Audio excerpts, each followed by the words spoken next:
How's everybody doing tonight? We're ready to continue our Sonic Unleashed journey, which quite possibly will be the most tedious thing in this whole adventure. And that's saying a lot because I grinded my rings to max. That's pretty tedious too, but hey, you guys didn't have to see that part. This one you will.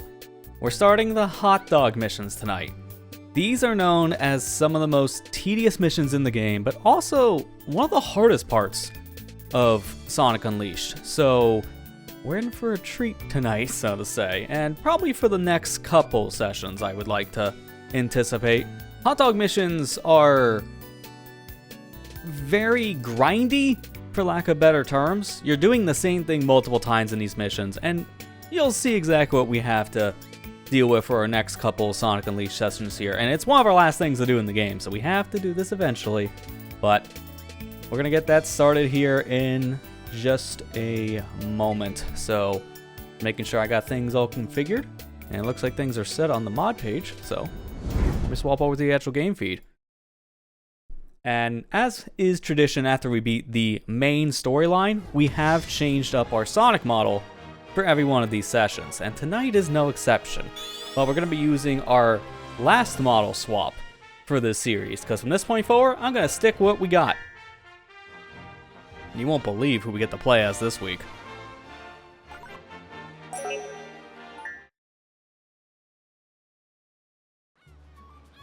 That's right. It's Sonic. I know. Blasphemy. Sonic in a Sonic game? But it's not just that. If we go to nighttime so we can see our other character. Oh my god, it's the Werehog! It's Sonic again! Wait, what's going on? Yeah, so I'm dropping the character model thing at this point, as you can probably imagine. I'm actually playing with no character model this time, which is actually a series first. So ever since the very beginning of these Sonic Unleashed sessions, I've actually been using a custom model for both the original Sonic model and the Werehog model. And I'm getting the names here specifically.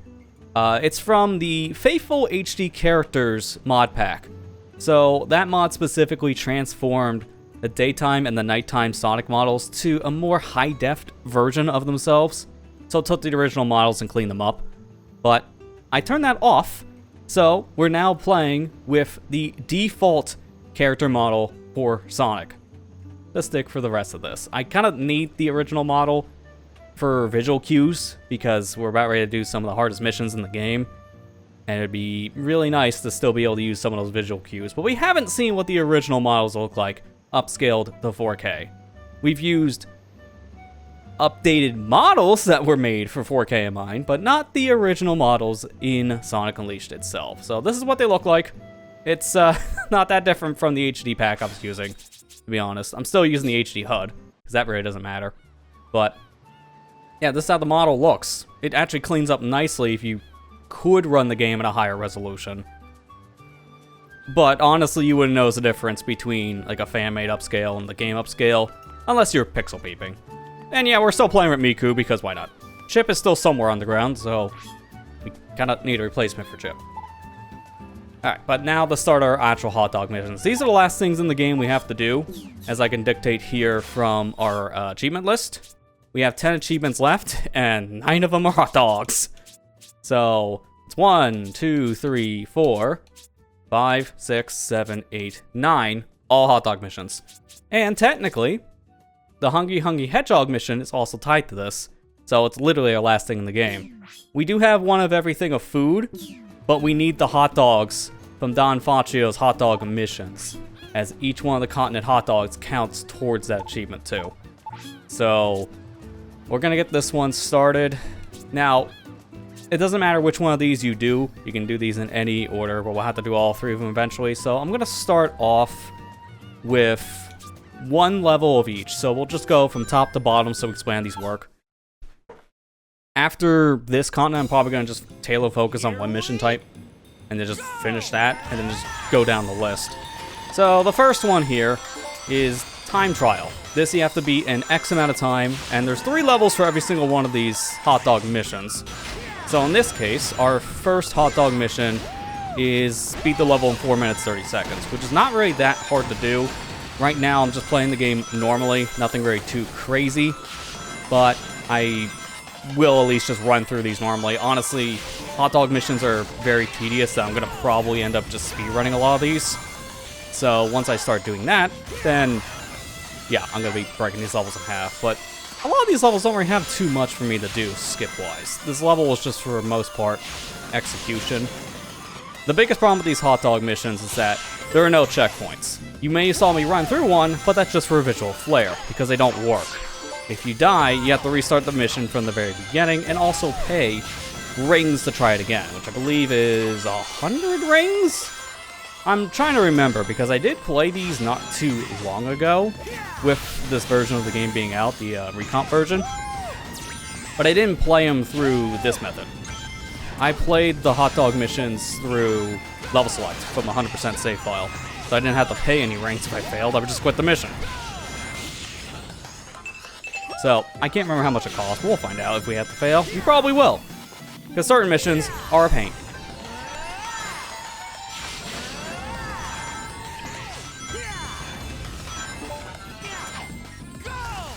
But this is just all you gotta expect from a time trial. Just play the level as fast as you can, try not to make any mistakes that cost you your life, and that's it. Nothing really too crazy here for this kind of a mission. In fact, I think both this level and Shamar's hot dog mission for time trial are probably the ones that players have gotten without even knowing it if they've gone for certain achievements. Because there's a speedrun achievement tied to Windmill Isle Act 2 and Arid Sands Act 1 for both these daytime stages, and those specific achievements are less than the time trial level 3 times. So if you've gotten those, you can do these hot dog missions pretty easily. There's a breezy dog that's exclusive to this continent, so we're good there. And I do have one other surprise. It's this. I forgot I had the transition on for that. That was kind of pointless. But yes, I have an input display set up for this, because once we start doing the time trial stuff, you're really going to want to see it. So I'll have that on probably just going forward for the hot dogs at least. So now battle. This is the same thing, run through the whole level, but now you have to defeat X number of foes. For level 1, it's only 15 enemies. Not too bad. I believe the level 3 is 40 for this continent. It's either 30 or 40, I can't remember. But we'll find out soon enough. If you beat the stage without fulfilling the requirement, because you have to actually finish the stage to clear the mission, it'll just say you failed and you gotta try again. So try to get all these enemies before getting to the goal. And with that, we're already done. We have to beat the stage though. That's kind of the unfortunate part. So we gotta run through all these stages, and this is where it gets tedious. Hi Titan TV man, how you doing?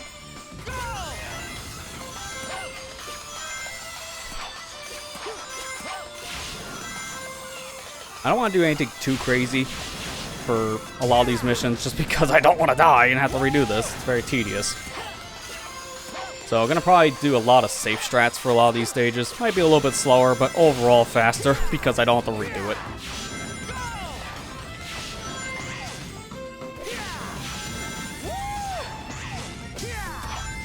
I don't know why sometimes I get off that rail and I go backwards. It's kind of weird.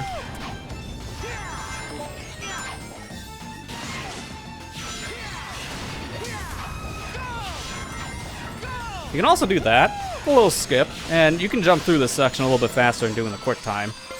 Is it worth it? Probably not. I just wanted to show you can do that.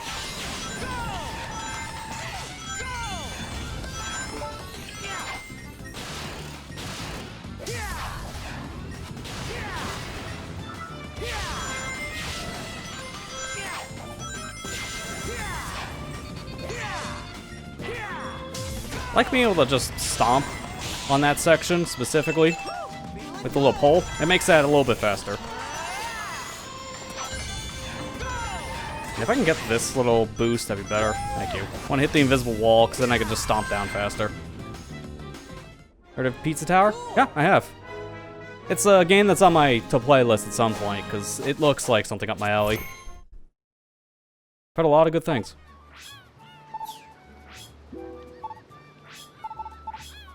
Alright, last type for Daytime Sonic, and then I don't normally do this, but after we clear this one, I'll go to Night to show those mission types. But we're gonna just finish these after the fact. I just want to demonstrate all these once, and then just play them how I normally do, just going through each column. Last mission type we'll be dealing with are the ring missions, so collect X number of rings. And unfortunately, this is cumulative. Sonic, can you like Lightspeed Dash? Why won't you Lightspeed Dash? Thank you. This is cumulative, counting towards the actual like ring count here. So what I mean by that is right now I have 69 rings. That number. I get hit, now the count is at 35. So it's not how many rings you've collected in total of the stage, it's literally what you have collected. Which can be pretty punishing for some stages, because some stages don't have that many rings. The one I'm thinking of is Rooftop Run. That's the worst one in the game in my opinion. The ring missions there are extremely punishing. So you really need a surplus of rings for some stages. And really gotta take your time near the end not to get a hit. Gotta be really careful. Oh, I actually got the speed in here, nice.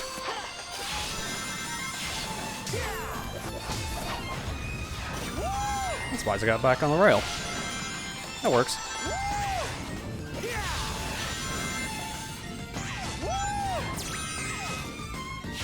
Yeah, the biggest problem with these missions is once I get the actual objective cleared for the missions that are just do X task and not just beat the stage, is that you can get these objectives pretty early on, and unlike some of the side quest missions where you just, say like, collecting fruit, because I think that was a big thing in some of these stages. You collect 8 oranges, let's say, because that was the thing in Spagonia. Once you collect all 8, you just finish the mission. You don't have to go through a gold ring. Unfortunately, the hot dog missions are not like that. They are the exception to that rule. You have to beat the stage no matter what.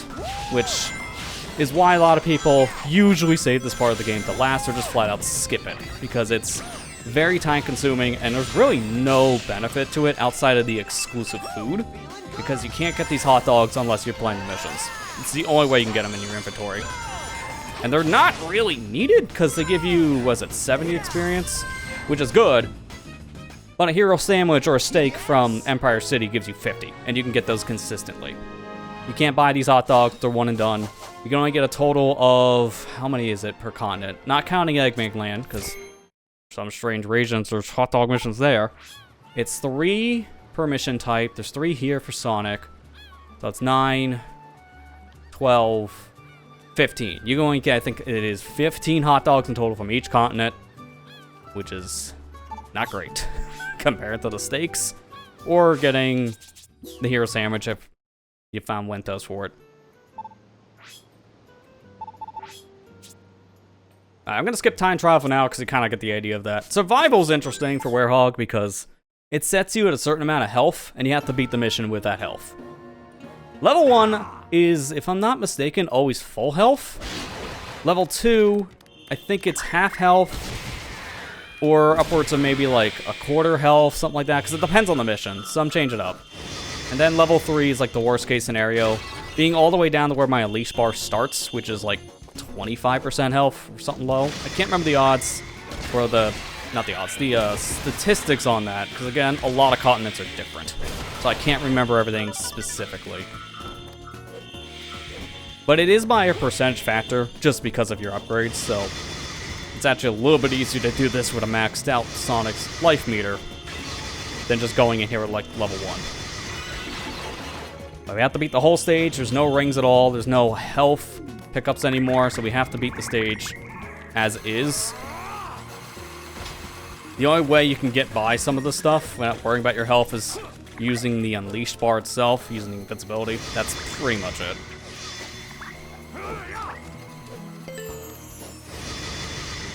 Ooh, and I also forgot to do one other thing, which I'll probably end up doing after this mission, because I've been explaining so much, I kind of forgot to hear my voice.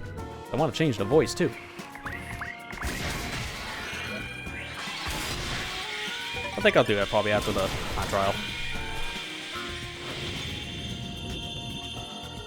Yeah, I've heard about the Pizza Tower, like, gameplay-wise. I've seen it play, so I know how it plays, too. Warrior Land mixed with Sonic, essentially. It's a really big hit I've seen from the indies. Like I said, it's on my playlist. I just haven't gotten a chance to replay it.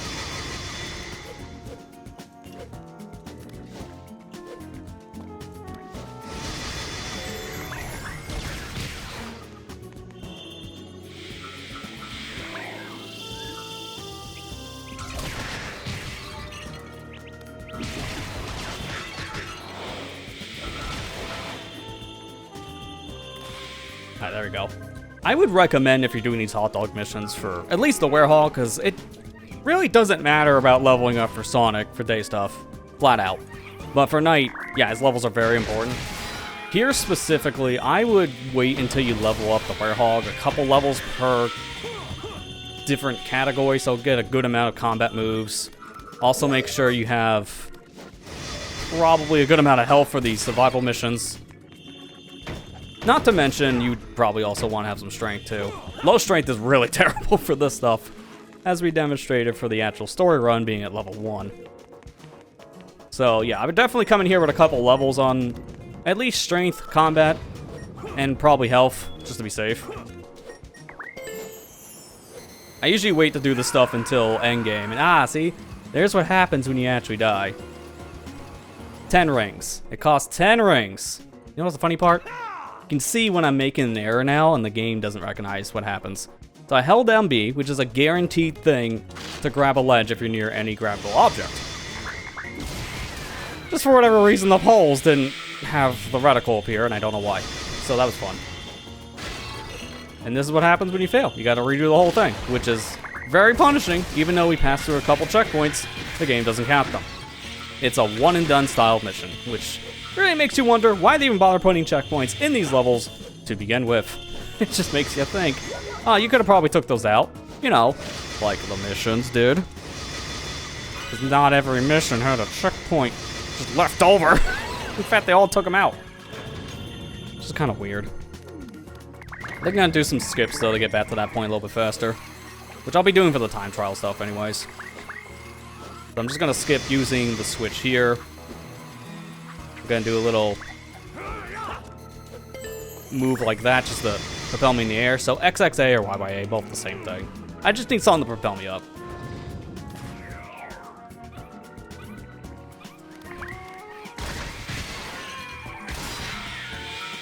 There you go, and you just have to kill the 3 specific enemies. The little Dark Gaia creatures don't count for the door. I just ignore them. Pods go crazy, as they usually do.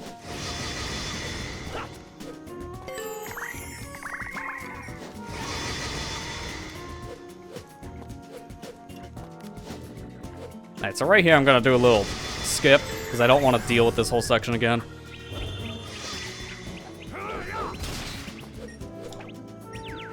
So I'm gonna use these little creatures to just grab around like this. And just keep on scaling upwards, because the higher I go, the creatures have to follow me, so they go high up in the air too. Which allows me to jump over the invisible wall here. And it does skip out on these enemies spawning, which is the whole reason why I did that. And then from here, I'll just flip through door, because again, I just want to get back to where we just died.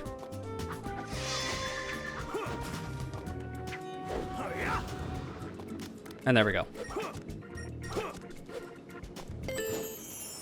Stick a little closer this time because these ledges are not cooperating with me today, so just to be safe. This looks really risky to do. For the most part, it's not. The last attempt doesn't count on that argument because I don't know what happened. The ledge just didn't recognize my grab input for some reason. But as long as you hold B, any grabbable object Sonic just homes into. So you don't have to worry about missing your timing if you just don't press the button in time.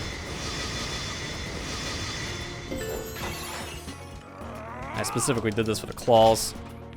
I mean, why not? I'll get the shield. Shield definitely helps in these kind of survival missions.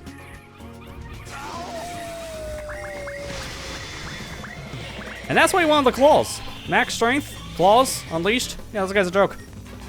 One drill move and he's dead.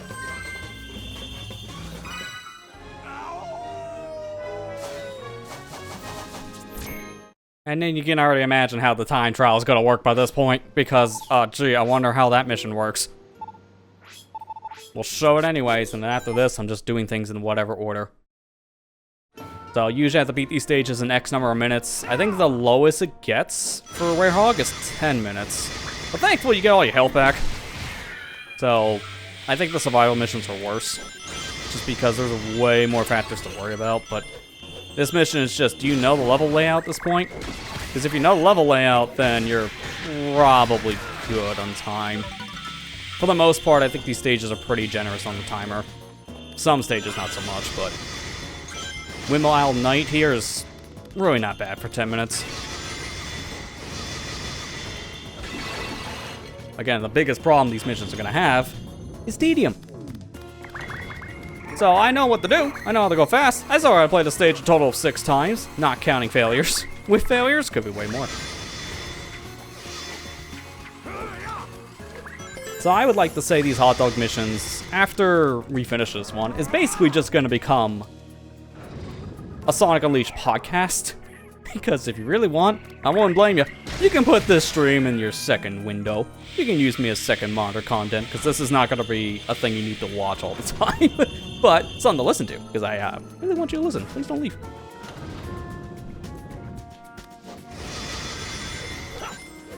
But we're mainly going to probably just talk about whatever tonight, and for the foreseeable hot dog missions. I don't know how long we'll be on this. I anticipate at least 2 to 3 sessions, maybe more.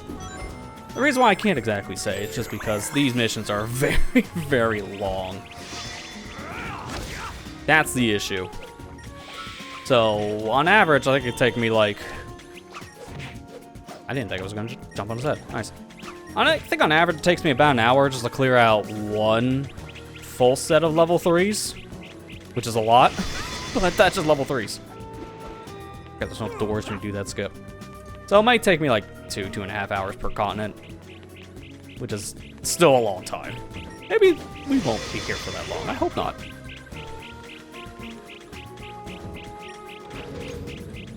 Hey, Wicked, nice name, by the way. How you doing? Appreciate the sub on YouTube. Hope you enjoy content.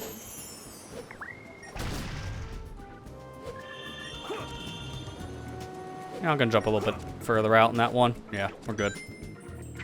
Do a little bit of a propulsion forward. Can I like stand on this? Oh. You can stand on top of those poles and get a little bit of a runoff, which is nice for speed, but it's pretty precise. That's why I just always go for it, and if you fail, you just grab the pole. It does not hurt to go for it.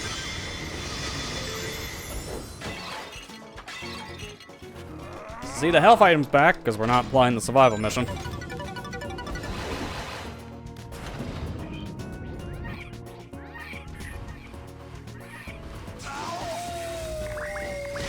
Like how long you see me mash the bumper to activate Unleashed mode, and he just doesn't use Unleashed. Thanks, Sonic. Alright, so that's how one of every mission works. The gist of it, beat the stage for time trial under time, and then the other things just do whatever they ask for you, and then beat the stage. So it's not terribly hard, it's just very time-consuming. But before we go any further, I'm going to change up the voice. Because we've been playing with the English voice cast since the very beginning. And I think it's time for us to have a little bit of a difference in the audio department here. Which is ironic, it's not an audio, it's here. So I have to leave for this to actually work. So if I go into options now on the world map, you can change your voice language. And I'm changing it to Japanese. The 2 different voices in the game. A lot of people, for speedrunning from what I see, really do prefer the Japanese voice cast. It's not to say the English cast is bad. In fact, I really like a lot of the English voicing in this game, but also you get tired of hearing it every once in a while, so you will want to have some different voices. Although, from what I understand, there's a bug if you do this in the world map, because if you change the voice, it'll change the character's voice. Not Chip's. So, it's kind of convenient for me when Chip's English voice needs to be selected for Miku, but we still have Miku's voice. I'm gonna take advantage of the bug. From here, I think I'll just do the ring missions to clear those out. Ready, go! Favorite glitch character? I'll definitely have to take the word for it for now. I'm probably not gonna look that up midstream, but maybe in the future. I'm always worried about looking up Sonic fan characters only just because of certain things out there. If you know, you know. If you don't look them up, please. Just really don't.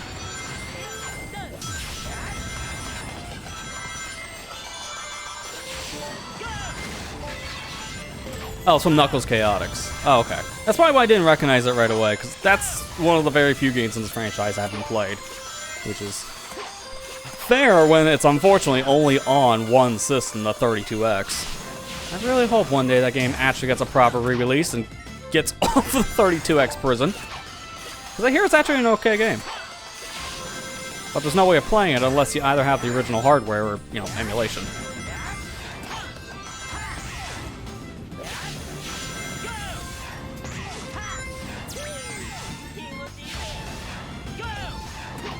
Now this is feeling more like it for me.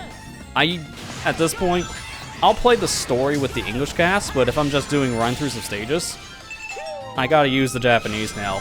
I just like that variety of going back and forth between the two types. And honestly, running through the day stages, I do, at this point, prefer using the Japanese voice than the English one. Because it's not that Jason's voice in this was bad or anything. No, it's probably one of his best performances as Sonic before he was no longer the character. But in the stages, after a certain point, some of the things he will say, they're very repeated lines, so they get on your nerves after a while. Like the feeling good, it's uttered all the time. A lot of woos, everyone always says the woo thing from Sonic Unleashed because there's a reason. It's a spam line. It's thankfully toned down with the Japanese voice. Plus, I also love hearing Vi la vide anytime Sonic does his feeling good line anyways. I just like how it's just said. Hey Marley, how you doing?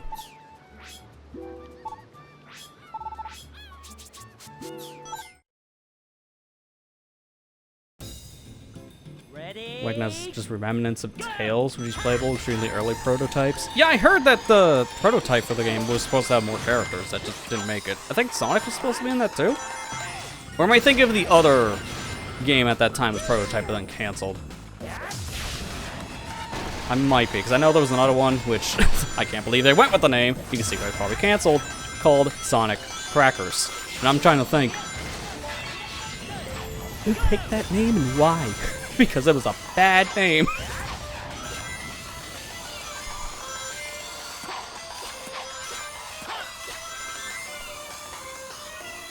Okay, so that's what I was thinking. I remember hearing that years ago, and I'm like, you can see why that was canceled, but jeez. It was very rough stages, though, so it didn't get far in development. But it did have some of the elements that later, I think, went into Knuckles Chaotix, at least what I've seen. Like with the ring-attached gimmick, like that was prototyped in the canceled Sonic game. I don't want to say its full title, it makes me feel dirty.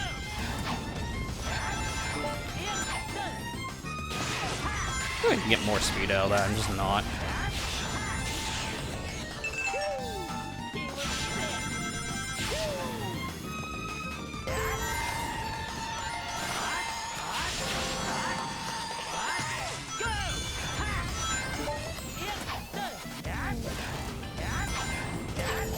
Really be careful there, because I've had times where I boosted off the side just trying to hit the enemies, Sonic misses, and then just dies. So I'm trying not to screw this up at the very end.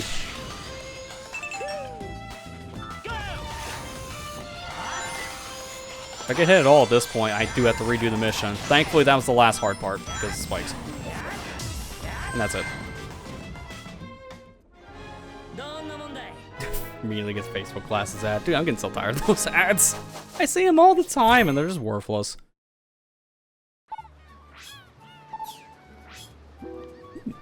Therapy in 2 hours? Yeah, definitely make the most of that said morning time. Sounds like a good time of spending it now. Ready? Go! Hey, Kieroy, how you doing? Oh. Okay, almost tripped. Wouldn't have mattered, but I gotta remember not to skip like half of the enemies in the beginning, because I would say the first half of Apotos Act 2 is the most bloated for enemies, and then the later half. If you don't have enough, that's where you get the remaining count, but it's like 4 enemies here, maybe 2 enemies there. It's a lot more spaced out compared to the beginning where you get 15 enemies in like a minute.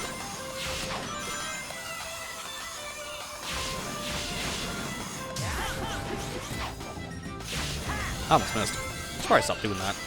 I don't want to, it's fast.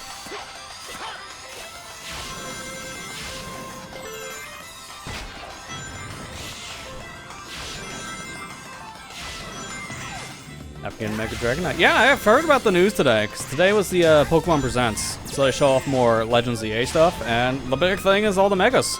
They're introducing, what was it, like 20 new Megas? Something like that? Dragonite's the big one they showed, and yeah, people are excited for that.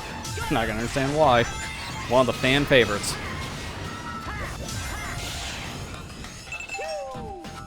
I didn't watch it myself just because at this point, if I know I'm getting a game, I just don't bother watching any more coverage of it. Just because it spoils a lot. And man, that's been a great decision these past few years. Trailers and the Rex and such have kind of showed more than they should for a lot of titles.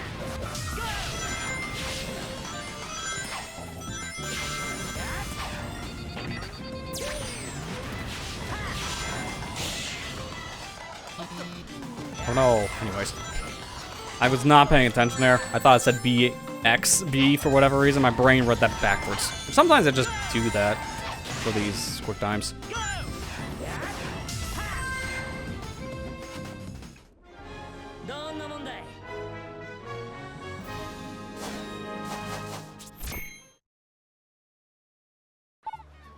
Yeah, that's the only new Mega confirmed so far. I'd be curious to see what other Megas they're gonna be adding, because they're actually focusing on it again, which I'm shocked.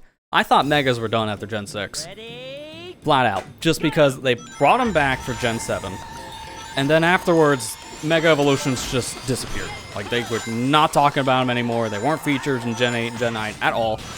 So I thought at that point that was one of the gimmicks introduced. They were just done with. But Pokemon Company bringing that back now is like, oh, cool. Because I really liked Megas. Some of them were really fantastic. They're very hit or miss on if they're better than the original. I get it. But I just loved them as a concept, and it gave new Mons a new form. So it was really cool to see. And then they just stopped. It's like, great. That was legitimately one of my favorite gimmicks they introduced. It's now terraforming, because I just think terrestrialization stuff they have in Gen 9 really fixes a lot of typing issues.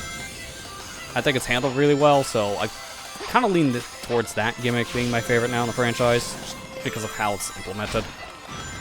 But I really like Megas, so I'm glad to see they're back.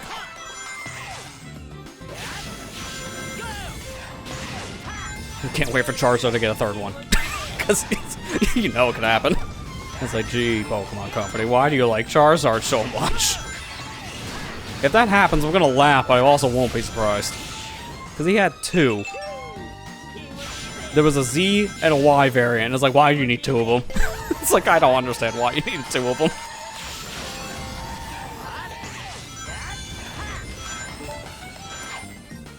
It wasn't the only one. I think Mewtwo had two of them too, right? Like, there was a X and Y form Mewtwo.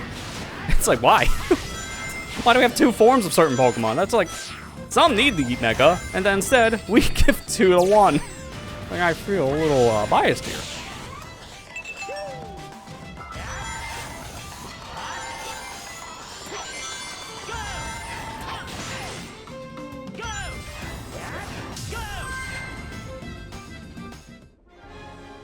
Like Belotic, Flygon, Halucha, Goodra, Lapras, Butterfree, Skarmory. Those are a lot of really good picks. I would love to see a lot of those personally too.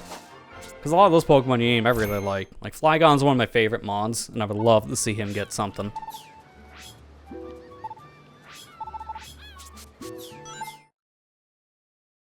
Oh, it was Gengar I was thinking of, not Mewtwo then. I thought Mewtwo had two for whatever reason. I don't know why.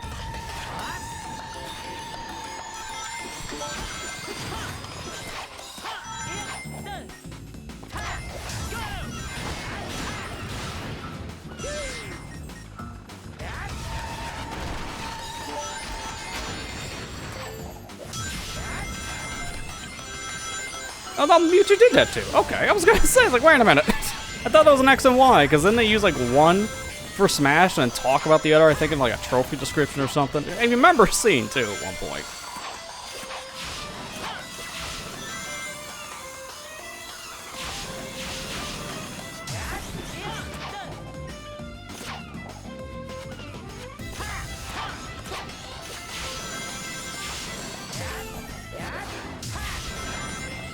See, stuff like this is why I have the input viewer on, because going fast in this game is sick. Because half the time you probably don't know how is he flying at Mach 10. And that's where the input viewer comes in. Those little blue lines that you mentioned, those like little circles around the inside of this input display, that shows you where you can do glitches like M speed and D speed. So if you see me in that range, that's how I'm doing the super fast jumps in the air. It's very forgiving, as you can see, because that's like half the input display. It's a lot better here than it was in Sonic Generations. Sonic Generations was extremely precise.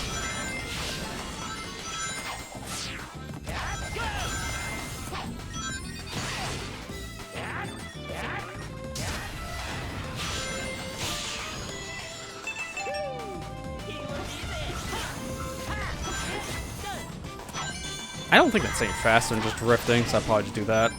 This is always faster, though. Boost on wall and then stomp down. Cool.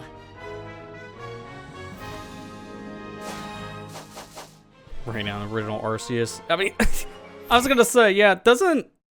No, he doesn't change visually. I was gonna say, Arceus I don't think changes visually at all if you give him the plates. So, yeah, it'd be cool to see, but... Arceus is already a horse, so... I got it. Ready, go. Don't worry. It's already his horse spawn. Hey, Matt, how you doing? Welcome to the Sonic Unleashed podcast, where we talk about Pokemon. Hey, it's relevant because of the whole Pokemon Presents thing from this morning.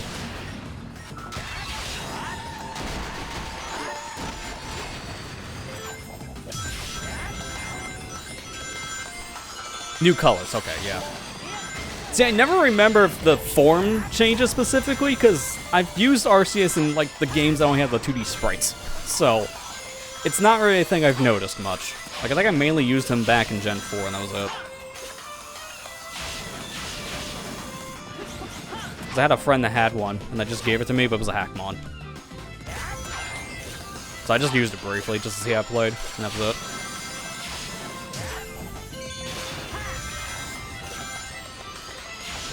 So I think it's the one I got that had Pokerest at the time. Like, I think the only Pokemon I ever got that had Pokerest. It was that? No, I think it was Celebi that had Pokerest. But again, it was a Hackmon.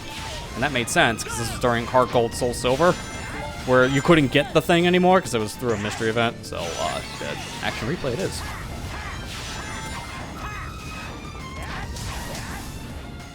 Nice. Okay, well that was not really any faster, but I had to try.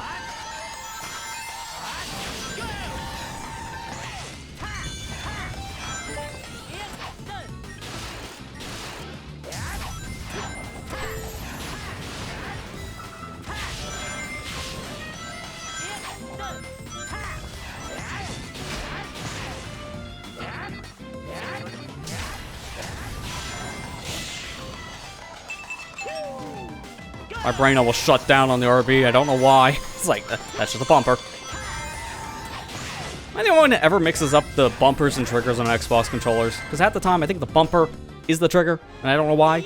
It's not even close. Think of it like a pinball table, and I still fail that. Hey, Kira, how you doing? Alright, so that's it for the day missions. So now, we just gotta finish up the night ones.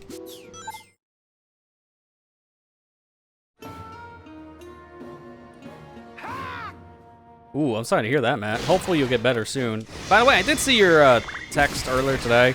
I haven't had a chance to respond back. I'll keep an eye on the thing you're talking about. I think it's supposed to be here tomorrow. Based on alerts I got from my post office. But yeah, hopefully you're doing better.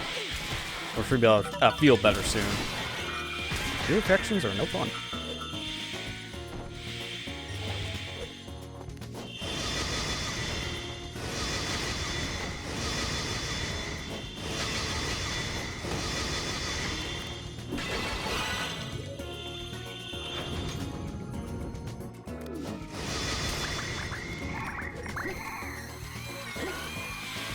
The best strat for dealing with the survival missions here is just don't fight anything. Easy victories.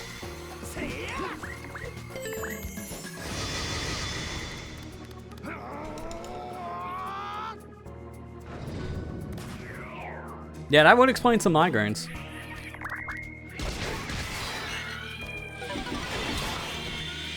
Especially if you have like this like clogged up feeling ear or like a drilling. Like I can tell it'd be bad. I haven't really experienced one myself, so I wouldn't know exactly all the problems I'm dealing with for ear infection, but I can tell you migraines aren't fun. I had those a lot. I didn't stream last Thursday because I had a bad one that whole day. To be fair, I think that's mostly from stress, because it's been a very, very rough summer. Okay, really? I'm gonna do that again.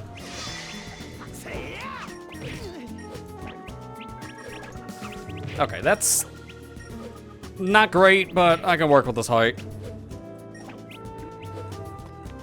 There you go.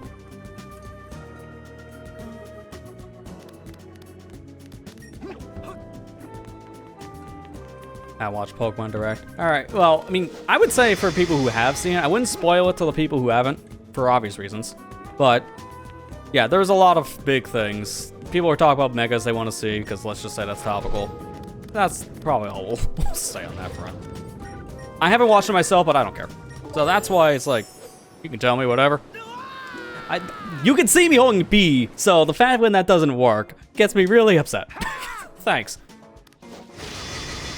That's the second time that's happened in that exact same spot, so I can tell that specific pole doesn't want to cooperate tonight.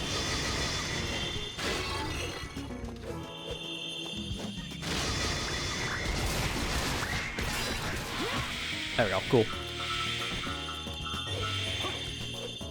Yeah, I guess we should talk about that. A lot of people, especially in this community, they always watch the big directs that happen from companies, mainly Nintendo, because let's not kid ourselves. We all love Nintendo in this house. But I'm like one of the very few that just doesn't watch that much stuff from a lot of these companies anymore. I don't really go on my way to watch directs anymore. Like, if I'm available and they're going on, I'll probably end up just watching it. It's like, why not? But mainly now, if I'm going to watch one of those, I got to watch it with someone else, just to make it more of a social thing. Hang on a second. I keep on failing. I gotta focus. There you go. It's more or less just a time commitment anymore. I just don't have the time to watch those directs like I used to.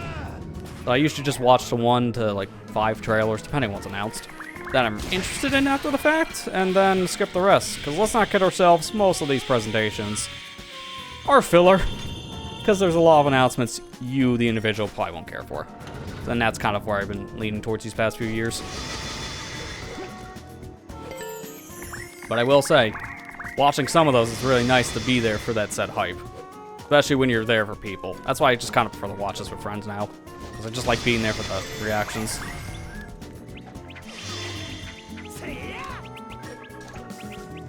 Oh, come on.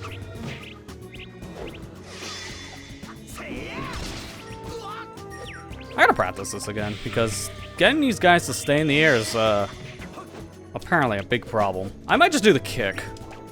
Because I want to lead these up, and there's no easy way of doing that if they're all clumped here. Okay, let's move them.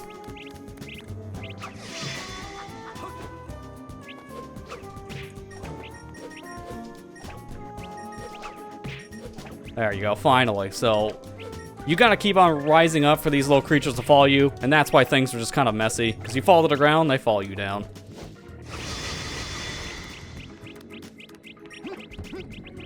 So that's just kind of, like, it's an easy skip to do. Try that one at home for yourself. It's really not hard. It's just kind of tedium, really, to get it to work. Just gotta keep on going up. That's literally the strat.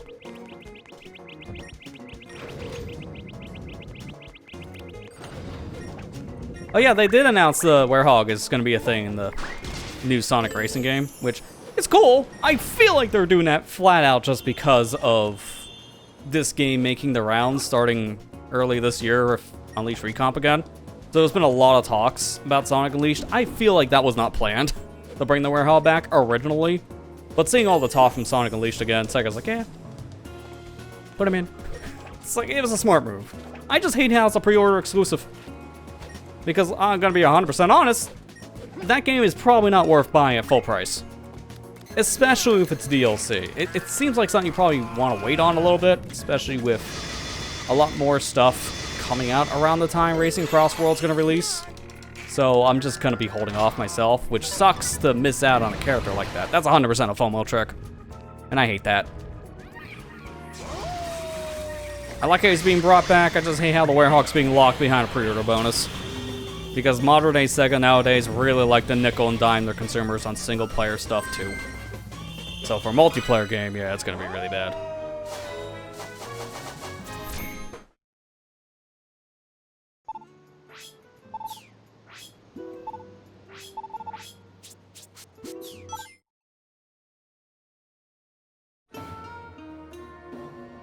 Yeah, I saw you got your Sonic Triple Trouble video out today, Matt. Yeah, congrats on getting that done, because that was a big time sink. Just from what I'm seeing, a 2-hour video, I imagine it took way longer than 2 hours to get put together. So, good job there. I would say, hopefully the rest of them aren't that bad, but something tells me that's probably new, because I know some of the games you have left from the Game Gear side of Origins, and there's a lot. There's a lot more, I know, that you have to deal with. I wish you the best. You're doing a lot more for that collection than I would ever probably do in like one sitting. I give you credit for that. Definitely check out the stuff you haven't already on the YouTube side.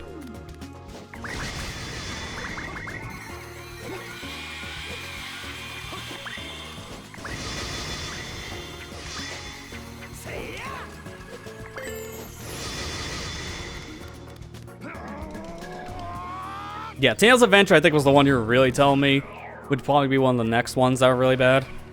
Just because of the nature of doing everything in that specific title.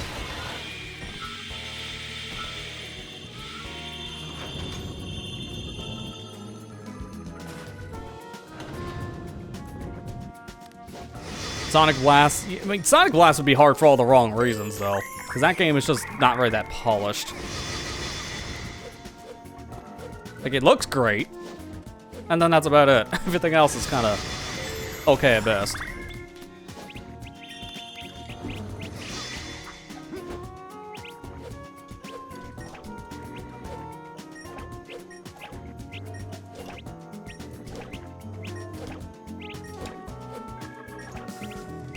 I like these guys to be, you know, closer to the wall. I need to jump towards. Also, I hate this camera right now.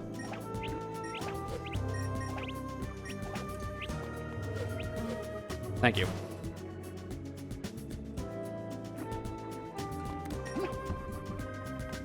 That's a pretty big wish list there for the Smash characters. The big one that we're talking about from that list, Waluigi, would make sense because they own Waluigi flat out. So Nintendo doesn't really need to do work for that. Keep on making an assist trophy, and I know that's not the best move for the fans' eyes. But at least he's in the game.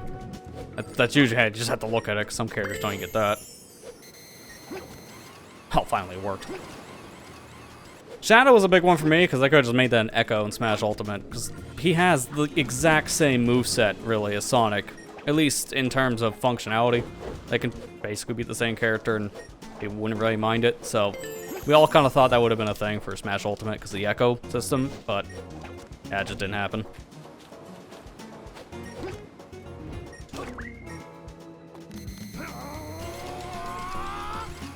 Keep on assist would be funny. Yeah, just imagine they update the character and it says new assist model and people are like, ah, crap. That would be hilarious. I know people would hate it, but just seeing the outcry, it's like, all right, that'll be a fun afternoon for social media.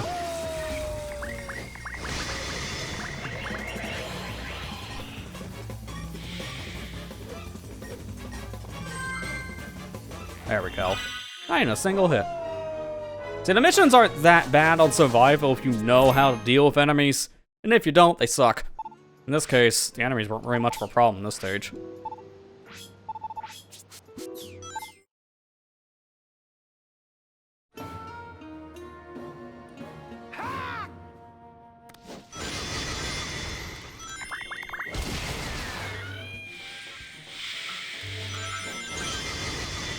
They fixed the bug in Smash Ultimate, right?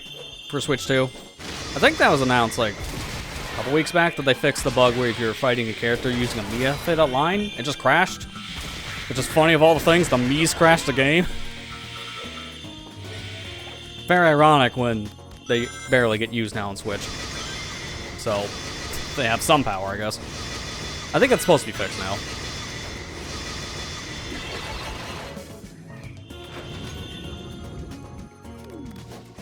That's definitely a thing they need to patch quick, because Smash Ultimate's still one of the best-selling games on Switch 1, period. So that's kind of bad to have that big of a game-breaking bug. in one of your most popular titles on the hardware. I remember it was like, I think the first week, maybe the second week, I can't remember, because I don't think it was patched by then. But I did fight a Mii Brawler online and it did not crash my Switch 2. I was shocked. I thought for sure it was going to happen. It wasn't a guaranteed crash, it was just a chance of it happening, from what I heard.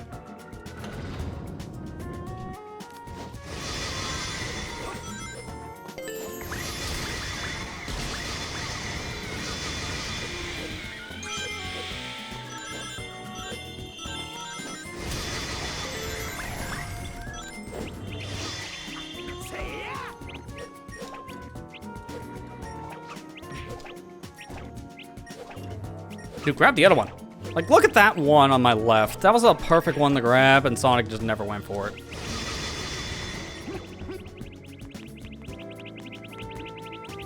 Dude, I gotta try the pushing stone tech.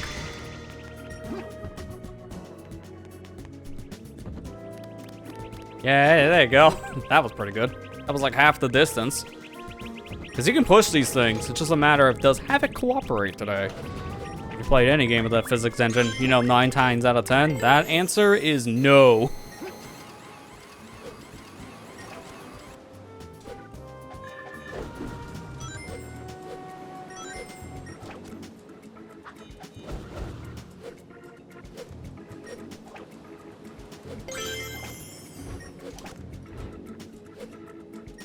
Oh man, depth perception on that. I just want to run on that once. I have one more chance.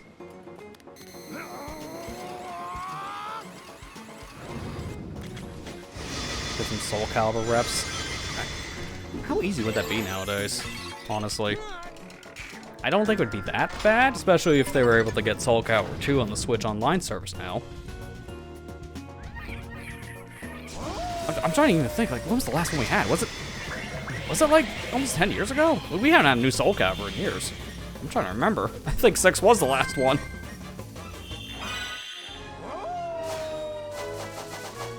I can't remember. I just know until they put the second game on Switch Online, I haven't heard Soul Calibur in like almost a decade. At least from a lot of people.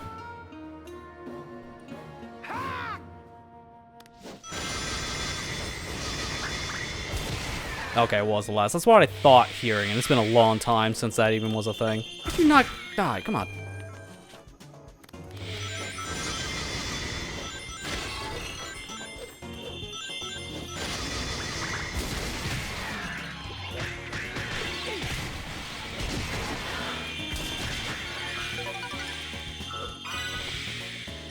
Reimagine Wanton's a roster. Probably why I didn't hear many people talk about it too much. I remember people said, at least when it came out, Soul Calibur 6 was a little underwhelming. It's not, I can't remember exactly why, it's been so long. I think it was mainly the roster. People just kind of expected more, and just didn't get it.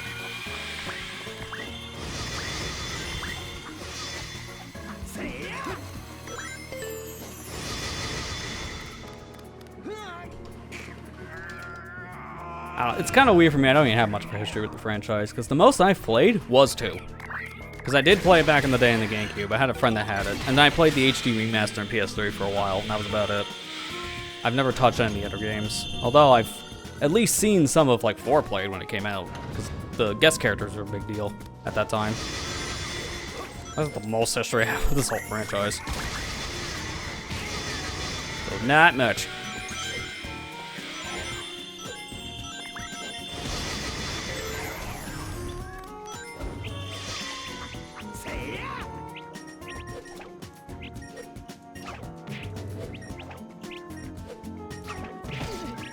Nice. Smacked right in the forehead. I really screwed this up. Thank you. You know what? It's risky, but last time. It's the last time going to the level, so we'll do the clip. I just like getting on the door for safety. Because if I clip through the floor, then I still get through it. If I clip through the floor when I'm on the floor, then I'm dead. So, get on top of the door to be safe.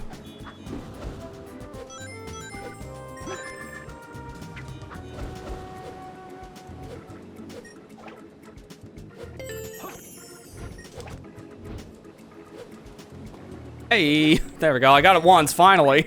Only took how many attempts? I love getting that little run off the pole because it's so fast. How did that? Okay. I specifically do the X rush move like that so I can break open the right pot, and I missed the right pot, so that is impressive.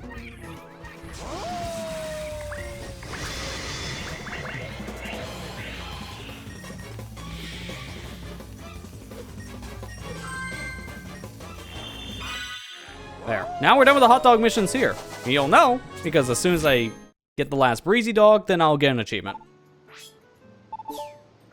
And there it is. Gyro with relish. So we're done this continent. 100%. Nothing left in Apotos. We can even confirm by looking at the world map here.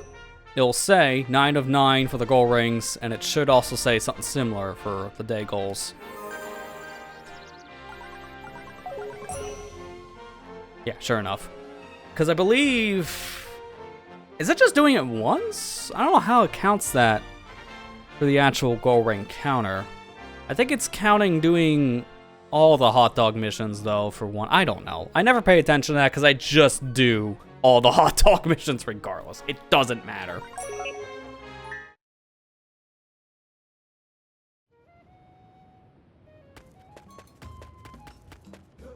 Yeah, that's right. He's over here.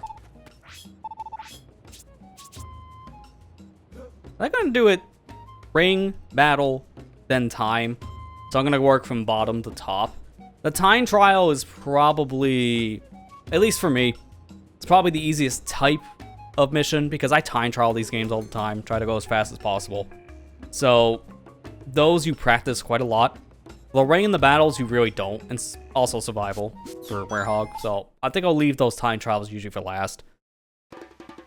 Ring is usually the one I find to be the hardest. Just because you take any hit and you're back to square one on collecting rings. But this stage is very generous. At the beginning alone, almost has 100 rings.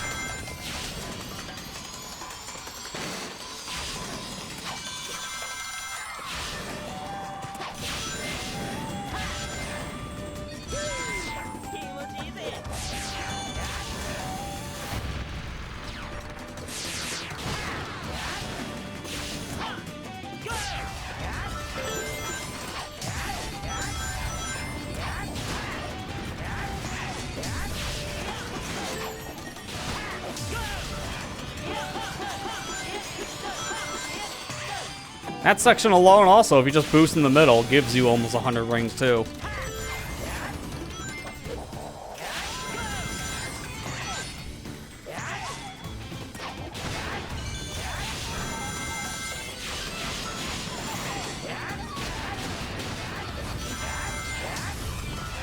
May not be going that path for every mission. At this point, I'm just gonna speedrun this. Because we beat it, I just gotta beat the stage.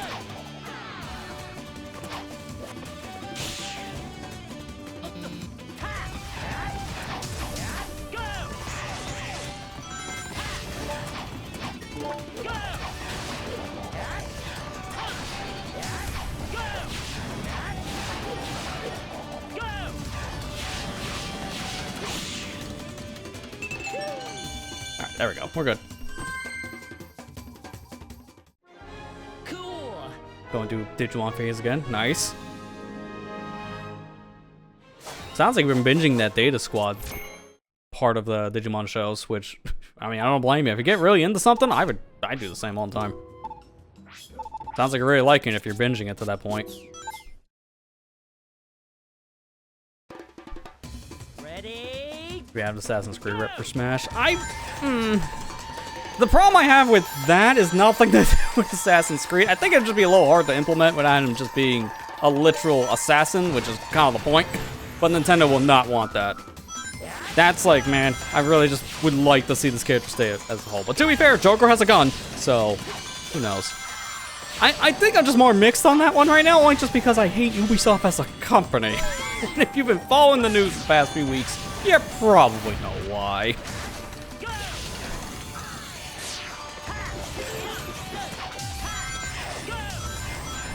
Oh, I keep on missing that pulley.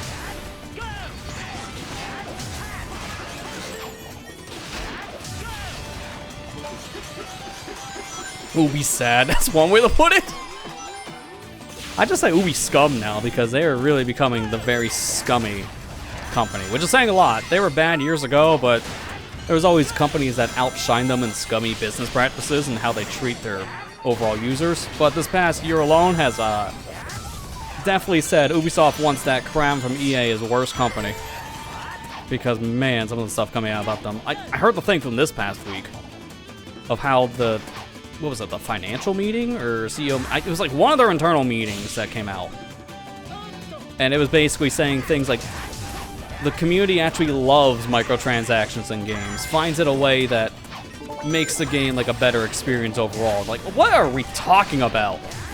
Why are we saying people love to spend money? Like, that's not true at all. It's executives thinking, let's just try to defend putting microtransactions in every game nowadays, which is failing horribly. That's not even talking about a lot of the stuff going on with just games getting delisted and shut down as of late. There was literally one I read today that is getting shut down. And it's, ironically enough, Splitgate. I guess the second game is doing pretty bad, huh? We're not making FPS great again, we're just shutting it down. The second game's going back in beta, which I'm shocked, I thought it was still in beta. And then they're shutting the servers down for the first game, which is kind of proving our point of, can we not have that happen? That's why that whole Stop Killing Games initiative is a thing, because we're tired of this as a collective society. Myself included. If I was in the European area, I would definitely be signing that whole petition, because oh my god, the gaming industry as a whole right now is a joke.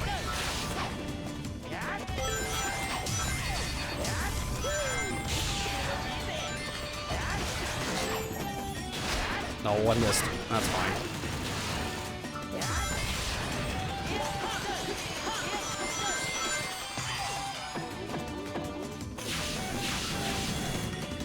Oh yeah, you remember the whole better Ubisoft thing? And that was right when the whole Prince of Persia situation happened. God, yeah. I really hoped we would have got more out of the whole Prince of Persia Lost Crown, and then the executives, for whatever reason, thought, you know, this game that made us a lot of money this year, let's not fund a sequel to that. Let's just shut them down. Why? And that's my problem I have with game development as a whole right now, especially in the AAA scene. It's just so toxic. Not to mention, everything has to be canceled left and right or shut down. Everything just needs to make bajillion dollars, it seems like. Like, you make millions and millions, it's still not enough. Because it's not even like inflation at this point. Although that's why people aren't buying as many things as they used to. At this point, the game's budgets are getting way too extreme.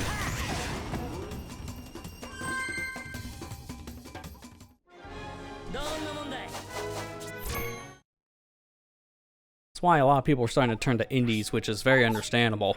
Because they want just different experiences. It's not even just the budgets. Like, I'd rather pay $40 for a game than $70. It's not even that argument. It's just flat out the games have been more diverse.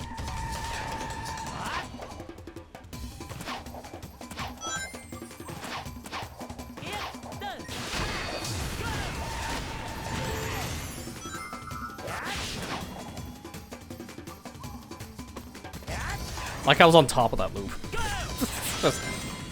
Sometimes when you screw up a skip, it actually gives you more funny results.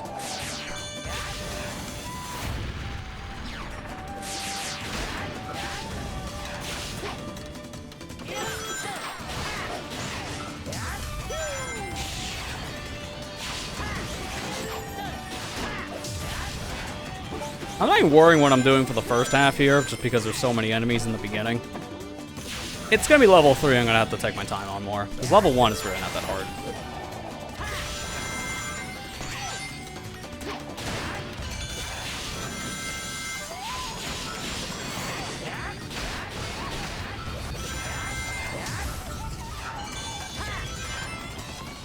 Yeah, Rayman also, when you're talking about that one too, Morley, I don't even know what the heck they're doing with that franchise. Because it's like, people want to see a new game from Rayman, and then we get nuggets of Rayman maybe coming back, like you said before, Rayman being in the Stars of Hope DLC for that Rabbids game. And then, yeah, also the lead director for the whole franchise is no longer at Ubisoft, and that kind of complicates things, so who knows what's happening there? But who knows? Like, I would love to see a new game for that whole franchise. I'm not too surprised I got the turnaround. I just don't know if we'll see it. The last new entry we got for Rayman was 2014. Let that sink in.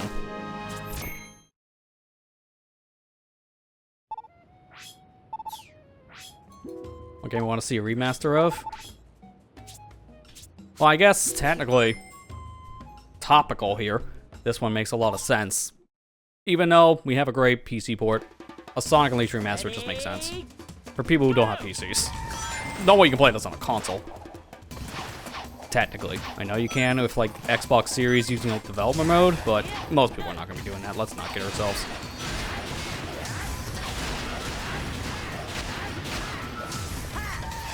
Other than that, I'm trying to think of what else. Because a lot of the games I've wanted to see remastered, they've gotten one of some kind. So it's hard to say. I heard talks about a possible Buck Bumble remaster, Marley. I don't know if that's true. It might have just been like a rumor. But who knows? Everything nowadays is getting remastered, so it could happen.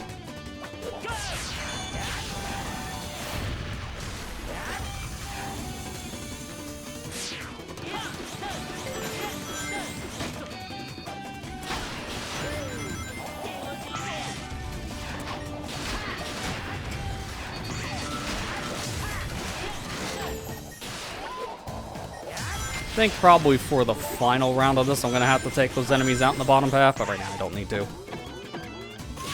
Star Wars Knights of the Old Republic. They were doing that at one point. They were working on a remaster, but it got canceled, sadly. Or was it KOTOR? The KOTOR series, excuse me. Just one game, I think. To be fair, I literally just realized what I said. As soon as I read the comment too, I'm like, ah, you idiot. It's the same exact thing. Now, KOTOR, I think, was the one that was planned to have at least one of their games remastered and got canceled. My brain, for whatever reason, thought, oh, we're talking about the Force Unleashed stuff. And I don't know why. That has nothing to do with this conversation. My brain just gave up because I'm focused on enemy count. Ignore streamer. He usually is wrong.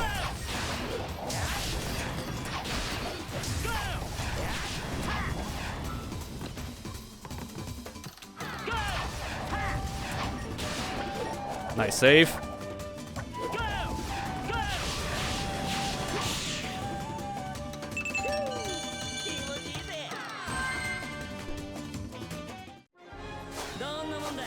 See, to be fair, I feel like my brain farts around a lot like that, so it's nothing new. Yet, I don't know how, but I retain some of the dumbest information at times. Like, things you never need to actually know in life, and yet it stays locked in my head because I just can't forget it. Brains are weird. Sometimes I just think my brain is the equivalent of that Cliff and SpongeBob. Oh, inner workings of my brain are an enigma. And then you just picture the milk spilling over. I feel like that's just a mood I experience almost every day.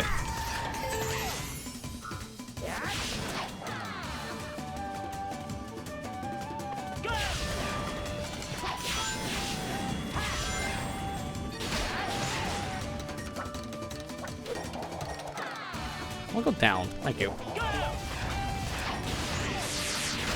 I don't know why I kept on going the top half every time. And like, I normally don't. I'm surprised I kept on locking into the top.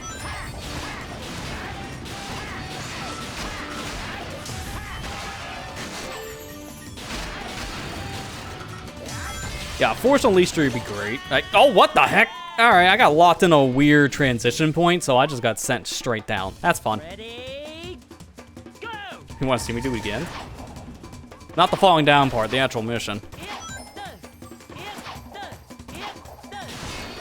But yeah, I would like to see a Force Unleashed 3. In a sense, the Jedi Survivor stuff that EA was putting out was supposed to be similar enough gameplay-wise, but it's like, it's not the same.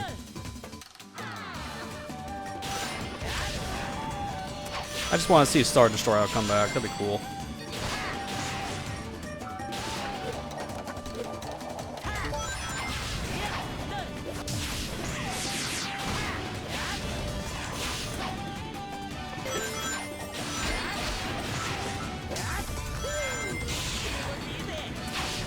latching against those guys. That's what I get for looking away for a second.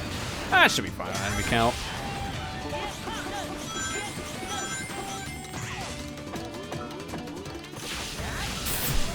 Nice, Mario. Calls on Mesa Spoon now. I know that energy all too well.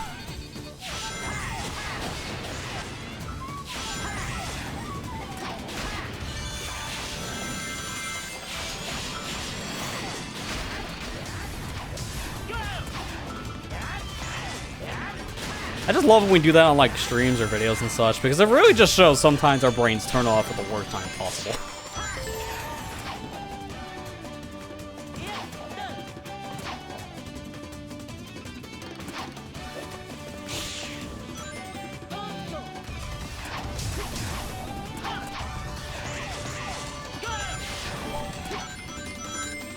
Yeah, a third game from, the people who made like the Fallen Order Survivor stuff would be really nice, because like I said, I hear they play really good. I'm trying to think. I think Ubisoft had the rights to the Star Wars stuff, but I think they just lost them recently. So I think it's supposed to be back in the hands of EA. So we could possibly see that kind of game. Possibly, who knows? I was hoping for the turnaround. To be fair, wait, I actually just realized 39 and 40, those enemies didn't count. Oh no. There's no more enemies here. I'm off by 1. I'm trying to think, is there any other? No, because you go this path, go down here, and it just sends you back around. These are respawning, that's why they don't count. Is there not? There might be an enemy in this last section. I have to redo it because I miscounted one enemy. That's gonna be really stupid.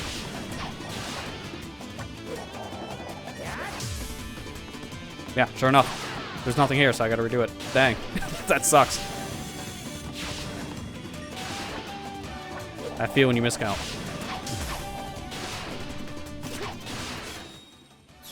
And unfortunately, I can't just quit.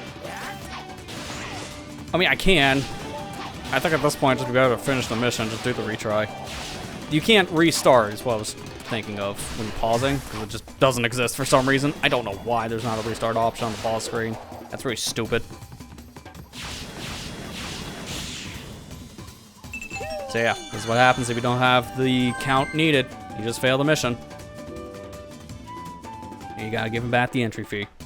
Ready, go! It's done. It's done.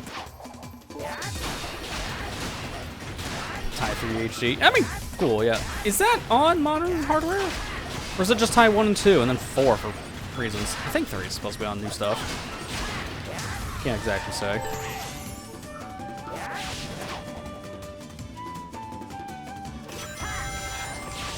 Spyro would be nice. I mean, there's plenty of other games they have in the Spyro franchise that they could just also do. But I know Spyro and Crash are both the same problem. Every game after the third one is complicated because it was in so many different hands, a lot of development issues. So more or less, a lot of those games need to be retooled, which is more work than just some kind of remaster. At that point, you're almost better off just making a new game, which is what I would prefer. It's just after how Crash was treated, I don't know if we actually would ever see that. The Crash remakes do great, because we get the trilogy, get a racing game, then we get a brand new game, which also does great. And then for whatever reason, a brand new multiplayer focused game that does poorly, which is not a surprise based on its concept. And then it's just shoved in the corner, because the devs now no longer work on that franchise. They shuffle around for Call of Duty stuff. It's like, and that's the whole reason why we haven't seen anything from Spyro either. Same problem. Those devs are no longer at Toys for Bob. I'm surprised we got Tony Hawk 3+4 remaster, just because of that was planned originally, and then got canceled. And I guess it got revived at one point, because here we are. So, Activision's weird with their IPs, and that's the problem.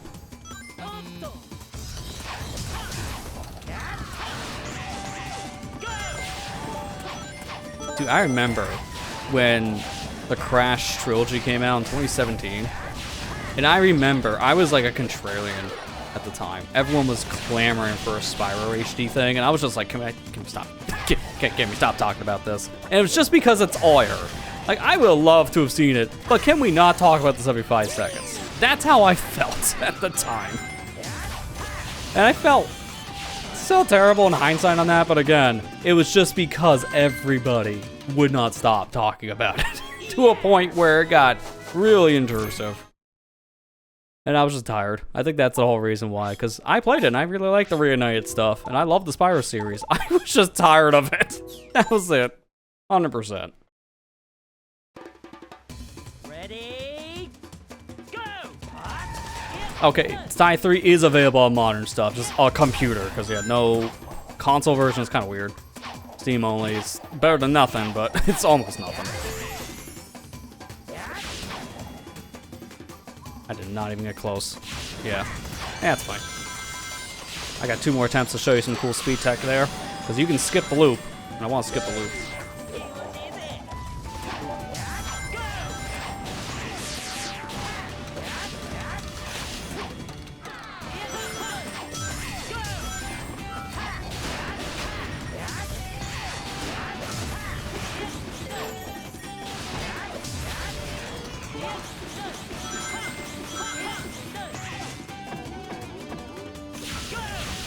People were like, make Croc 2 after Croc 1 remastered. Yeah, that's about right.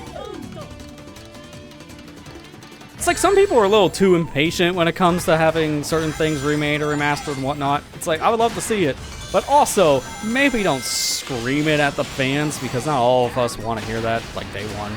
Some of us just want to enjoy our products. And that's kind of how I felt when the Crash stuff came out, because I was really enjoying it, but man, some of the hype for a game that didn't exist yet was like, guys, why are you acting like this was announced? A little much. And that's always the problem I have with just fan bases. Sometimes people are a little too vocal. That's why the phrase hype responsibly has been catching on a lot these past few years, which is fair.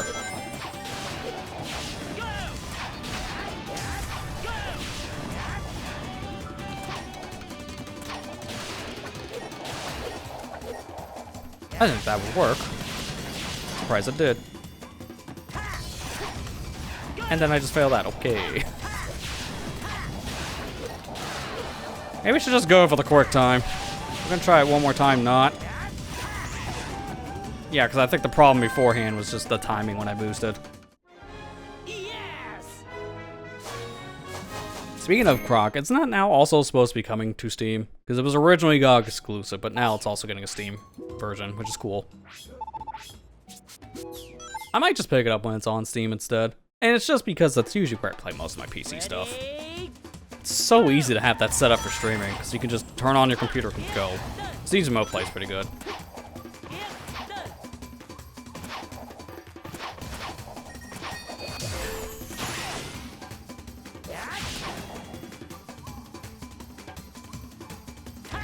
Okay, that wasn't the full amount, but that was close enough. Look where we're at.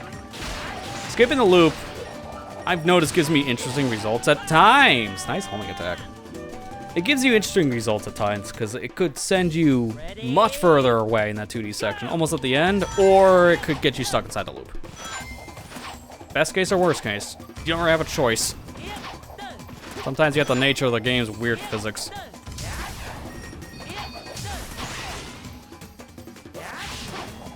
That's why I like jumping early and getting a full hop. Yeah, there you go. Just skip the entire 2D section and I'm at the end.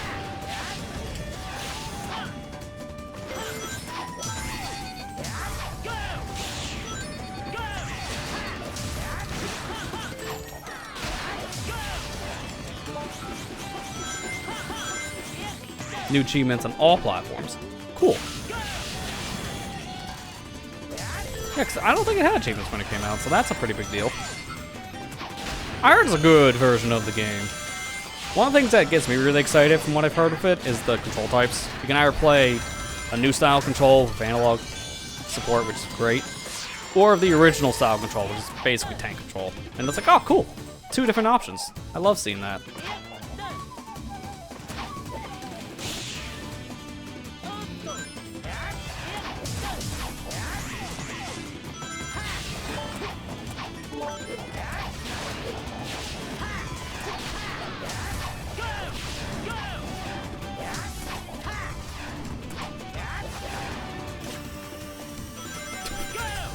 Nice.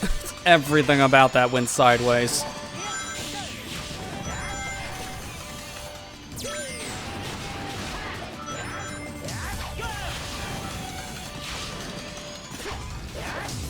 I had to try it because I went the long way. I wanted to try to do the little skip on that rail, then just go into the springs, but nope. Doing it the long way.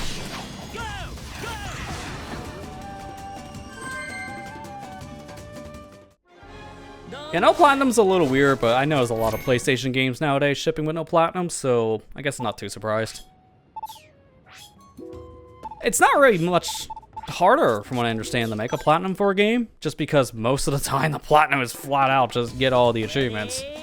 And most of the achievements you just get when you're playing the game, so it wouldn't hurt to have a platinum if you're playing on PlayStation.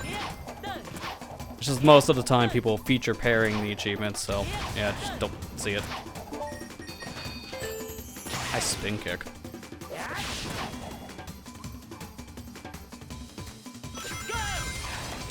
I like how I just went backwards somehow. I held forward.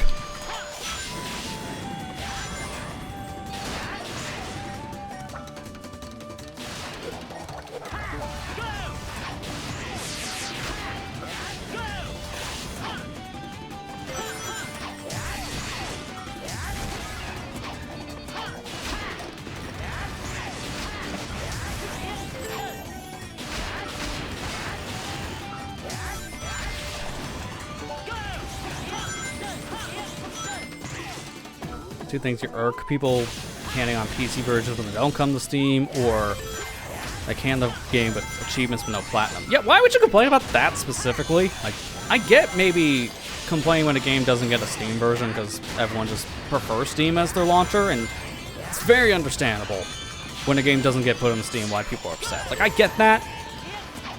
Don't hate on people if you have a difference of opinion. That's just the norm on everything. But it's also a thing of, why are we hating when a game doesn't have a platinum? Most people don't even go for achievements, so why are we actually up in arms about it at times?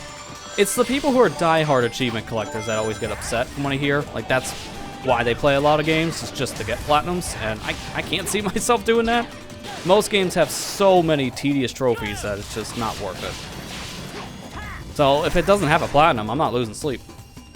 That is very strange to me. People would legitimately complain about that. Like, it's essentially just a bad version now.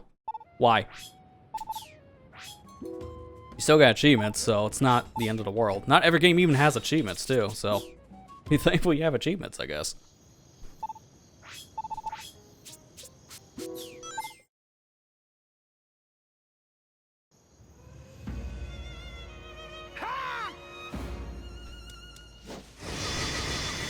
Yeah, game ownership is going to be more conditional on the Switch too. Okay, that's one way to put it, because I guess the keycard thing.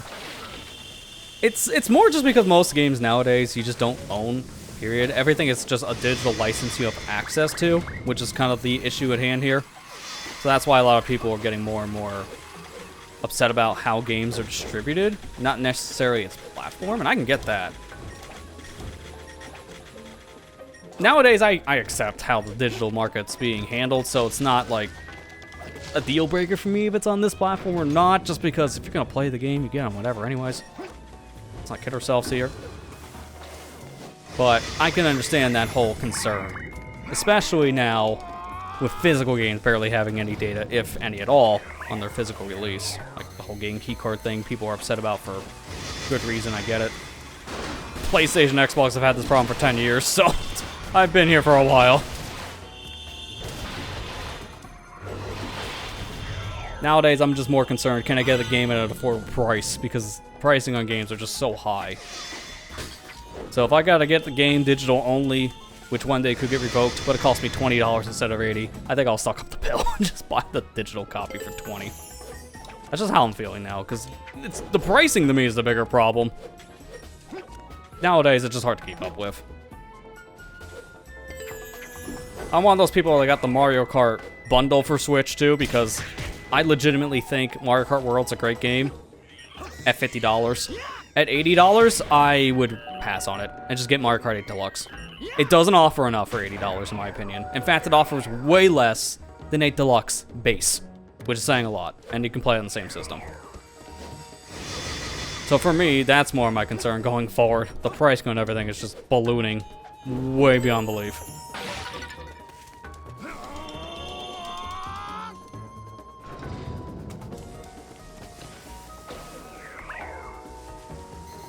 Yeah, I think the bigger problem, and I know why you're saying that now, Marley, is more just because of companies getting involved with some games on Steam. Because, yeah, I heard that there was a lot of games that were pulled on Steam recently because of specifically MasterCard getting involved.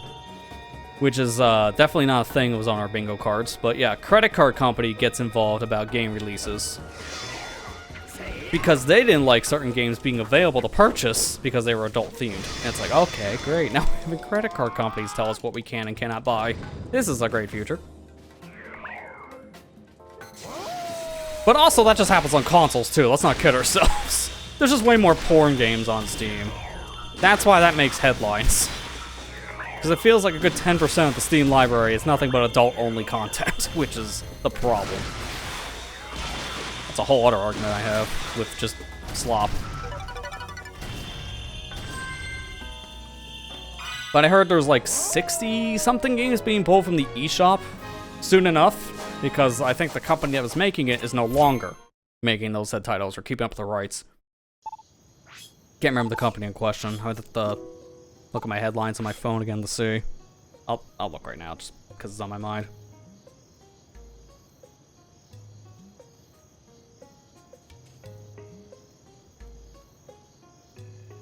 It should be around here. It was like yesterday, I think. Actually, I'll just search.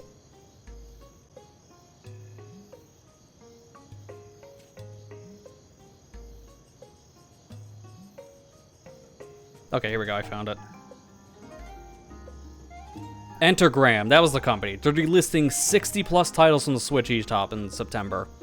And it seems like it's a problem internally, which is why most of these games seem to be getting pulled. They didn't really give a proper reason from what I'm seeing, but they're available only in Japan, so most people don't even know this whole company, let alone the games they're delisting.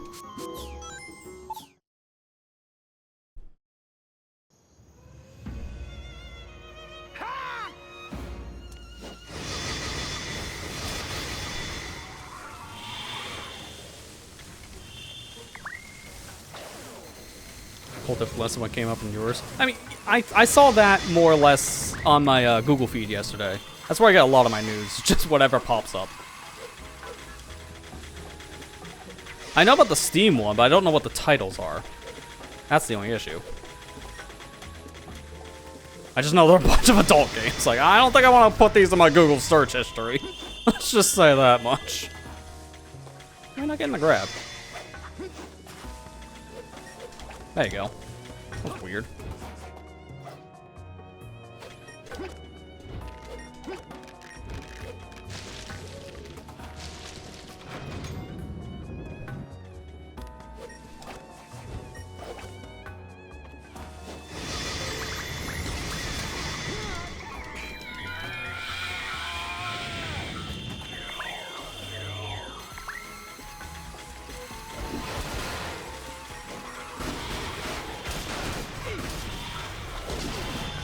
No, I took a hit. Oh no, this mission is gonna be so much harder. It won't be. Fine. I have more than enough health for this. These are the missions I was kind of curious of keeping my Sonic at level 1 health for, but honestly, I don't really think that's worth it for time. If you don't get hit, these missions don't change between level 1 and max level.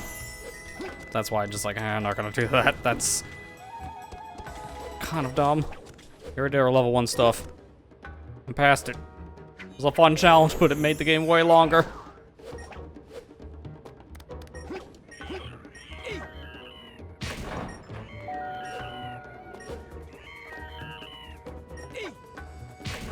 Local group used a credit card argument to attack games that had themes but not focused on adult stuff.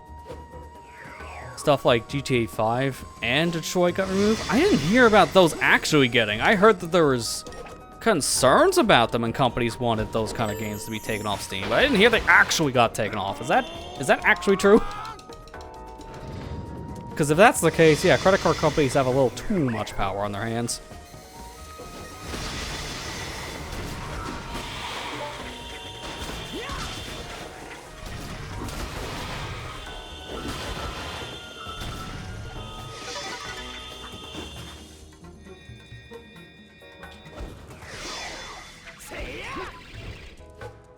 Okay, good. I gotta get through that section fast because if I get hit in the air with projectile, and that just cancels out my jump.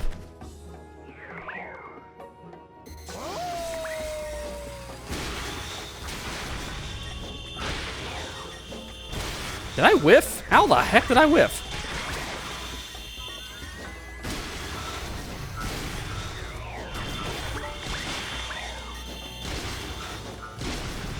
Well, that was an interesting section. Oh, hi. I thought they were all dead.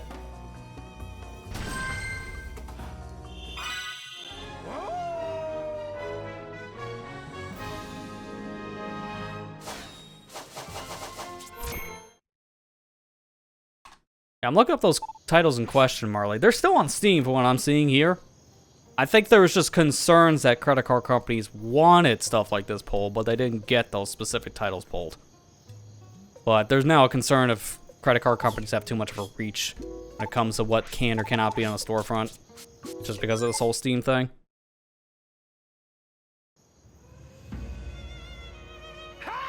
Moral of this story is credit card companies have too much power. Make them stop. Didn't one of these have like a Unleashed thing? No, I thought there was an actual Unleashed orb. I thought that's what I saw earlier, but I think I just saw one of the small ones.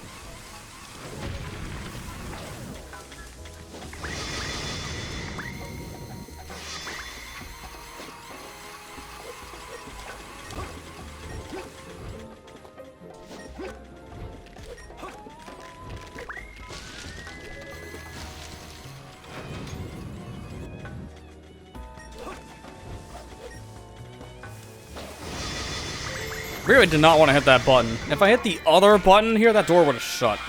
I don't want that. And I've done that little accidental press once in a while coming to this part of the stage.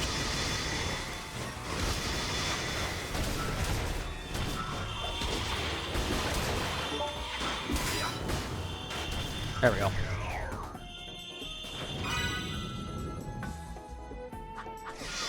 Yeah, I mean, that's dumb. Yeah, like, oh, they're trying a dark theme. Delist. It's like, yeah, and? Played worse. And if they want to delist every game that makes people feel horny, that's like half of the gaming industry right there. Because fan service has been a thing for decades. Dear God, WayForward would be shut down as a company. Look at Shantae. That's the biggest example of fan service, the product. I love the franchise, but dear God, it's mainly been sold nowadays as fan service. I didn't want to do that. That's fine, I'll just go the bottom path. It's slower, but not the end of the world. It's harder technically too, ironically enough.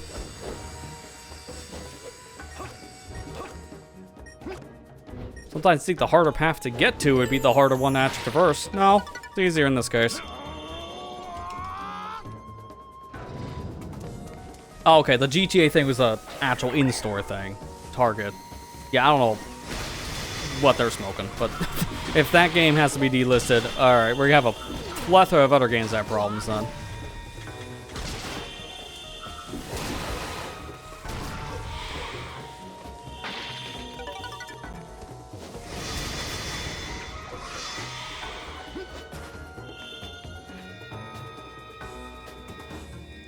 Come on, one more turn. One more turn. There you go.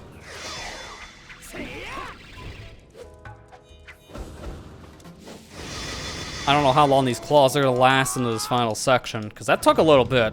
I might only have them for like 10 seconds tops. Yeah, they're gone.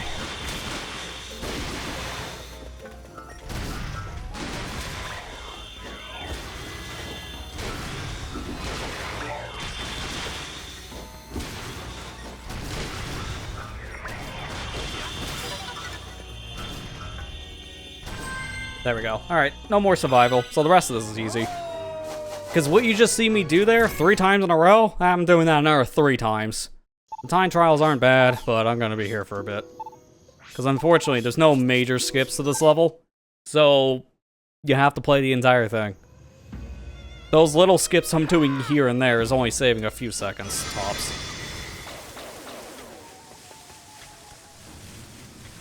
It's not like Rooftop Run. That stage we can easily beat in less than 5 minutes. And I'm going to be doing that for the time trial, believe me. I'll do the survival one without the skips, but the time trials, I'll do the major skips. How about that? I gotta give a compromise somehow, right? Because the survival missions are an actual challenge. If I'm skipping 90% of the level, I'm skipping 90% of the challenge. So I think the compromise, I'm gonna have to do those normally. And by normally, I mean I'm not clipping through every wall. But I will skip combat, because there's a lot of cases you can skip combat without glitching. It's just a matter of, do you know what enemy triggers to actually avoid? Biggest example, Jungle Joyride Night. Most of the combat in that stage is skipped.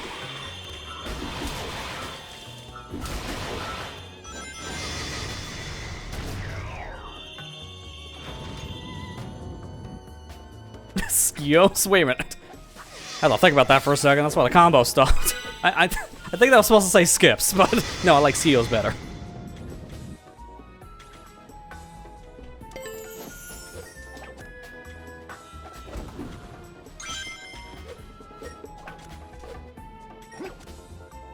I'm also gonna put that on as a caveat too for the day stuff. I'm gonna play those levels normally because I have to anyways for a lot of the...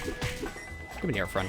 I have to play those levels normally anyways for a lot of the ring and combat stuff. But time trials, I will be doing major skips. So again, Rooftop Run, have that level when not playing.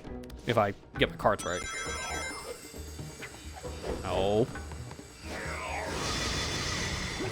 But yeah, the skips really start at Rooftop. That's why it hasn't mattered for this continent or the previous one.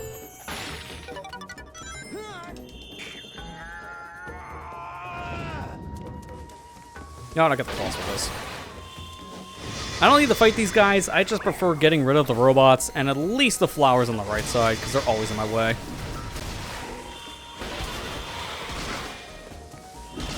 Because then I can just do things freely here. And I don't have to worry about enemies just attacking me off of nowhere. Nope, I keep on moving the wrong way. Yeah, claws won't last in this section, but honestly, I don't really care. Because I do more than enough damage with Unleashed.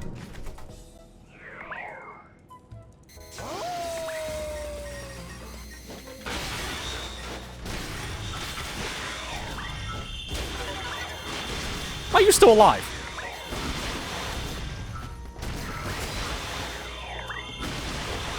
If you can do this fast, you can take out all these robots with just like, I think it's 6 moves total. And they're all that. Run, jump, claw. That's literally it. But yeah, this mission, I think the lowest it goes is 10 minutes for your timer. I'm gonna beat this in about 3. So, yeah, the time is not a problem. It's just, I gotta keep redoing this, and it's just mind-numbing after a while. That's why I kind of said tonight is more of the Sonic Unleashed podcast, because visually speaking, there's not gonna be too much going on, because it's most of the same.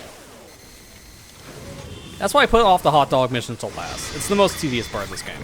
100%. It's the part that I say most players should never bother with, because no real reason to bother with this stuff. Early on, maybe a hot dog or 2 could be good for your stats, and then after you get Wintos to show up, just don't even bother. And even then, if you bought the Apotos DLC, again, don't even bother. Dude. That's why I didn't want to press that.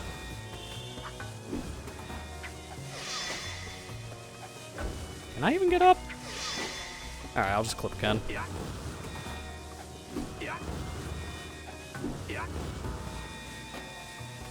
I love how I clipped through the door the wrong way. Just because I don't want to push this stupid block over here. Fine, I'll get the block. I knew that would happen at one point during these missions because it's very easy to clip this button by accident. Took forever to finish one continent. Yeah, to be fair, this is my first time ever fully completing these, but I have completed a couple continents of this before. This was like 10 years ago, and it did take me a while to fully complete one, but that was before I knew a lot of the stuff I know now in the game, and I also did not have a maxed out werehog, so that kind of helps a lot for the night stuff. Like, this is the reason why you do these missions, is to get more experience to level up your character. I'm coming in with a max character, So why am I doing this again? Oh, an achievement. Got it.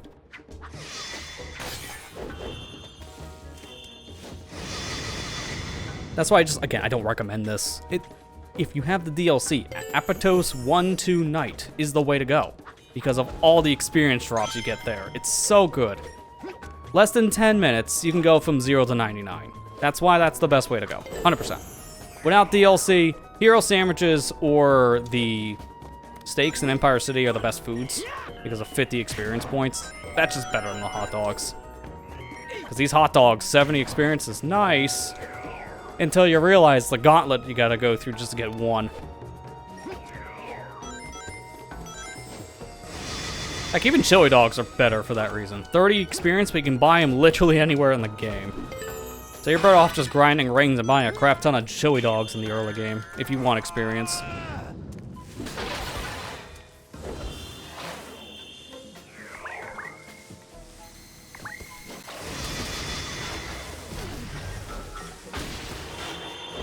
Oh, I even killed that flower with that move? Wow, what a destructive slash.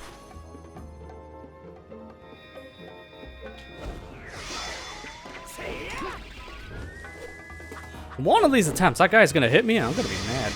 I can feel it. I always get hit there, so I'm shocked I'm not getting hit the pole. It's gonna happen now that I say that.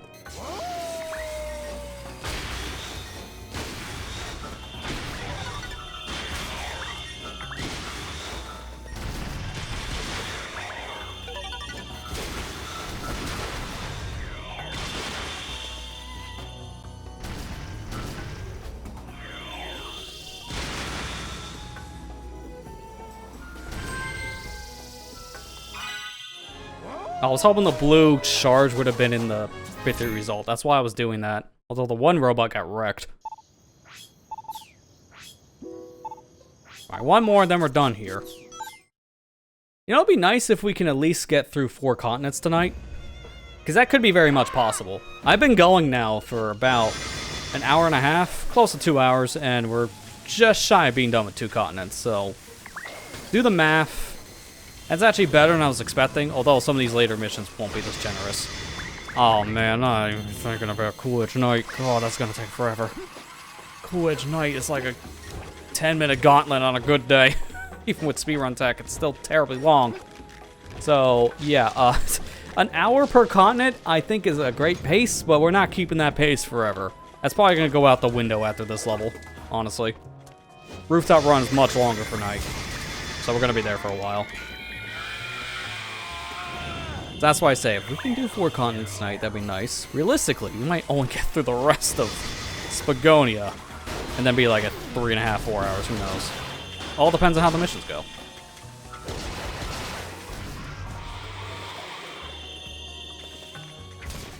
Thought you were dead.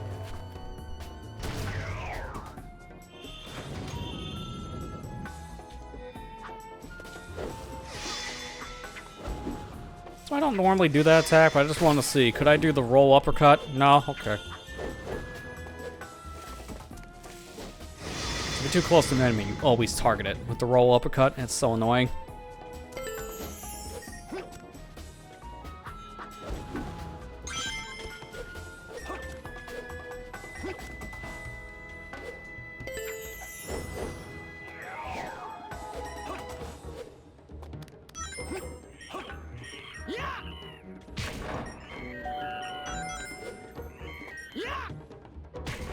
It's really nice, as soon as you get on this platform, you can just target the right switch no matter how high you're up. It just looks goofy. Because you're throwing the Dark Gaia creature from downtown and it still hits the switch.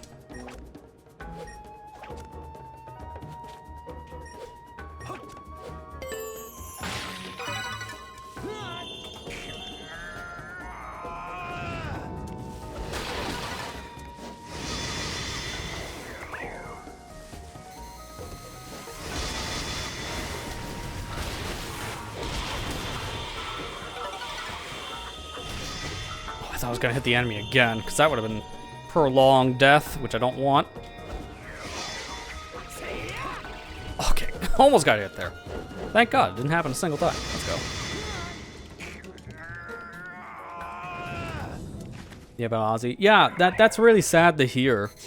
that unfortunately, yeah, Ozzy Osbourne passed. Apparently he had a lot more medical issues that we didn't know about. I heard he had Parkinson's. So, yeah, the guy was having a lot of health concerns these past few years, and yeah, it's just sad to hear. Because he was definitely an icon in the entertainment scene.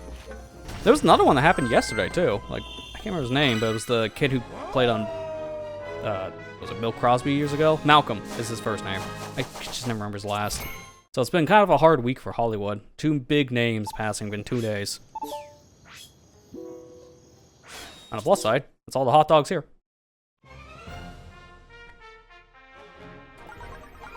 Now we get to go to Spagonia.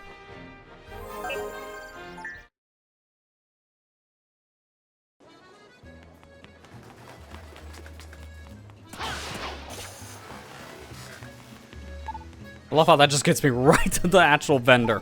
Thank you. I'm not looking forward to this one. Ring trial level 1 and 2 aren't that bad. It's just level 3. Dear God, level 3. Oh, it's terrible. Nice height. Dude, that was the pixel I could have used to skip like half this level. I just got on the reverse.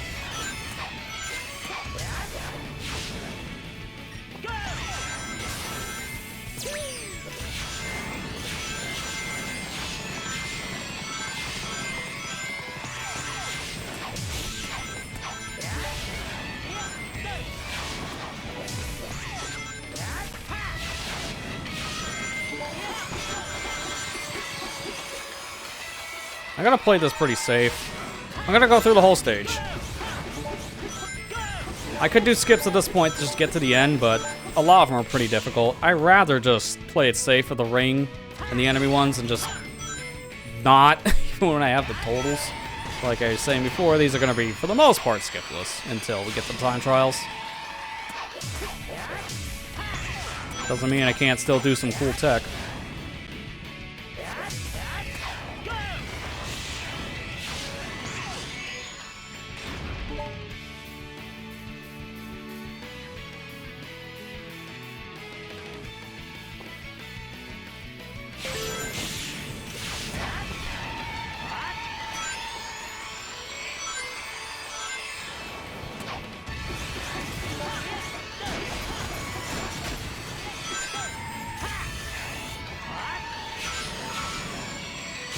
I don't remember what the level 2 is on this. Is it 400? China. We'll see it soon enough. I haven't done level 2 here in like a decade. I did all the level 3s recently just to kind of prepare for this, but level 1s and 2s I don't remember at all. So I'm trying to think what this one was.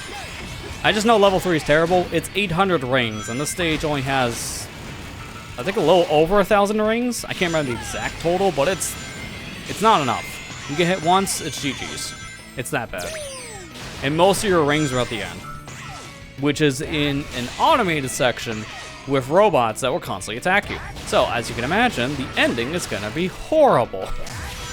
Thankfully, I'm not worried about it, because I have a strat that's gonna make the ending consistent for rings.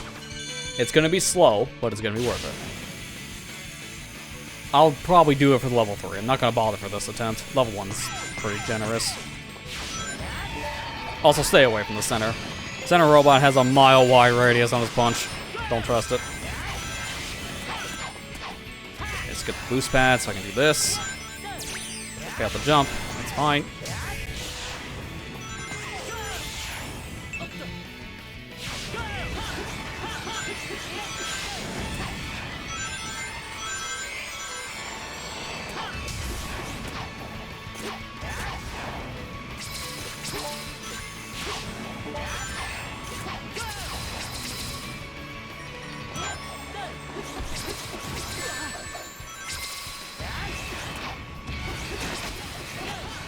Like one of the robots couldn't catch back up. If you M-speed in this section, they just don't follow you anymore. The robots actually get too far behind, their AI gets screwed up to a point, they just stop following you, if that makes sense. Like, they still are. But they're so far back, you have to legitimately get hit a couple times for them to actually catch up.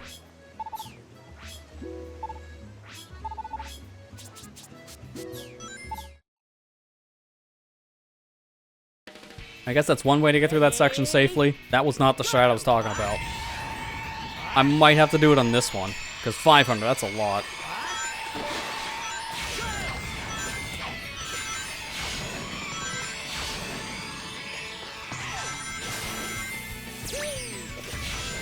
If I don't go for it this attempt, it's just going to be a scary ending. We'll see where our rings are by the time we get to the end of the stage.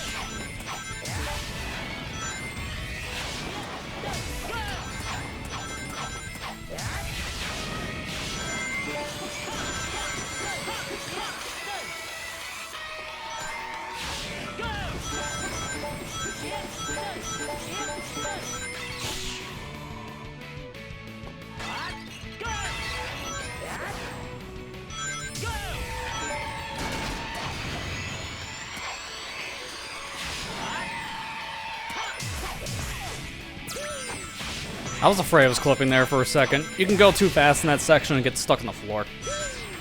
It's happened to me before.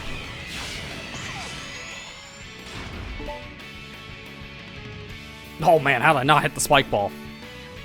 It really depends on where Sonic starts for how you drift down. Because I've noticed sometimes he just has this weird control when you hold straight down.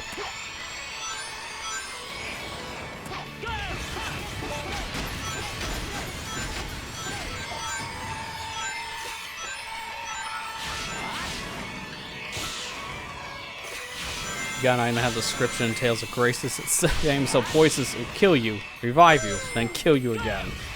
Nice. I love when games have tongue-in-cheek humor like that.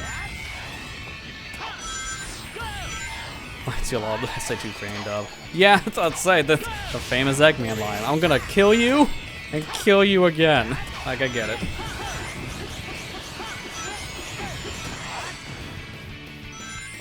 I'm one of those that I think it's a little overhyped, but there are certain lines from that SA2 fan dub I do every once in a while find myself quoting. Like, it's good, don't get me wrong, but I do feel like a lot of that dub's humor is just a lot of crude humor. It just doesn't click for me, so it's more personal humor taste.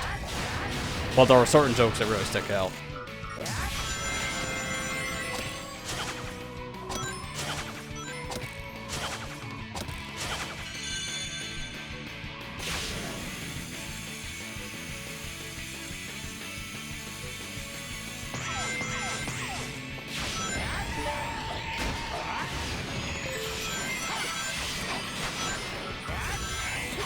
Okay, I'm not gonna go for the strat. We have more than enough rings. I just don't want to take a hit. That's all.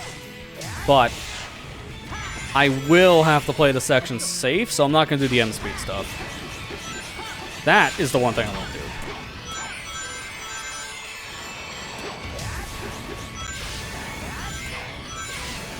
Actually, them getting that far ahead is not a bad thing. In fact, that's good for me. So yeah, stay over there.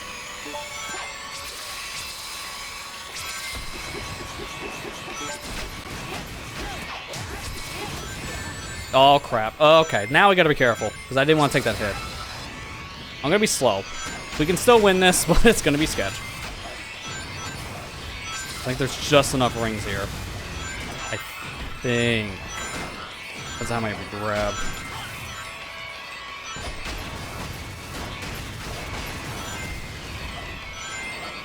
Okay, yeah, now we're good. Just enough. See, that's why I say the ring level 3 is gonna be fun, says the guy with the gun pointed towards his head. Because he's a hostage. Please get me out.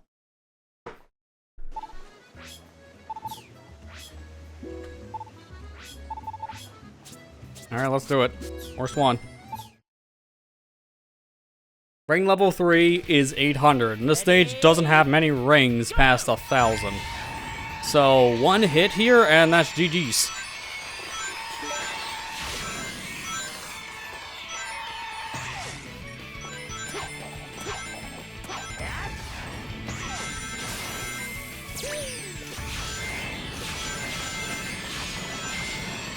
So I have a little bit of a strat that's going to make this a little bit easier at the end.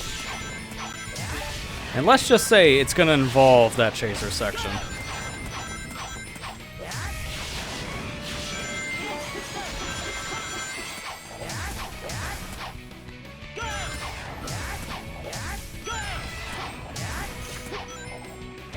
Okay, Sonic's getting like some of the weirdest jumps. I just want some of these rings. We're gonna take it slow, but that's the way to go in this mission, so it may look cringe, but it's worth it.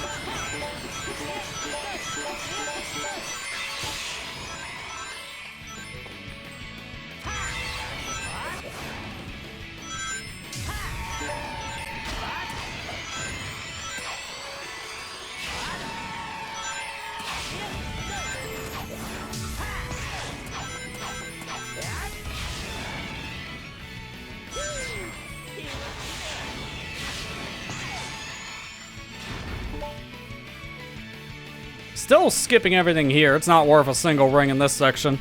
Too dangerous.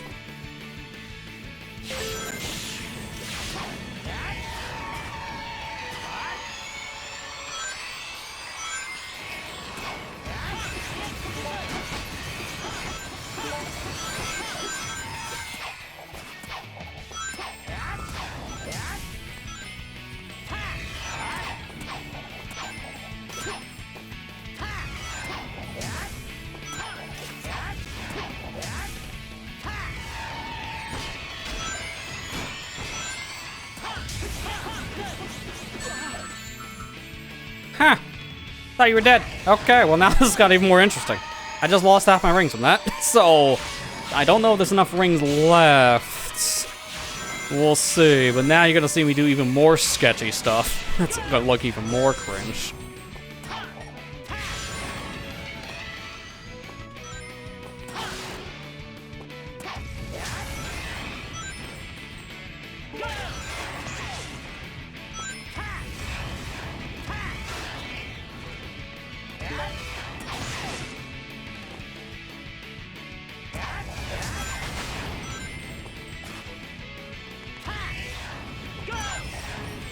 This might look stupid, because it is, but it's getting results.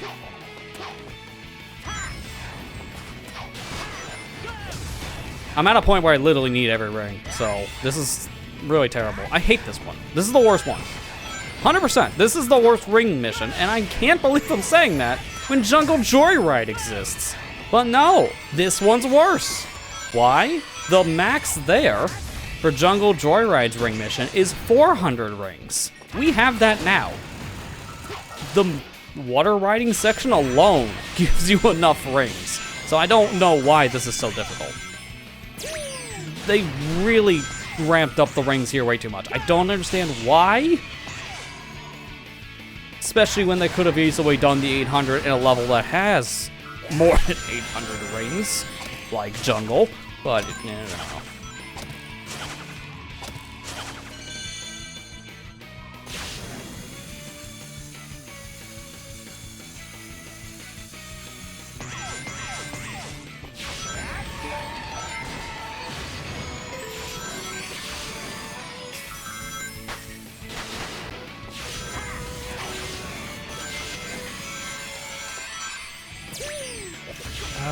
Thinking of how the ending works. I think we'll have enough rings. I still need to fail this. But I do also, this is gonna be even more sketch. Oh god, wait. Oh god, I really don't like what I'm about to do. But I have to get more rings. Why are they all spikes?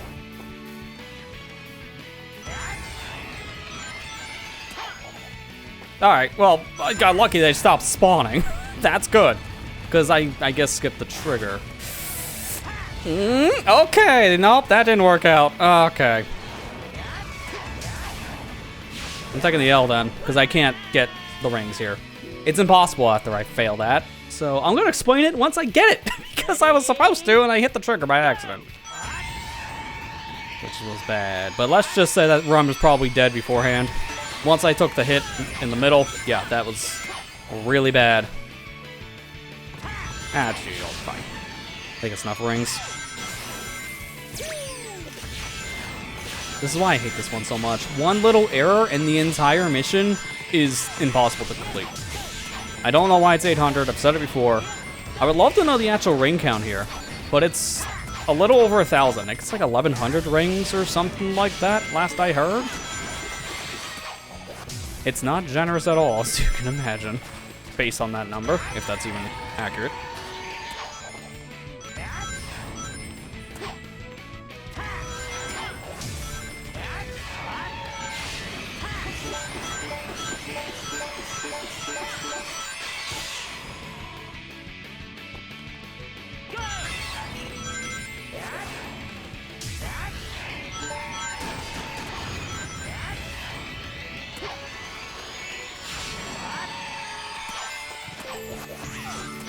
Nice, I got the little wall jump skip. Where you just somehow go so fast you skip having to run around to the spring and just hit the spring. I essentially call it wall jump skip because it puts you there at the wall jump, which is not the same thing, but I've heard dumber names for speedrunning.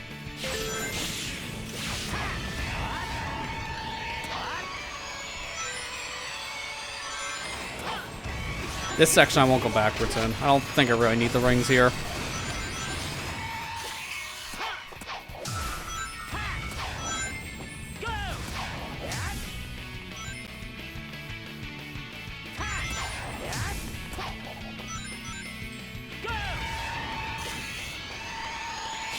Really terrible. I have to go backwards in a lot of these sections, but you're not gonna have enough rings if you don't.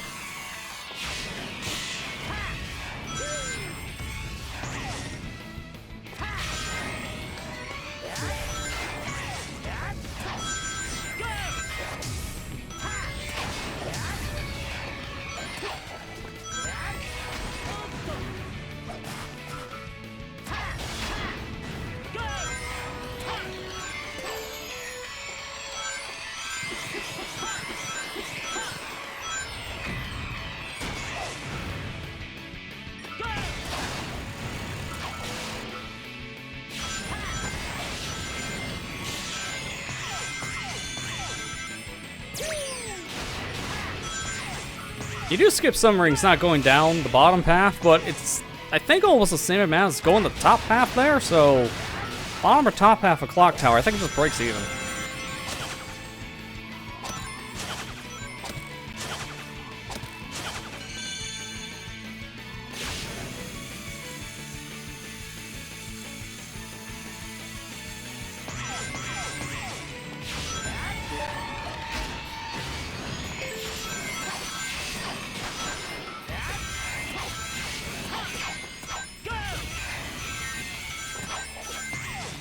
Okay. Let's be careful here. I gotta fail that. Dude. I love when I got the skip, and then a barrel spawns frame 1. So that's really bad. I don't even know if this is possible anymore because of that. Because I just lost half my rings again. I hate that so much. Okay, well definitely not. You know what, I'll take the dev, because there's no way I get it now. I don't have enough rings. I think this final section might have tops 400 rings, maybe? And even that won't be enough because I needed a little over 400 because of that hit. That's why I'm going out of my way to literally get every ring imaginable because I need a little bit of a buffer. But the more rings you have, the more you lose when you get hit. So I don't know how well of a strat this really works out to be. I want about 600 rings going to the ending. If I have 600, I'll have enough.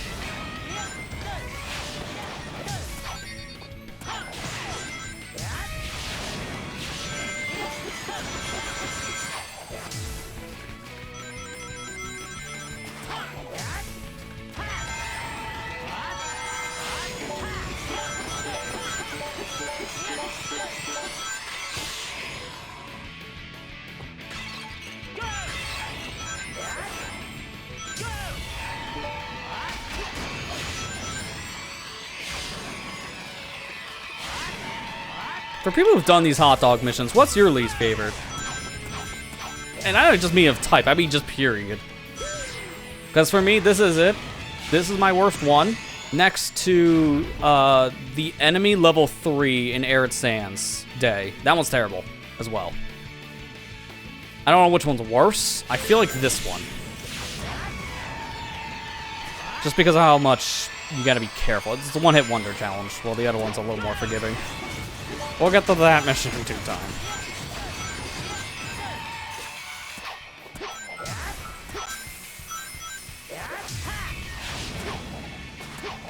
Ring level 3 Atabat? Really? Really, that one? Are you kidding me? I'm sorry, I have to call that one out because it's only 400 rings. The middle section has 400 rings. I guess you more mean because of the difficulty of the stage. Like, an objective, that's like one of the easiest. Yeah, Eggman Land, I mean, that's the one that always takes the cake for most people, and it's understandable because of how long of a level Eggman Land is. It's thankfully just time. We don't have to do anything extra, it's just a time trial. Okay, you meant time, okay. I was gonna say, wait a minute. That's the ring. You wanna get back to me on that one? Yeah, no, time trial level 3 on that stage is hard. I can understand that. I don't remember what it was. It is kind of strict. I can't, like, the problem is I can't think of a single time trial mission I really have a problem with now because of how much of the game I played. But thinking about it, when I first played this version back in like 2014, I didn't do them all. So I didn't do Atabat missions. Oh. I might have, I don't remember. That's the problem. Back then, I think it would have probably been maybe Arid Sands time attack, because I couldn't get the achievement for a while. It's just so hard to remember back then. That's the issue.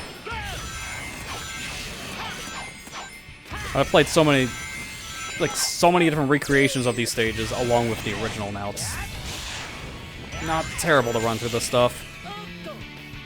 So I don't really find a lot of these time trials that bad. Okay, thank God. No frame 1 barrel.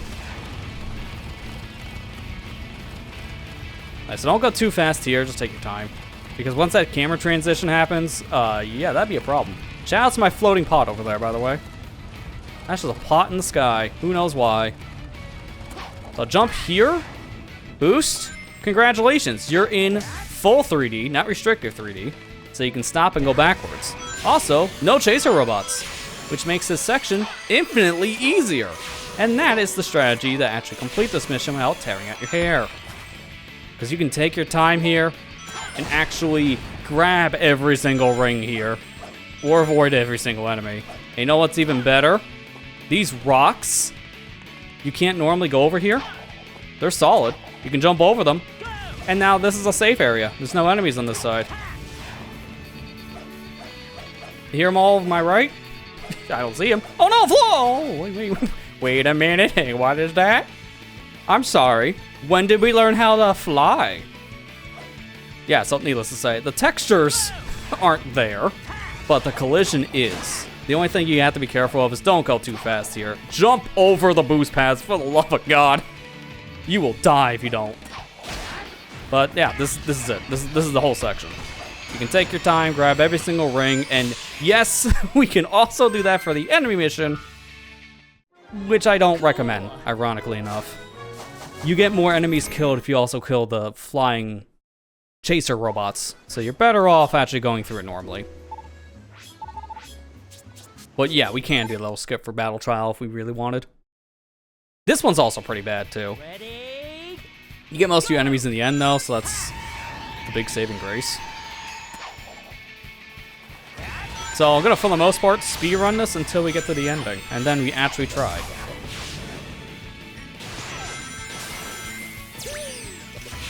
Try to think from my perspective that doesn't know about basic mechanics. I mean, that's what I'm trying to remember, which time trial was one of the hardest. Because I'm not remembering a lot of their times. The ones I remember the most for time are the two with achievements tied to them, because that just makes a lot of sense. And those aren't that bad once you learn how to do those achievements. I would say probably Atabat be up there, yeah. Thinking about it. Atabats. And probably also Cool Edge, because there's not much you can do to skip in Cool Edge. Even if you don't know mechanics, it's still pretty hard. Cool Edge hot dogs are just very tedious. Because, especially with the night stage, it's some of the longest set of hot dog missions in the game, which doesn't help. Those are bad for all the wrong reasons.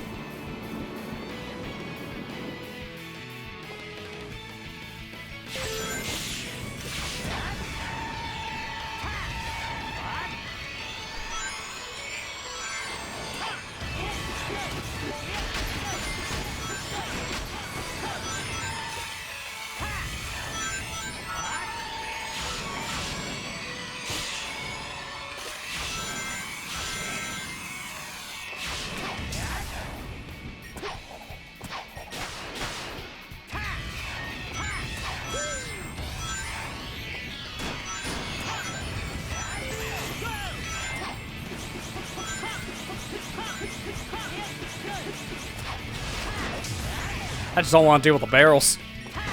I'll play this normally, but I can still do wall running, because that's funny. Again, time trial is where the gloves come off.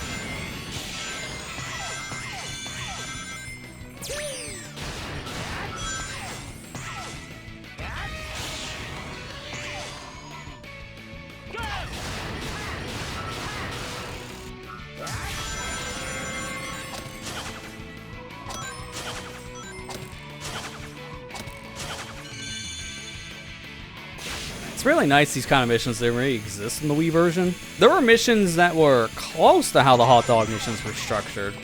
Time Attack was probably the one I think of right away, because the Time Attack missions might as well have been the hot dog missions from the day stuff. After playing through the whole Wii version, 100% included and all that, right? I do have a bigger appreciation for that version of the game, even though I still think the controls have aged like a fine milk that's been left out in the sun. AKA, it's very stiff. But, no, in terms of like level design and such, it's fantastic. That's what really gives me hope to see those levels maybe being ported over to this version, with the PC side just having such a big modding scene. And also cutting out the hot dog missions, good call. They're just fluff. You don't need them. You really don't. Unless I'm going out of my way like this, like for 100% completion, I just don't find a reason to do these anymore. I really don't. Because the food isn't worth it. The missions are so hard and it takes a while to actually unlock them that you're better off just saving up the rings and buying stuff at shops. DLC makes this whole thing completely irrelevant for experience. Like, I've said a lot tonight, but that'll be repeated a lot. I don't see much of a point to do these outside of 100% purposes, like achievements.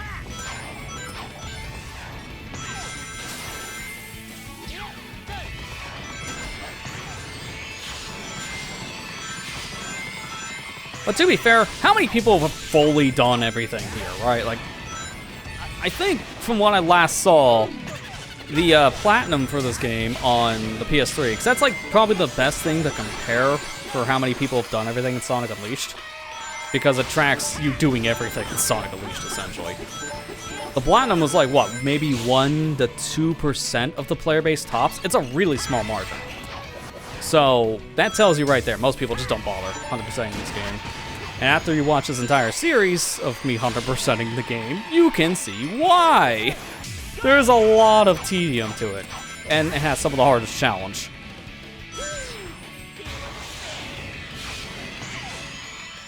Like, honestly, I would love one day to probably get the platinum for this on PS3. It's just, the problem I would have to do it is just to push my way through that version specifically, because of all the lag. I wouldn't have problem doing that in the Xbox version, because I could just play it on Xbox Series, and then fine. It's the PS3 one. That's like, there's no fix for bad frame rate. Just deal with it, unfortunately. Yeah, the platinum, and also the whole 1,000 gamer point score. Nice. I mean, that's impressive. You got it both. But I remember you did say a while back, Matt, you did do everything on the game twice. So, that adds up. It's definitely a game I wouldn't mind to do this again, because I really have enjoyed my time. I would probably, though, kind of follow like a speedrun route for the side quest stuff specifically. And what I mean by that is know which quests they start just to grab a medal and pop out of. Because I don't think doing all the side quests were worth it. That was probably the lowest point of this game, because most of the side quests, if they didn't lead to a level that had medals, or a main collectible like a book, for example, they were worthless. Most of the quests were literally just nothing burger quests. You do a thing to help a character, they're like, hey, thanks, and that's it. So, half of the side quests you could just skip. So thankfully, you don't have to do them for achievements. And I would probably just do that. Skip half of the side quests.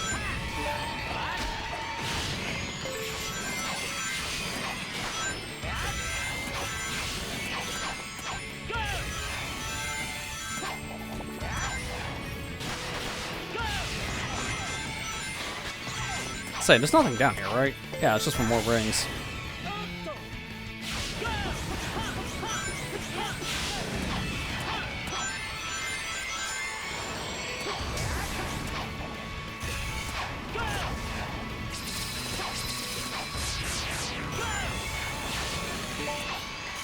I'm not gonna do that again. I think at this point I want to run through this section, so I gotta kill some of these robots.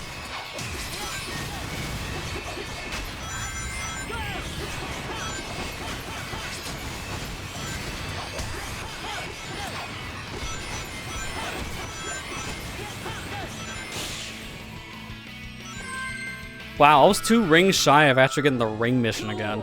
798 is pretty impressive.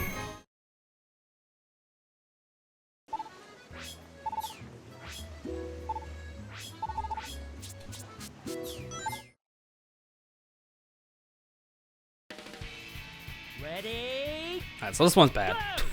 80 enemies. I swear, this is like the con that probably has some of the worst missions specifically to do because of stuff like this. The caps for their max levels are really the problem. 80 enemies is pretty up there for enemy count in a daytime stage. The 800 rings speaks for itself. The time's pretty strict if I remember. Not terrible, but pretty high up there.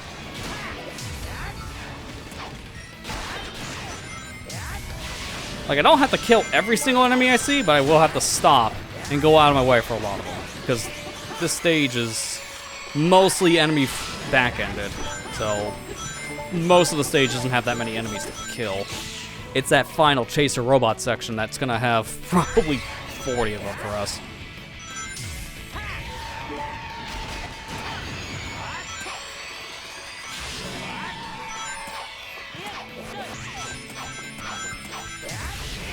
Okay, the platinum for this game is about 2%, 2.15. That's very low.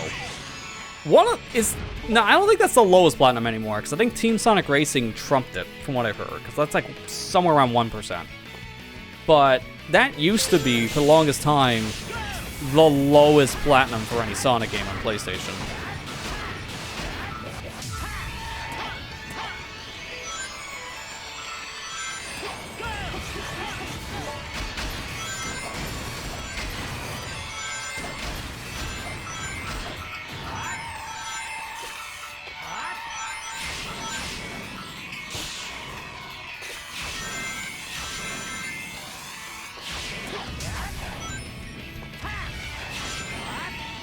Are you looking at the PSN profile site by chance, Matt? Is that where you're getting those numbers? That's usually what I use for PlayStation stuff.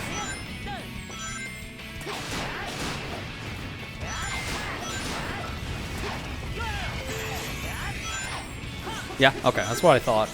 I think you're the one that introduced me to that site. Like, at this point, it's like 14 years ago. So my gray hairs are coming out after I said that. I gotta update my thing on there again. I've been using that site every once in a while if I'm trying to get like a platinum for a game. It's rare, but I did that recently with a title, and I'm working my way through another one.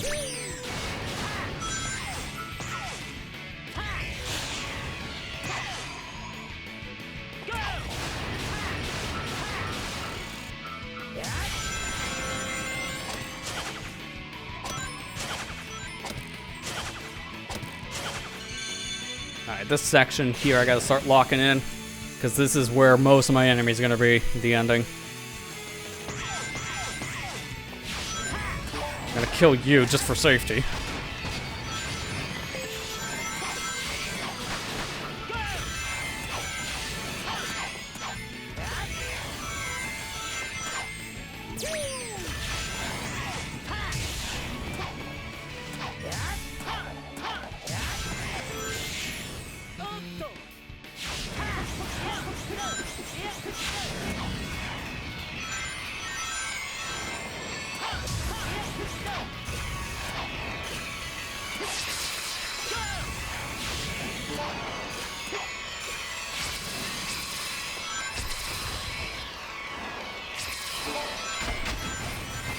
So this is gonna look very stupid, but trust me, it gets results. Don't sidestep here. Just actually wiggle your controller back and forth. You hit more robots.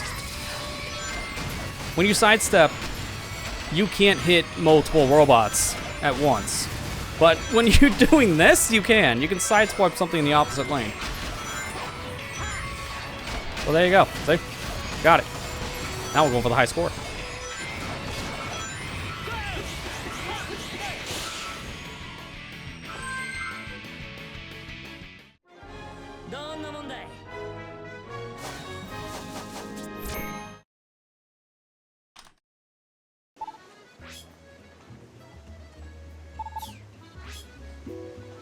Alright, now it's time for time trial. So now the gloves come off. We can do fun stuff.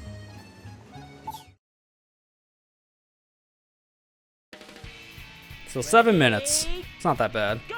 Go! But now we get to do cool stuff like this. Okay, later.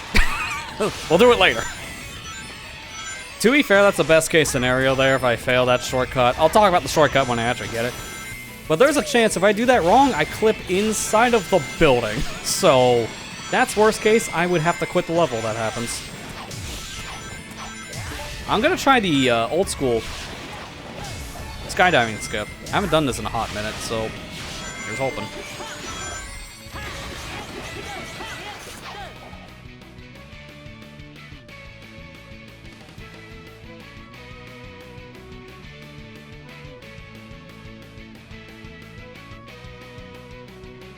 Hey, first try. I can't believe I got that one. I haven't done that skip at this point in probably like 6 years, maybe longer.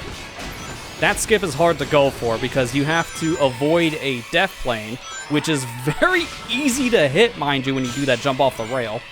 Not to mention, there's also a scary factor if you miss and don't even clip back in bounds. Like, there's a lot that can go wrong there. So that just saved me like a minute. Now I'm gonna do clock tower skip. Everyone knows this one if you see a Sonic Unleashed speedrun, because this is easy.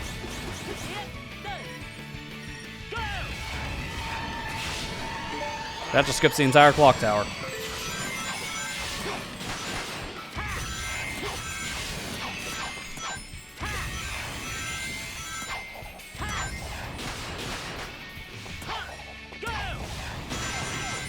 Unfortunately, I'm taking a slow path here, but that's whatever. I got more than enough time to spare on a level 1. These are pretty easy, even if you don't know speedrunning strats.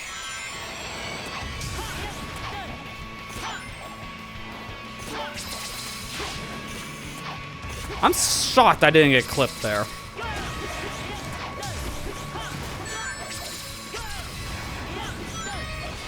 Nice spin kick. I could technically take that out, but I wanted to play this as authentic as possible in terms of like how the game feels. Because yeah, playing this on PC is the farthest away from authenticity, but it's native port, good enough. But needless to say, that's why I haven't turned the cheats on that got rid of homing attack on X or the spin kick in general. You can turn those off. I just left them on.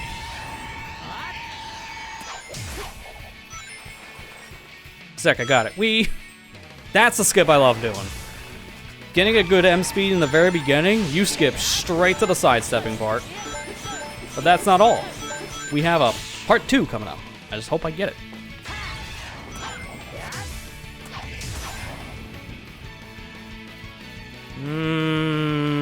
Yeah, I thought so. That felt kind of sketchy. Part 2 would let me skip this whole section. Because now I just go past the skydiving part into the chaser robot section. That would save another 30 seconds, so those 2 skips alone, probably like a minute. It's a pretty big deal to learn those 2 specific skills if you're doing any serious speedrunning of Sonic Unleashed. Especially with how long it takes for you to get through the skydiving part. That part is just insanely long.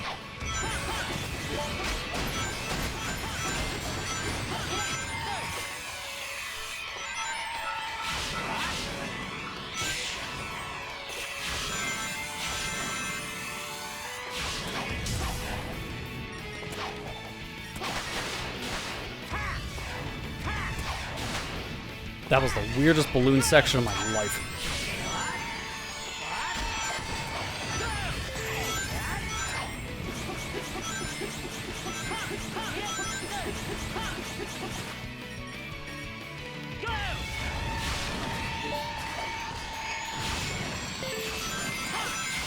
What's nice, if you ever wonder how you do half of these skips, you don't have to ask anymore. Look at the input display and you see what I'm doing. So if you're wondering how I get that top speed to skip like X or Y thing, well, now you can see how it's being done. That's what's also good about me playing this version, is I can have an actual like input display.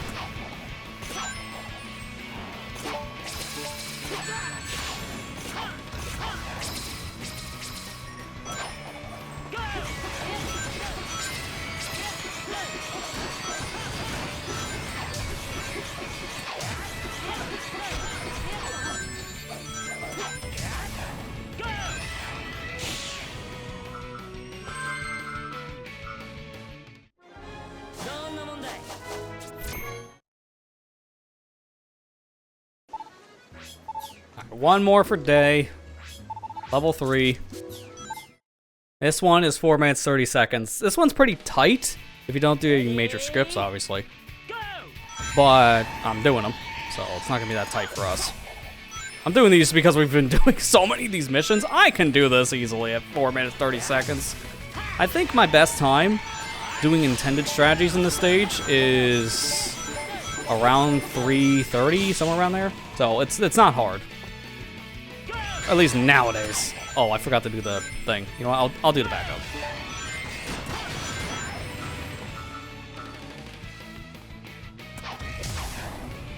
This is probably better anyways.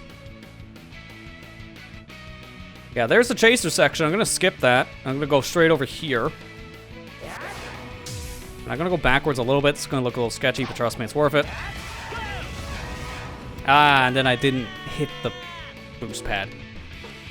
I have to walk around to hit the boost pad. That will put me back in bounds. Otherwise, I will just get flung off the edge and die. This is also very sketchy. Like, that looks easy. It's not. If I go the wrong direction during that little clip to take me into this quick sidestepping section, I could hit a death plane and die. So, it's kind of scary. I don't know why. I always have a hard time getting the end speed jump out of that. I don't know what it is about that rooftop. It just always gives me trouble. But I can do it easily here, so nice backup. And it's actually faster. So I could just go straight to the rail section. I wouldn't have enough height if I went the other path. Alright, let's not skip these this time, please. Dude. He's not hitting the boost pad. Why? I just practiced this before I started. I had no problems. Ready? Sonic's having his typical stage fright happen.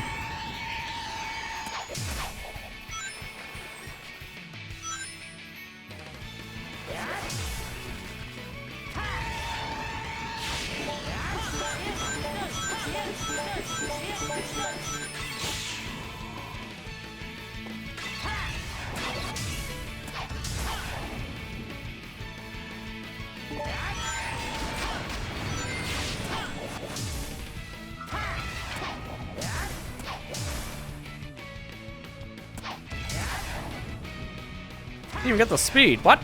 Hello? You know what? No. I'm getting that skip. I just don't know what happened on that attempt. He just felt like he had speed and I lost it. I didn't see where my input was, so I might have just barely been out of the end speed dead zone. Which I feel like I do that all the time.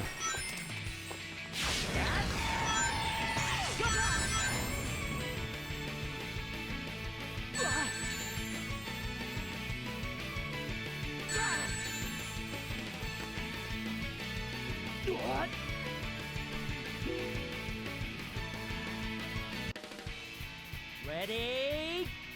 Go!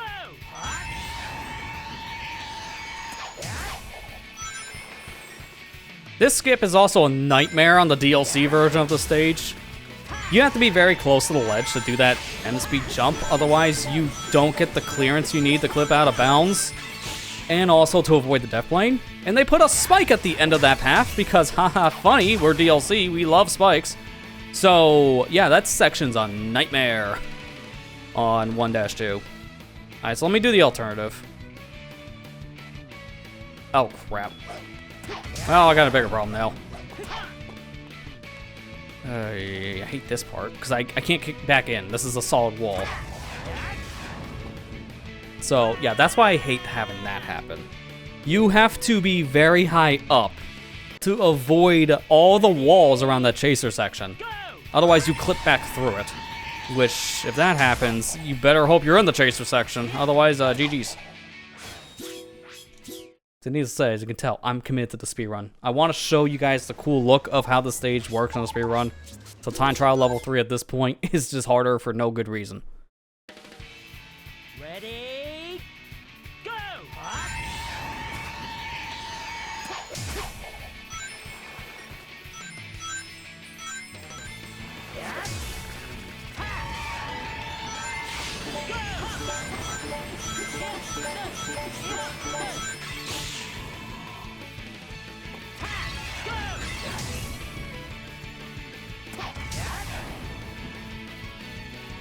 There we go. My timing has to be a little different for getting the launch off that roof, but once I get it, it's fine. So right here, I want to pull back, land on the very top. There you go. Then you clip back in bounds in the chaser section. So you can actually fall back in the level, which is very safe. Compared to what I was doing before, which was a lot more risky. Trying to go for those boosters out of bounds.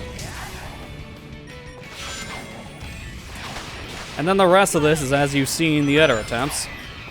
So nothing really new. I'm doing the same old skip for the clock tower. Try to knock out too high, because then I actually jump a little too early. Hit that very specific wall, because otherwise I'll actually die. It's like a lot of this is just kind of memorization. The clip back in bounds after doing the clock tower thing, I'm looking at a visual cue. Looking specifically where a rooftop is located, and trying to aim Sonic for the top corner.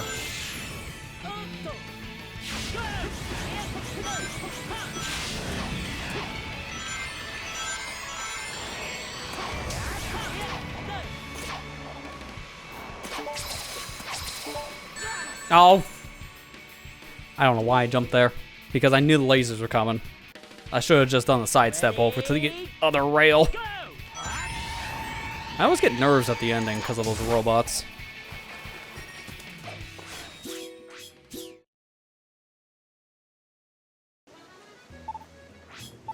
Can I just complain about one bad game design thing here, though? About these hot dog missions. Why is there not a retry option? I don't understand. When you pause, there is no retry option. Because when you die, there is one. Or if you fail the mission, there is one. If you want to restart, like with the enemy, survival, well, actually, no, survival, you just die.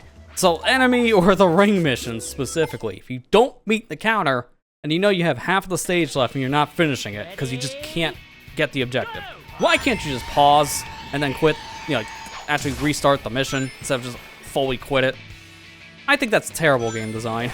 There shouldn't be just like go to goal ring or die for the retry to pop up. It makes no sense.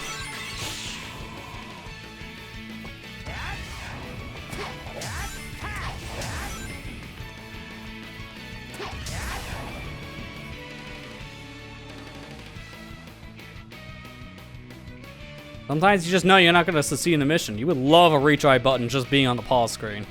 I just don't know why this franchise has a problem sometimes with doing that. Because that was also an issue with... I would say that from Sonic Adventure to... No, yeah, it was just Sonic Adventure 1 that had that problem. When you hit retry, it would retry you at a checkpoint, not the beginning of the stage, which wasn't always ideal, because sometimes you need to go back to the beginning of the stage to complete certain missions easily. So it was kind of weird. There are mods to fix on the PC version, but then starting in Sonic Adventure 2, retry actually retries the stage. Who would have thought? That was the one I was taking up. I knew there was another Sonic game that did a weird thing with restarts, and yeah, first 3D game.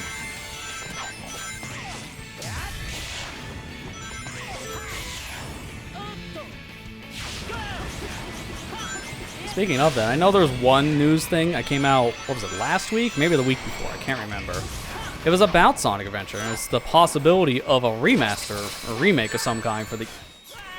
Happen again. Or a remake of some kind of the original Sonic Adventure games. It's now been confirmed that is not even in the pipeline. There was a rumor years ago that was being worked on, but then Sonic Adventure remakes were canceled? I don't know how true that was or not, but based on actual interviews we have now, it sounds like that was just never really a plan.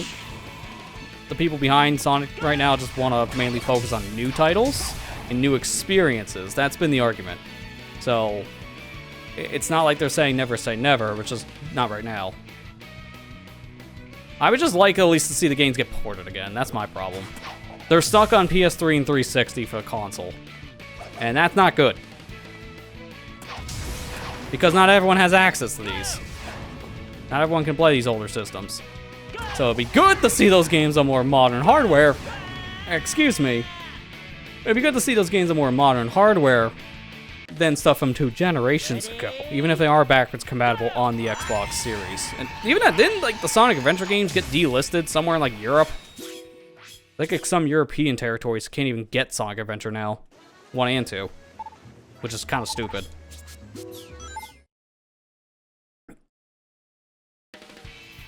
Ready?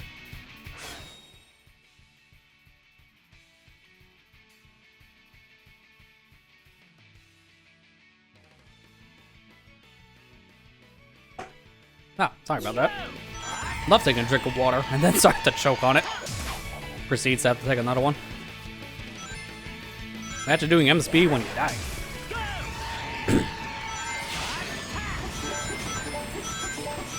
Jeez, now I feel like I gotta clear my throat again.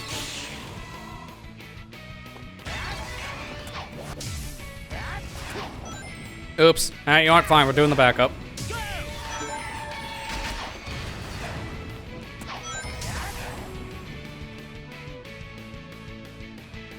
You know what? I'm redeeming myself for not hitting these boost pads.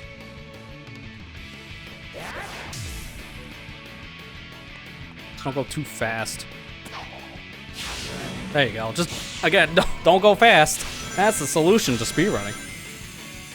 Because I found if I boost there, I just have a harder time actually clipping back in bounds.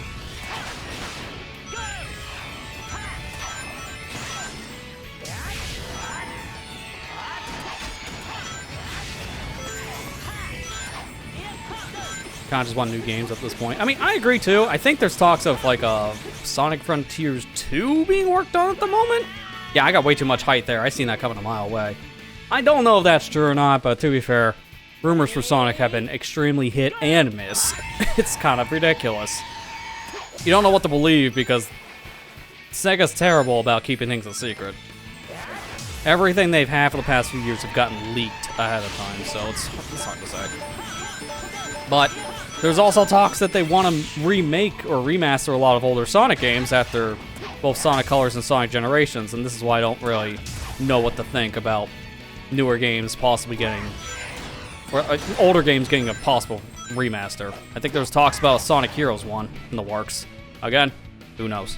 I would love to see it, because that game has only been on GameCube, PS2, and 3, the original Xbox. I almost said 360.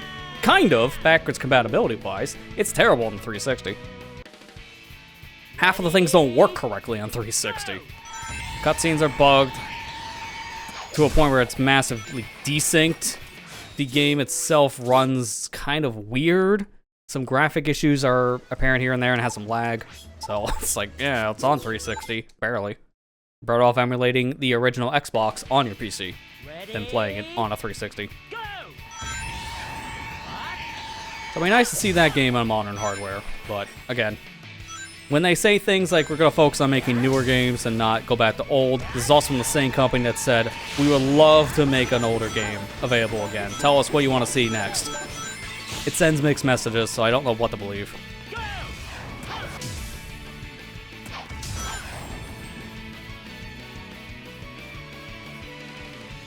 We haven't had a brand new game since Sonic Frontiers, though, to be fair, and that has been, at this stage, 3 years. Because that came out at the end of 22, so just shy of 3 years from now.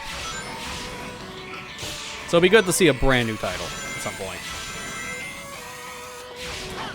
And to be fair, the last new title we had before Frontiers was Sonic Forces, when you really boil it down. So we don't count spin-offs like the Sonic Racing stuff, because it's not the same core gameplay. It's not even the same devs half the time. So that's why I don't really count them. So boil that down, and yeah.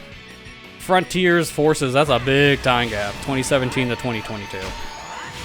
So who knows? Maybe we'll have another Forces to Frontiers situation. I hope not. That was a very long time gap for Sonic of all things. And I'm not counting remasters in that equation. Sonic Colors Ultimate was in the middle. You try to forget Ultimate in this household. It was so terrible. Even mods can't save that game. Oh my god. I kind of low-key want to get that on like a PS4 and Xbox One. I couldn't even jump during that. I forget how bad that is. I might just wait until the MSB at the very end, because I haven't done this in a while. Ready? Go! But yeah, I kind of low-key want to get them on the actual consoles instead, just because of how horrendous the PC version is. I have it on Switch, which is okay, but the loading times are abysmal. Even on Switch 2, it's not much better. So I would kind of want a version that runs at 60 frames that's not 30 seconds per stage, like SonicGhost 6. But at this point, I'm probably just gonna stick to the original and just emulate it if I really want the higher frame rate. Because it's that bad. I have a lot of mods. I've even tried Project Re-Rainbow. That's the mod that fixes a lot of issues in Sonic Colors Ultimate. That still doesn't fix every issue. Like, I don't know. The game's stuttering every 5 seconds. So it goes from 60 frames, or the max is 144, all the way down to 20. It's terrible.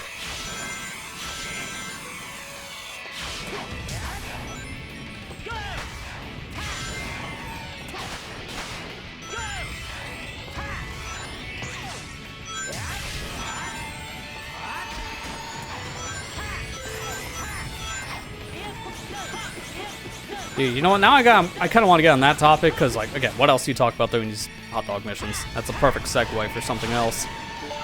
What's everyone's least favorite remaster that has come out for one of your older games? Because that's always a big point of contention for a lot of these remakes, remasters, because sometimes they butcher stuff from the original. Makes it better just to go back to the original. I think the one I hear a lot people hate on is the Bowser Inside Story 3DS remake, because of just how it kind of butchered a lot of things from the original. And it's also just harder to play because of the frame rate. It originally ran at 60, 3DS runs at 30. Kind of makes it hard to play the game, but it was never designed for that. There you go. You know, that's as clean as you can get for this stage. Could have been better, but I'll take it because we've been here way longer than we should have, because I just want to show a clean attempt.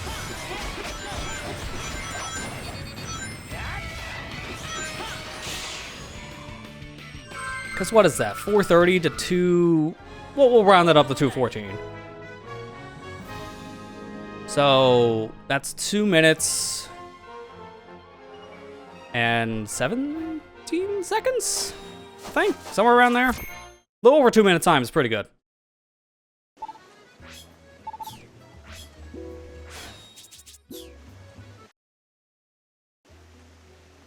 Superstar Saga remake, because it feels so different from the original. It's just jarring. I mean, I think of the two, I think the Bowser's Inside Story one is worse, because when you say mechanically, yeah, that's bad. But I've heard a lot of people dog on the Superstar one now, over the years. And it's not that it's a bad remake, but it does kind of ruin some of the charm that the original game had, like with the music and the actual art style. So I can see why people have said no for the years. I liked it. I've only played it once, but looking back at it now, I can see why people don't care for it, if that makes sense. If I had to pick one or the other, I would probably recommend the GBA version of Superstar Saga to most people. And I think that's even on NSO, so that's kind of like the way to go.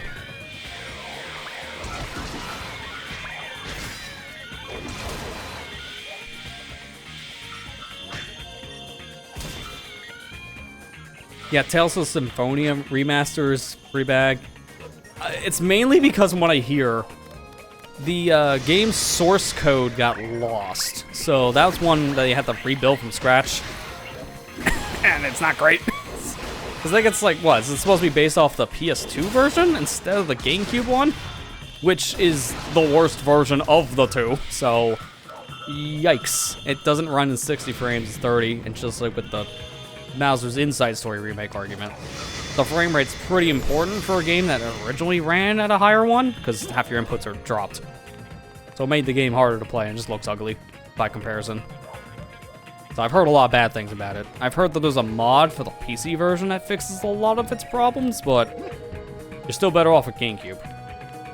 I would laugh if they put it on the Switch 2 online service for the GameCube library, because then it's just gonna make the actual remaster completely worthless, and I would laugh so hard. I mean, heck, Nintendo's gonna put on Super Mario Sunshine to the service, which has a better version on the Switch 1, so that's saying a lot.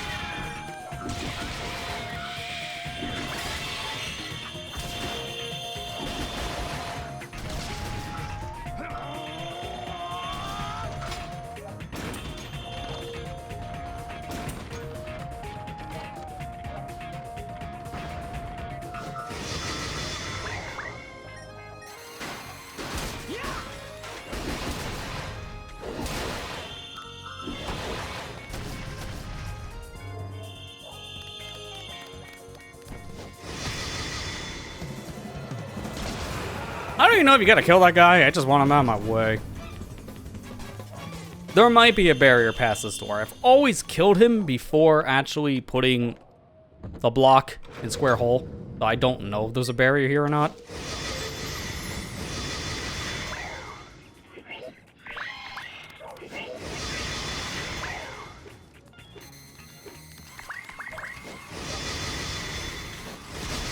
Hit a wrong turn. Oops.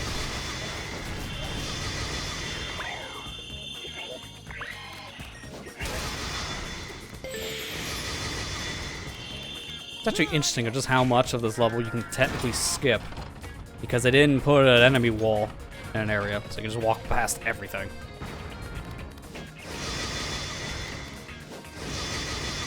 And I think just for time's sake, I'm gonna do the little enemy skip in the very beginning of the stage, starting the next survival attempt. Because you get the gist of how the stage plays out, so I'm not gonna like do the super major skips out of bounds getting here, but I will just like jump over one enemy trigger. Because let's be real, finding a little pile of like weak enemies, not a challenge for these survival missions, really not.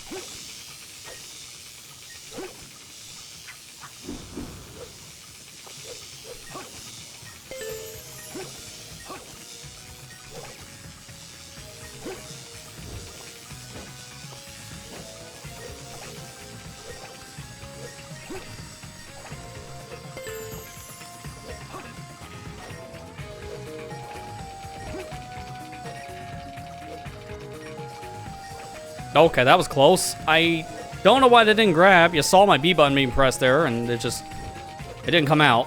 That was weird.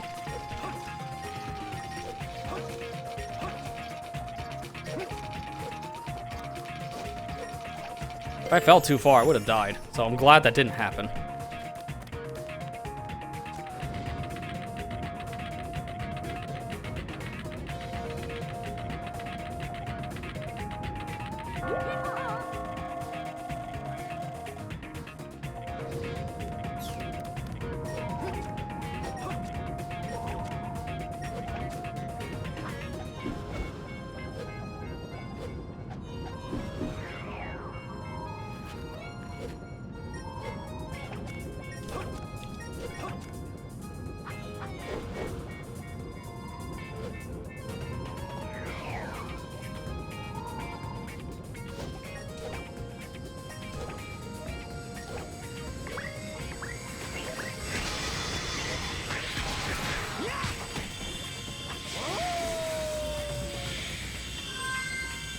Yes, I could have used that earlier. Didn't need it. That's just the whole mission, so that's why I'm gonna just skip one enemy trigger. Oh no.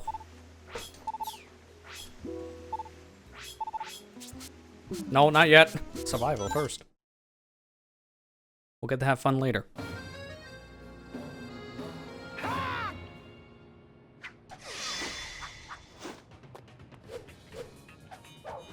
Not even a glitch. Just knowing where you can jump over a trigger because it didn't extend all the way up. Just a little bit of a sequence break.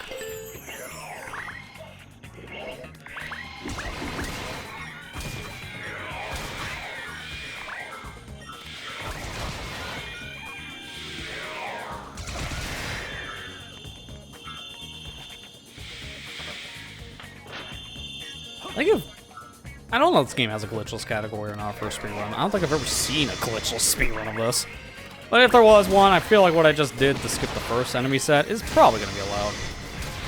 To be fair, glitchless category for speedruns are all over the place of what is considered a glitch and what isn't. I've seen my fair share of glitches and glitchless runs that make me scratch my head. Like, I think there's actually a speedrun, like, a category difference between two different glitchless ones for, like, Ocarina of Time. Which is hilarious to think about. There's two different forms of glitchless. What does that even mean? Because there's just some things that are not considered glitches, even though they look like it. Like jumping out of bounds, not considered a glitch. Some people do, so that's why they made a separate category.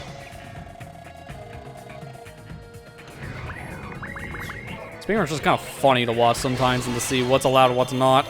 It's just... Also, what even counts as a glitch? I don't know.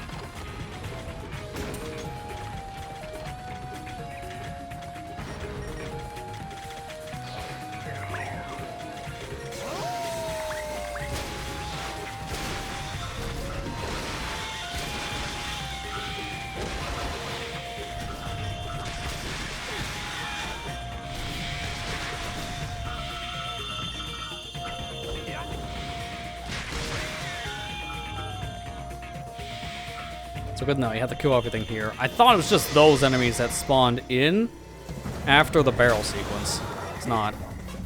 Still don't know about you. Maybe I should test that for level 3. Just leave him alive. Idea for next run.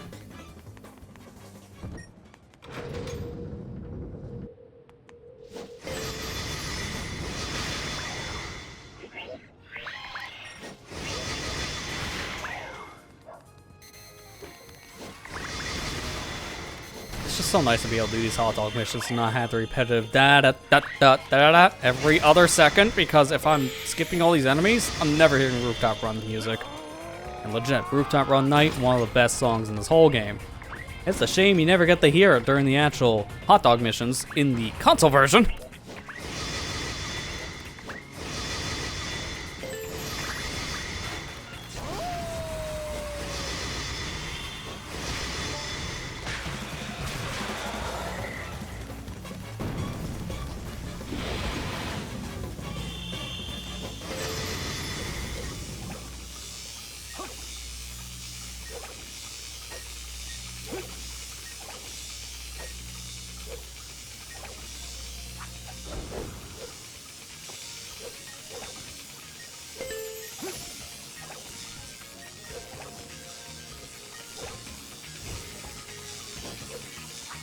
Okay, that was a very weird angle. Easy to fix. I love how I pause actually on death frame. See, that's why I was worried about the first attempt, and I got a very weird jump off that cog. So, yep, unfortunate. We're redoing this.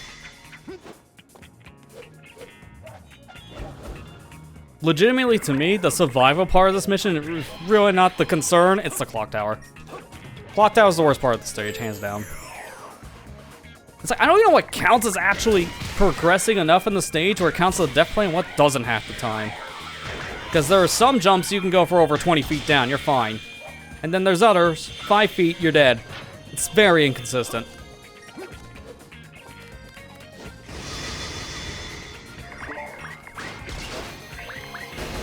Yeah, I'm just not a fan of that Contra syndrome even being a thing.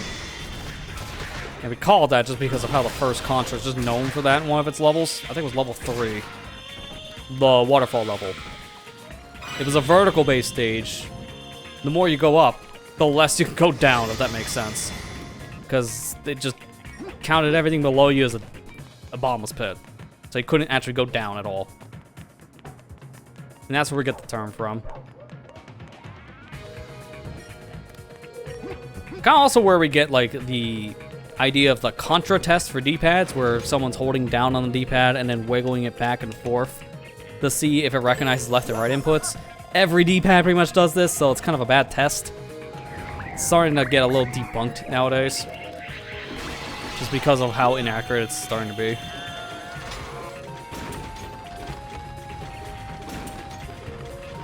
You sit down and beat Contra. I mean, to be fair, nowadays it's not that bad to actually sit down and beat it, since there is a modern-day collection of the Contra games. So you can have a version that has save states. It's not that bad when you have save states. Without them, yeah, it's horrendous. Even with the Contra code, can't even save that. The game is very hard.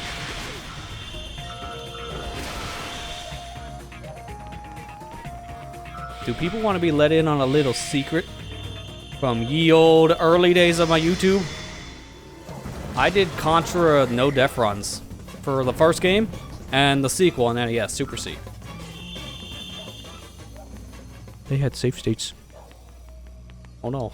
The illusion was broken if you actually watched those 14 years ago. So, legitimately, every run of those stages were deathless. But just for the sake of me not taking 500 years to make one video, it feels like an exaggeration, but for how hard Contra was, it might have actually been real. I just made save states in between stages and just reloaded them for checkpoints. It's how I like using save states. Checkpoints. Makes it so you don't have to redo everything in one go. Because I hate that about games that don't really offer proper saving. So, I find that's perfectly fine to just save in between a stage. Modern games do it all the time, so.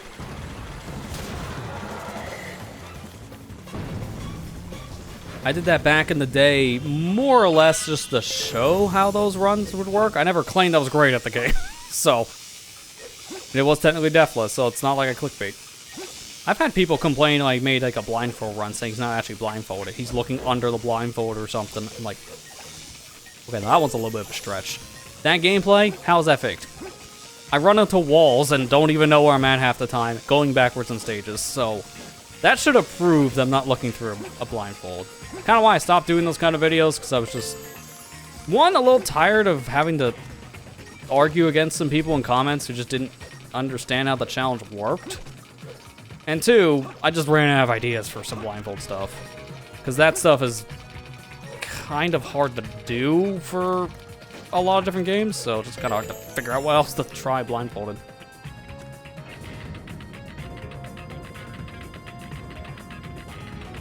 One day I would like to properly revive the challenge series stuff. It's just kind of hard to figure out what to do half the time. I like doing these kind of challenges more or less nowadays, which is just full game runs. Kind of hard to make videos out of that, so I'd rather just do a stream instead.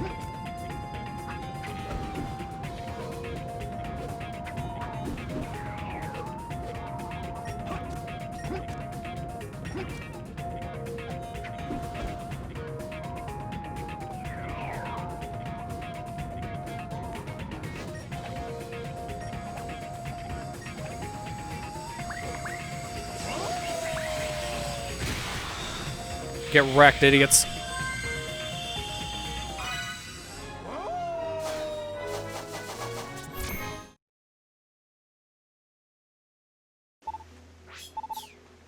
Alright, one more survival to go. It's the hardest, but again, the hard part for me is the clock tower. That has nothing to do with health. That's just the stage being kinda janky out of nowhere.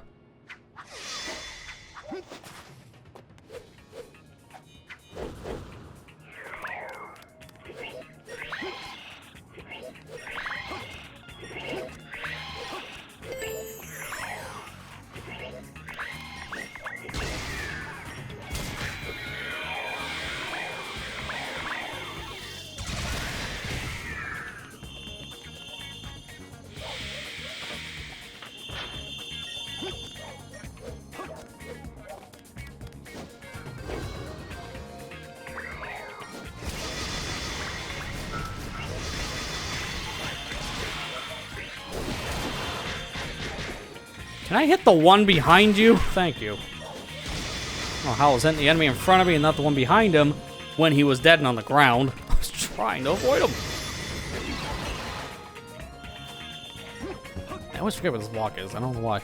Keep on thinking it's on the right side when it's on the left. They're both on the left.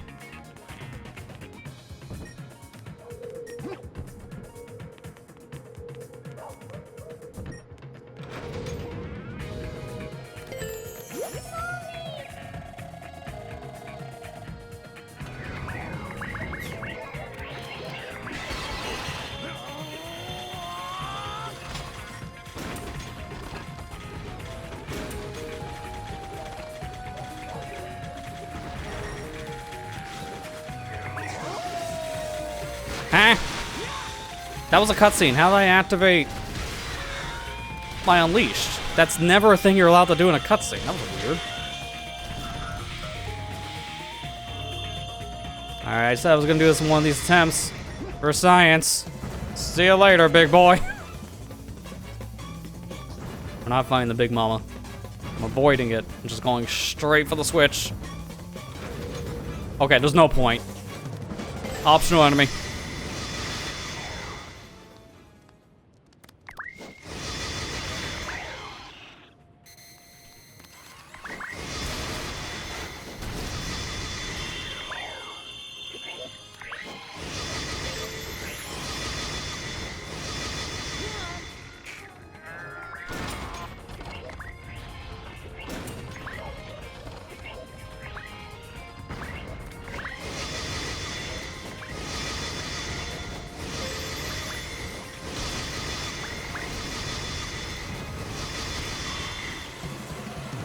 I'm surprised I clipped this enemy at all with that drill.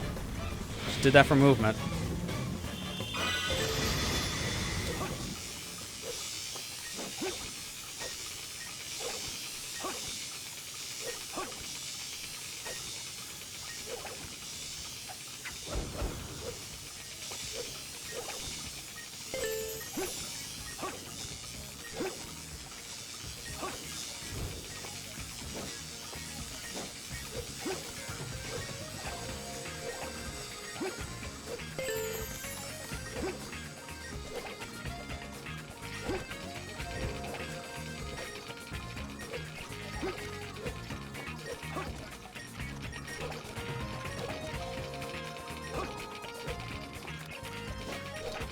Okay, that's a pretty clean clock tower. I like that one. Now I need to do that 3 more times, because we still have the time trials left.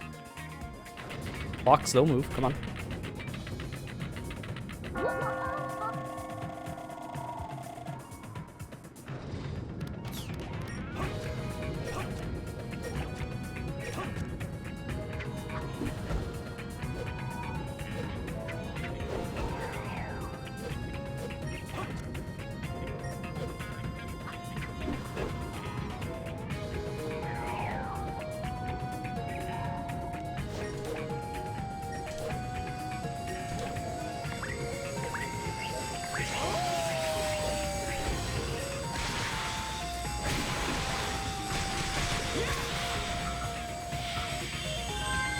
Alright, there's the survivals done, so hardest missions for Werehog are taken care of.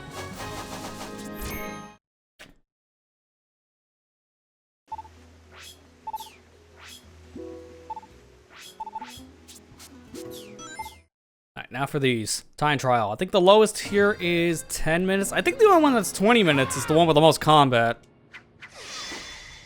And that is Arid Sands Night. So now I get to do my fun little skips, because we've been here long enough. I can beat this easily in 10 minutes. So it's not like you really need to see that happen 3 times in a row. That's a 30-minute level. So we're gonna do the speedrun route, which is gonna skip a good 80 to 90% of the stage. I'd say it's more like 80.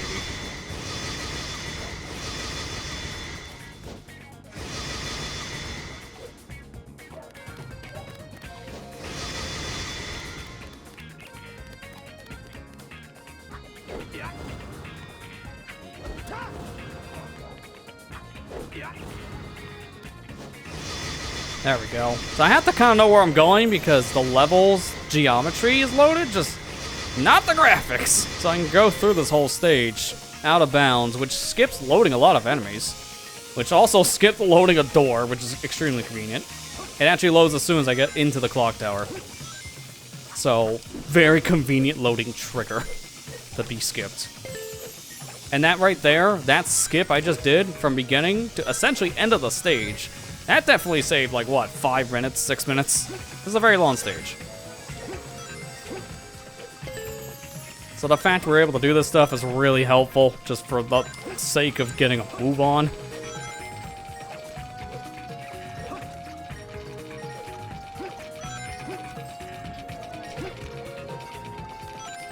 Because I already did this time trial just in the survival mission, so you already kind of get a gauge of how this works. Now I'm going to do this. That was a little too low. I'm gonna do the ending thing too to also skip climbing the clock tower, but if I fail it, that happens, where I easily just completely fall off the edge, and that's it. So I gotta do it again.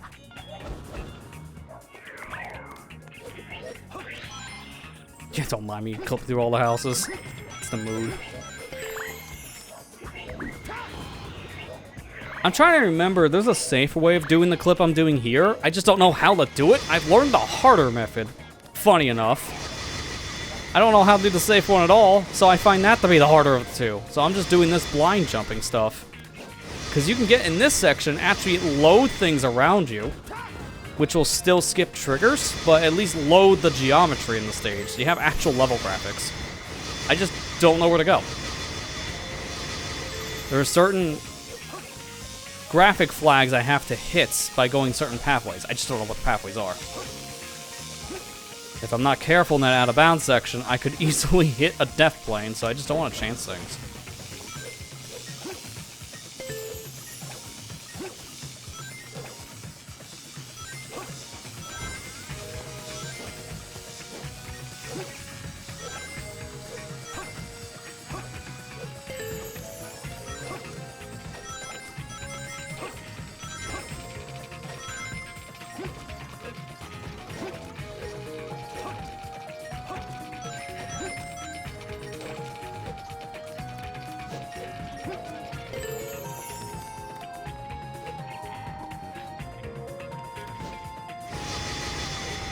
Dude, I'm not clipping the light. What is going on with that jump? I need to see something really quick before I try it again. Because if I keep on failing it, I'm going to do my backup. for this, but I think I'm jumping a little too late, I'd like to say. Let's see here. I have a reference video for this.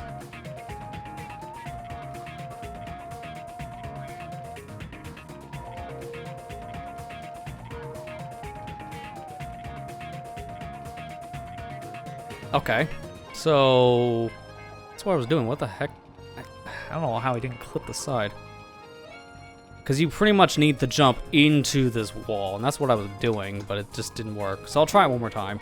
If it fails, I'm doing my little backup. Because I'd still rather not actually solve the puzzle at the end.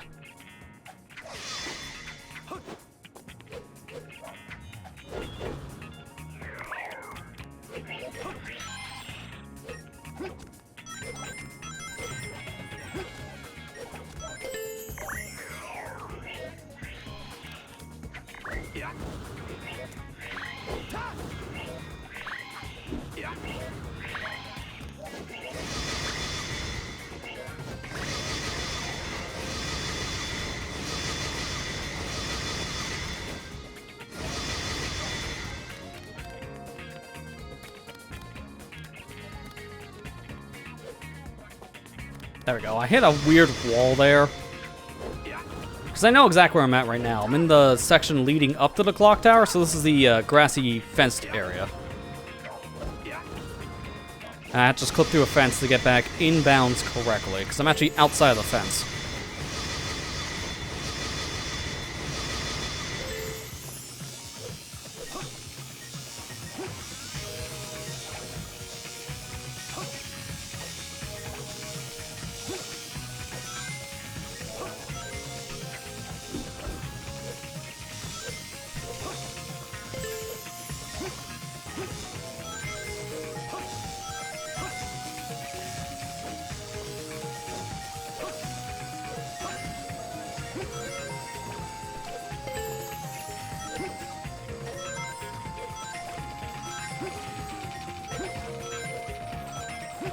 Okay, that was a little sketch.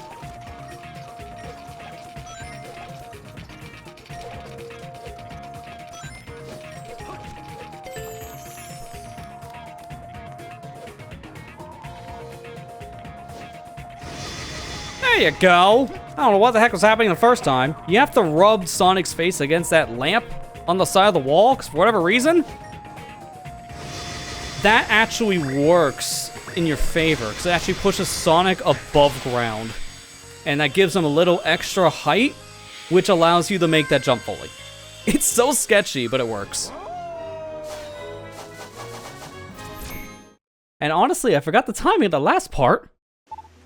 So I'm shocked I got it. That drill was not consistent. Once you grab an enemy, you're not allowed to drill normally. It normally inputs a different combo, and I'm actually shocked it let me do what I wanted. I need to see, when did I press the button on that? Because that was very, very precise.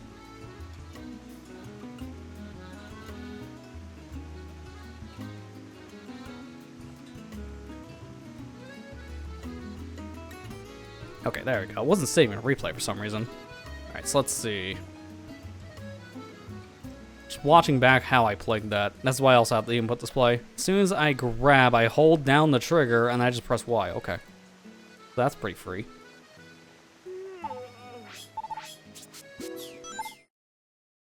Why I love doing Sonic Unleashed speedrun stuff. This level, the max they want is 10 minutes for you to run through. It's about a 3-minute stage. It's so great. This and Arid Sands Night are my two favorite Werehog stages to speedrun, because they are both extremely broken, and you can beat the stages really fast. Arid Sands Night's under like 2 minutes, which is insane to think about when it's time trial. Level 3 is 20 minutes. It's the longest in the game.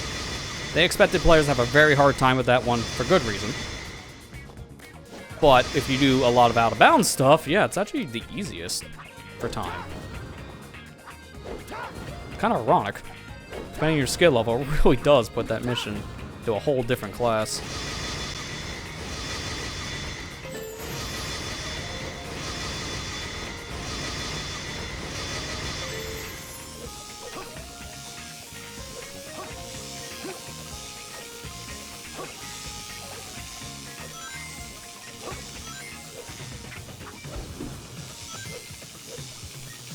Nice grab.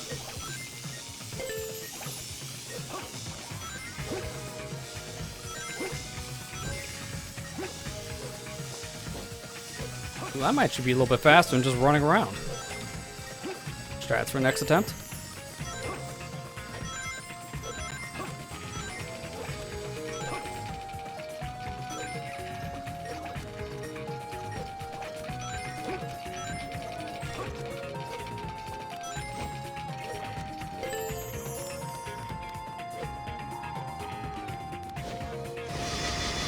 No, I didn't clip the side of the lamp. Come on. See what I mean on that one? The problem I have with that specific clip, I don't know how consistent that really is, because I've seen people get that like 9 times out of 10. I have to say that because there's always that one time you fail. For me, it's 1 time out of 10, because it seems like 9 times out of 10 I fail. I don't know what's with that lamp. It has like the smallest hitbox.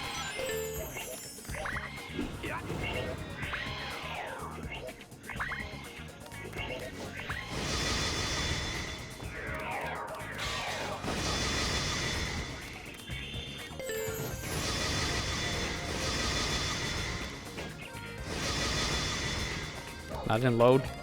Yeah, everything's still unloaded. I'm trying to see also how I can load in more of this stuff to show you where we're at, and I just don't know where to go.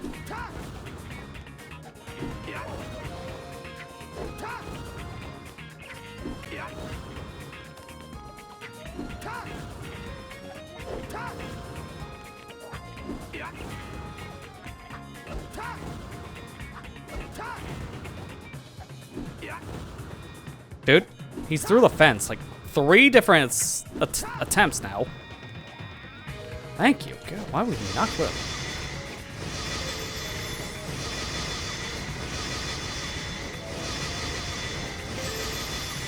Yeah, notice the door popping again. That's how close we are in actually hitting the load trigger.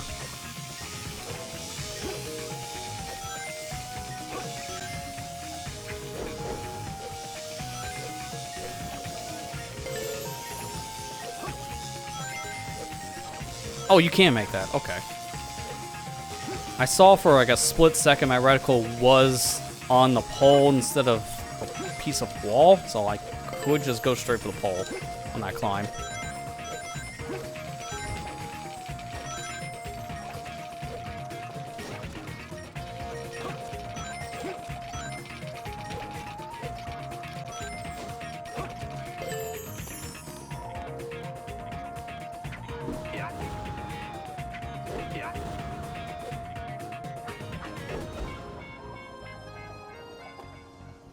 Where am I? Because that's not what was supposed to happen.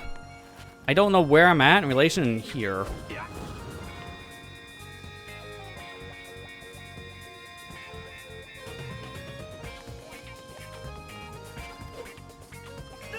Yep, I thought so.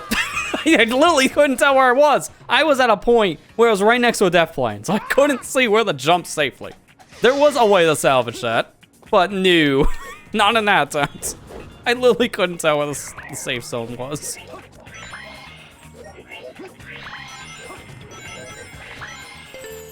There is a debug code I could probably enable for this, just to show off someone is out of... Okay, I got lucky. Never mind. I was gonna say, I kind of got lucky I hit the solid part. I forgot what the non-solid part was after. Let me see if I can turn on that stuff I'm talking about. There's some debug stuff that I have to enable. I just don't remember how. There was a whole set of codes I know, but wasn't there a mod I also need on top of that to get to work?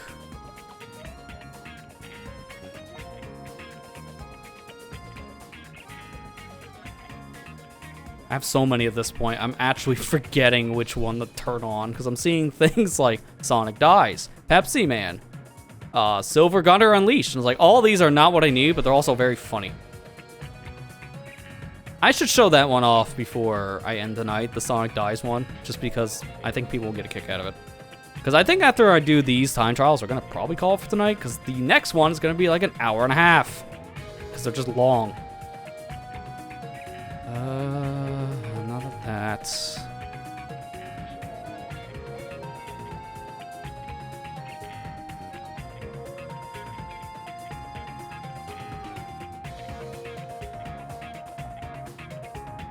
I think I had a better thing on the other one. I'm using 2 different mod managers too nowadays. There's a 8.0 version of Hedge Mod Manager, which is not publicly available yet. I'm using that beta. And then the old one. I'm actually swapping back and forth between 2 of them. Okay, here we go. I'm gonna enable these. I just don't know if this is gonna work, because I think I might need another thing on top of it. We'll see. Because if I can show people the crap I'm doing out of bounds, I think that'd be good. Oh, I'm on the wrong profile. Well, this is fine for testing.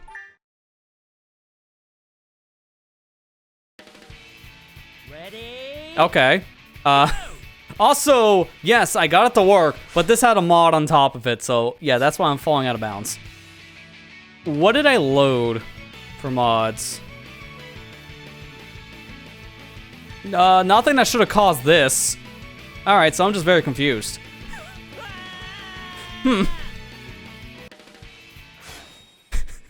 That's a sight. So, for reference, I'm just gonna screen cap just this mod manager window.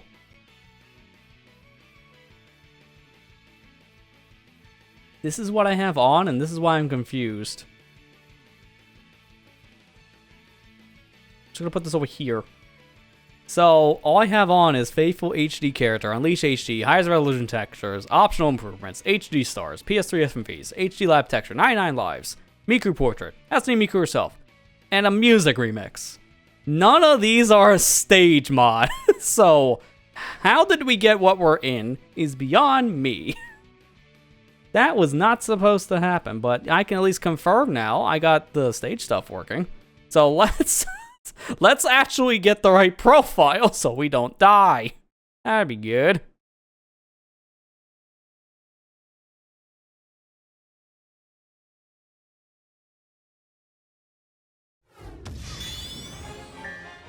And let's just load the exact same stage again just to make sure he doesn't fall into the abyss. Because I don't know what that was. I legit don't. That's like a stage replacing mod, but I didn't have a stage on. Ready? Okay, yeah, he's not falling to the abyss anymore. That's a good sign. But I don't think I enabled the actual codes. I need to do that again. I'm just gonna enable all 4, because I don't remember which is which for showing the things I want to show.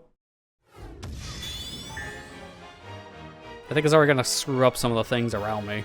You might already know it's on.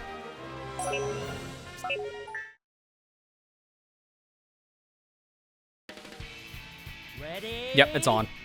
Go! But wow, wait a minute, is that what it is? I turned on very specific debug codes and it broke the game. Okay. Event collision, GI map, object collision, stage collision. Okay, hang on, I'm missing something here.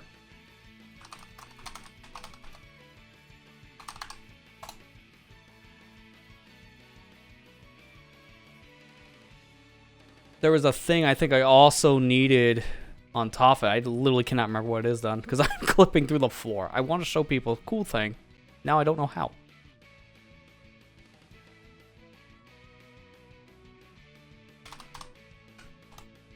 Oh, hang on. Was it in this specific thing? I think I might have to like enable or disable something.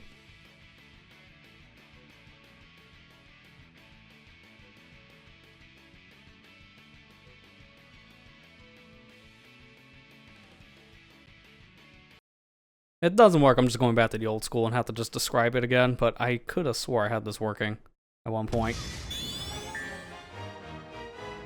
So I just now turned literally everything off, except for those codes. I'm just trying to remember why they don't work. If I fall out of bounds here, we got a bigger problem. Okay, no, we're fine. Oh my god, what the hell is this? What is this?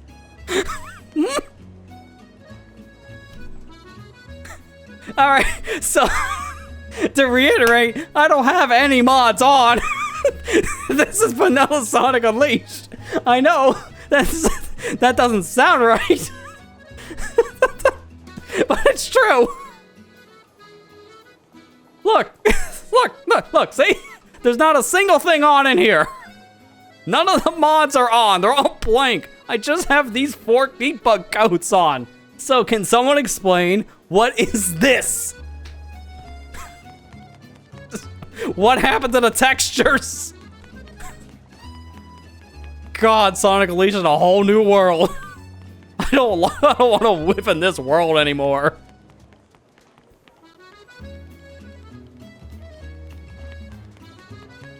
Okay, well, at least I know the codes are working, kind of. There's definitely something I'm missing.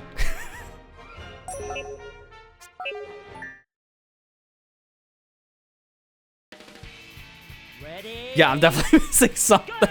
Alright, what was the code or mod again you needed to enable to get this to work?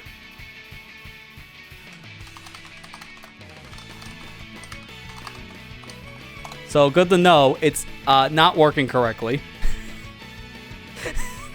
And when you do enable it in the hub, you get the most cursed thing. Ready? Go!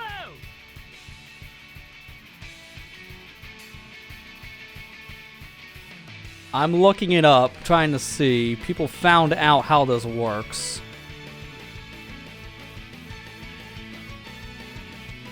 So one thing I'm seeing, enable stage collision debug view. I'm gonna just turn that off.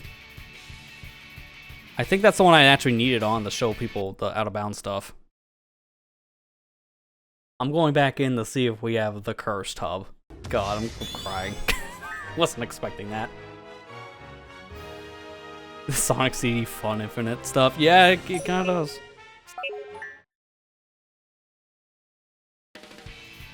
Ready? Okay, that did not fix anything.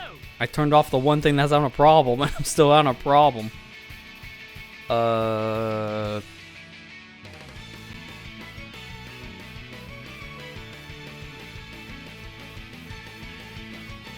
I know I had this working at one point, because I used this to find out there was an invisible wall in a stage, and how it worked. Go!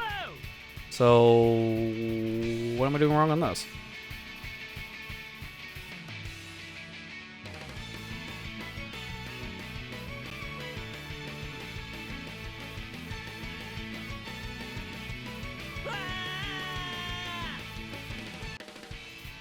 Ready? Let's see. Go! One of these extra things I had, I thought fixed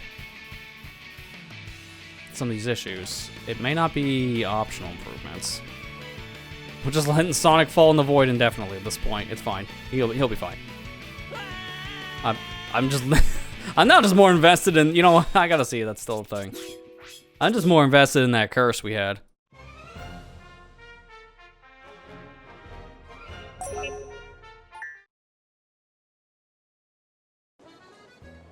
Yep, it's still a thing. I don't know why. It has to be something with... Maybe... Oh, I actually had one of these on that shouldn't have been on. It had maybe GI map level debug view? Is that it? Is that what's causing the face? If that's the case, that'd be a funny one.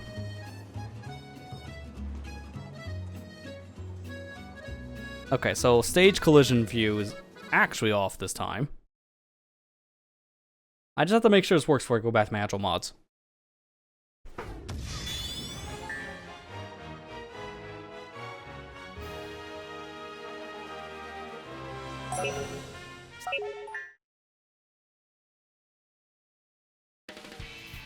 Ready? Okay, wow, these are not working as expected. In fact, stage collision? I think I know what it is, actually. I think people are getting the information wrong. It's this one.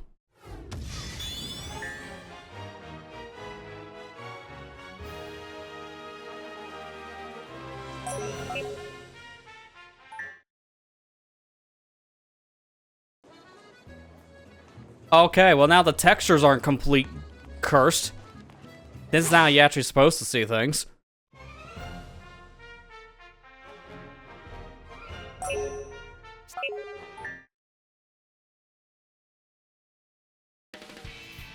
Ready? Alright, yep. Go! I think some people had it listed wrong. That's it. Cool. I know which one to not enable. If you use stage collision debug view, you get whatever that curse was, and also, more importantly, you'll fall through the level.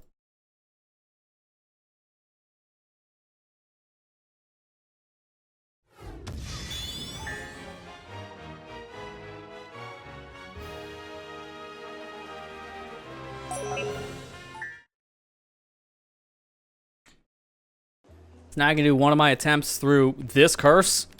Trust me, it'll be worth it for your sake as a viewer, because now you get to see exactly how things load. Notice all the green, and even the blue, that stuff off in the distance, so it's not loaded correctly, meaning that there's no collision yet. It loads in chunks. So you can really see how the draw distance in this game works now. The triangles are the NPCs I've noticed, so that's their hitbox.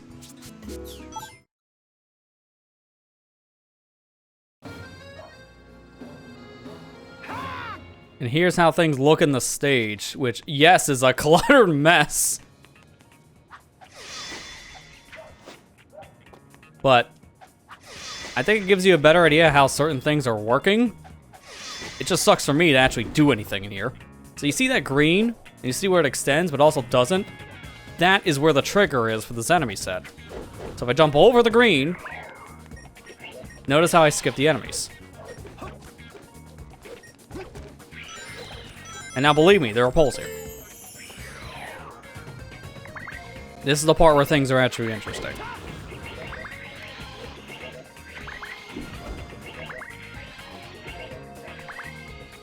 You can see where the floor ends at this point. You can see what's solid and what's not. Unfortunately, it makes it so much harder for me to see. Is there like another code I can maybe turn off that makes this not as disgusting?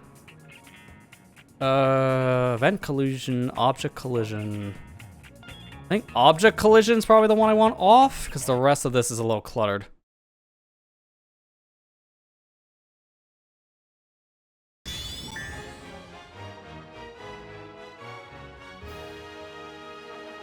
Problem is, these debug options aren't that well described, so I'm trying to remember what off the fly.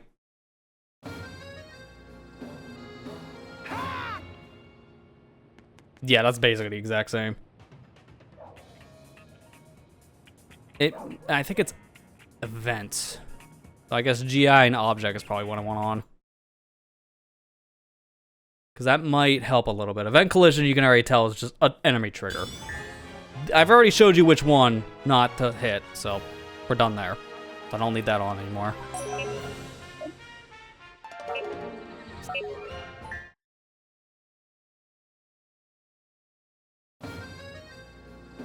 Okay, that's much better.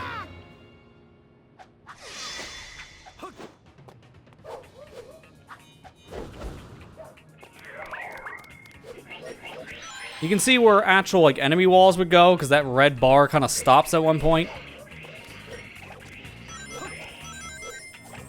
And then here's also another situation where it's like, I guess, supposed to be more of like a wall.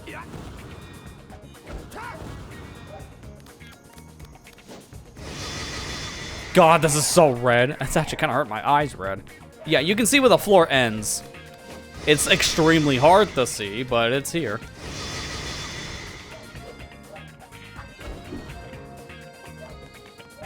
Yeah, there you go. You can even see things in the distance that weren't there before because of me just having this on. Oh, I'm actually under a floor.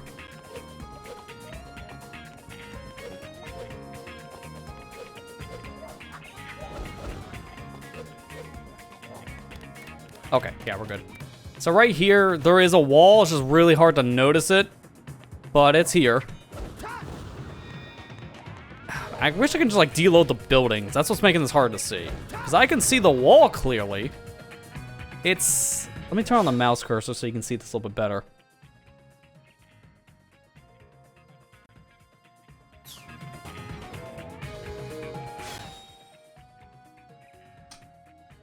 Okay, that let me actually have the cursor up. There's a wall right here, and you can see the seam right at the very bottom of like this door frame.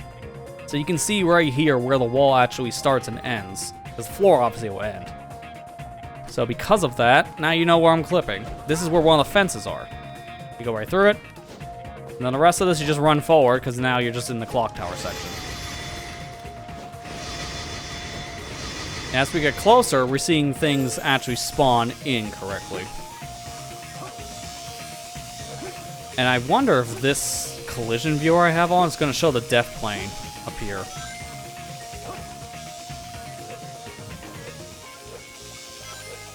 That's why I'm just running through the stage in the actual like level before, you know, doing things again, because I just noticed the life count. It's like, well, not doing hot dog mission, there's a life counter. I also have the restart option, so that's another dead giveaway. No, this version does not show the death planes. Okay. You can just see with that example where they spawn, and it's disgusting. It's like when you get to a checkpoint, the ground below you becomes just not ground anymore. It's just death.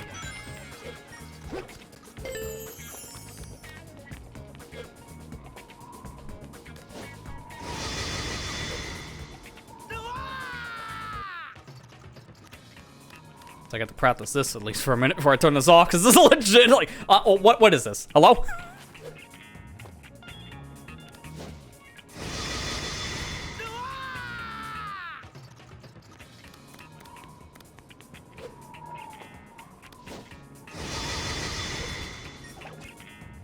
Okay, so I want to do that earlier. Let me do it 2 more times, and I'm going back to not this.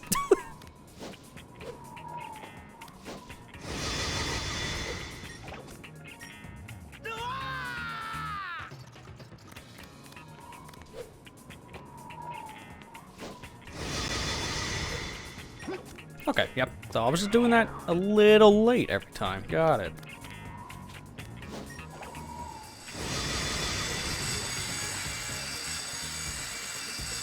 Alright, let's turn off the red. Can I not? Oh no, he died. Anyways. I also just realized something. Didn't I just thought of that. Didn't I load that up with all the collision junk and then play the stage from the hot dog mission? Or was that also a reboot? Yeah, it was just a reboot. Okay. You can also tell I'm just losing my brain cells the more I play red.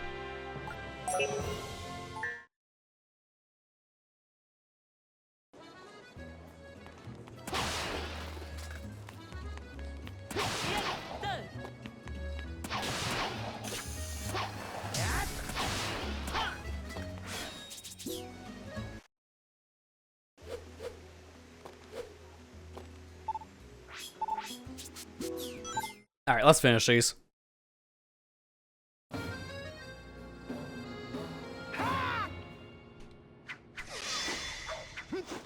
Now I can actually see what I'm doing. It's a miracle. The things I go through to show people actual collision. I go blind. Saying a lot, I'm already kind of blind. You see the glasses?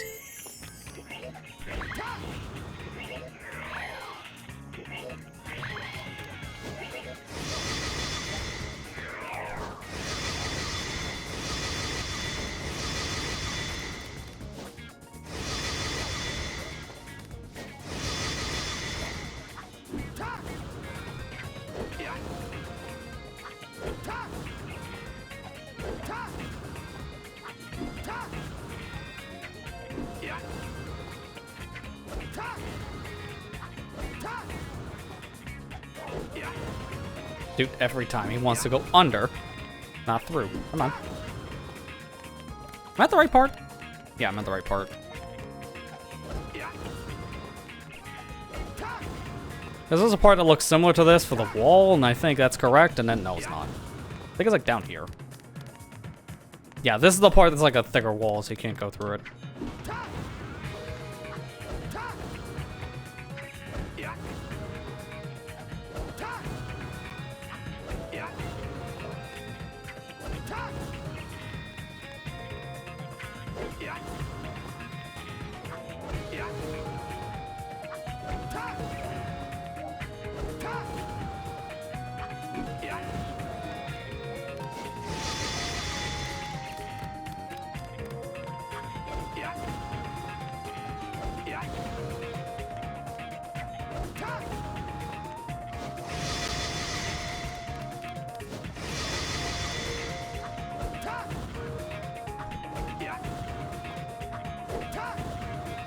Sonic Straw was going through wall. What in the world, man? I feel like realigning had made it a little bit easier. It's kind of why I was doing that weird stuff near the end.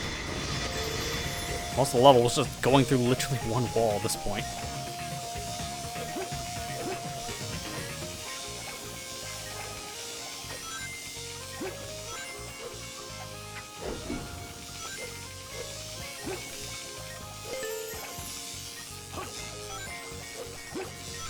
Oh yeah, you can just barely make that. Ooh, I gotta go for that strat in round 3.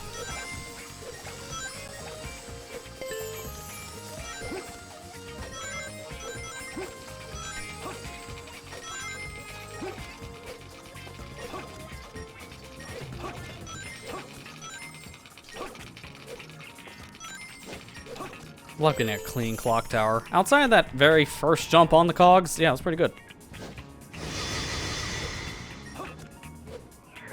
That's funny how scary that looks, but we found that's a consistent jump. No, no, no, no, that's not what I wanted. That's why I'm afraid of doing the drill. I can't believe how I just said something was consistent, immediately have that just thrown out the window. God, dude. How ironic how this is literally not one of the worst stages for the hot dogs when you do the skips, and I'll make it the hardest because of all the wrong reasons. That's just tradition in this house.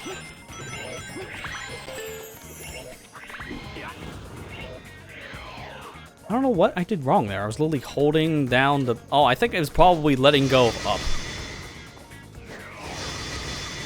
Because I think I let go of up that moment, and that's the problem. I still gotta hold up on the joystick.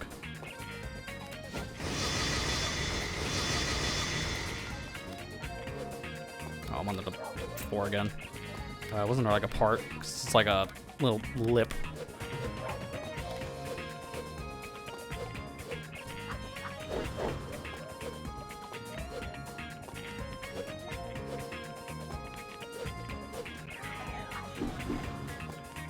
Yeah, there we go.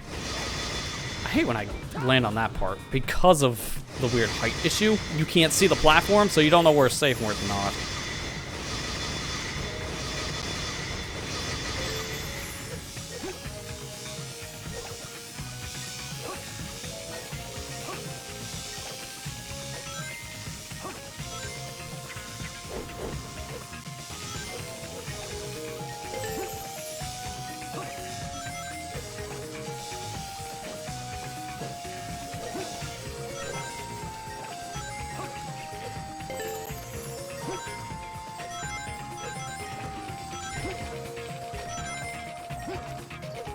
These time trials are really proving to people why I'm not a speedrunner. It's like, I'm alright at some of this stuff, and then also terrible at the same time. It's consistency that's the problem. A lot of this you have to practice like non-stop.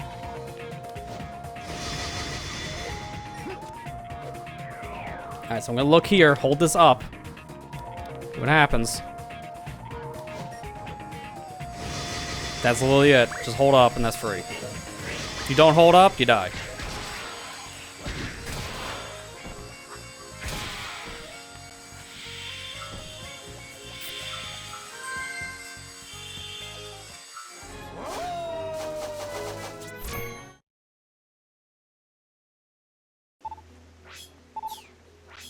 Alright, one more. Just gotta do level 3. Hold off on your GG, you still got one more. That's how long we've been here. You kind of forgot there's only level 2. It's just because of hubris. That was literally it. Also because I kind of forgot. This is one of the hardest stages to speedrun in Sonic Unleashed, if you haven't done it in a while. Clearly I have not. Nice charge punch.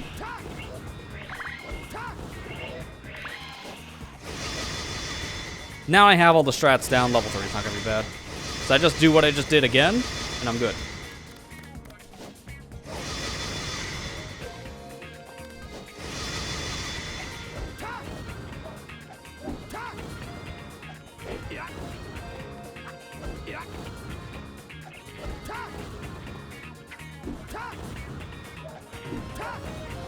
There we go.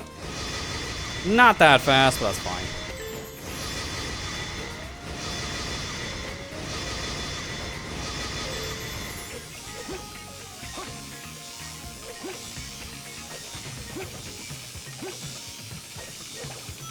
Oh, well, that was a little bit of a mistake, but that's faster.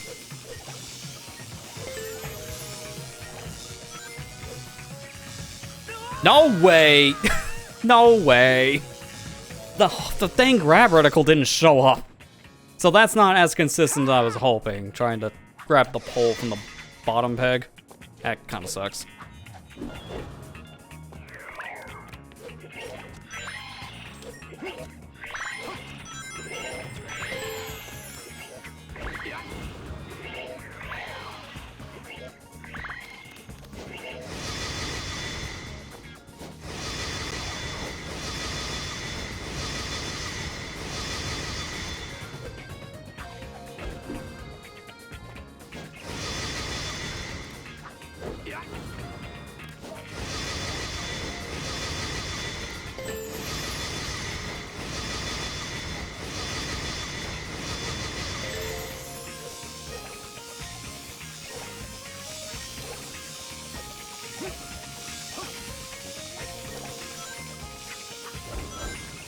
I can't believe just how much faster it is just to go right. Yeah, I'm better off just grabbing this than throwing up like that. Because holding down A just to get the quick jump is actually not faster in that section. Sometimes it's just better just to throw yourself up.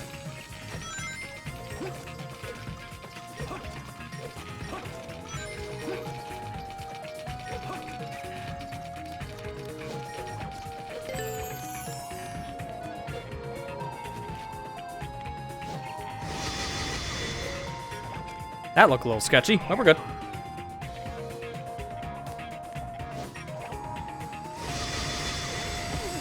No way.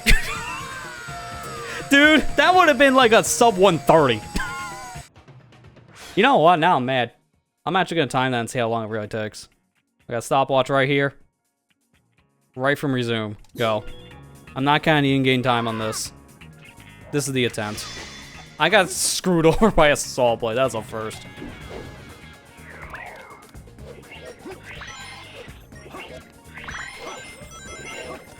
Hey, that's just comedy gold right there. I hate it, but I know someone else loved it.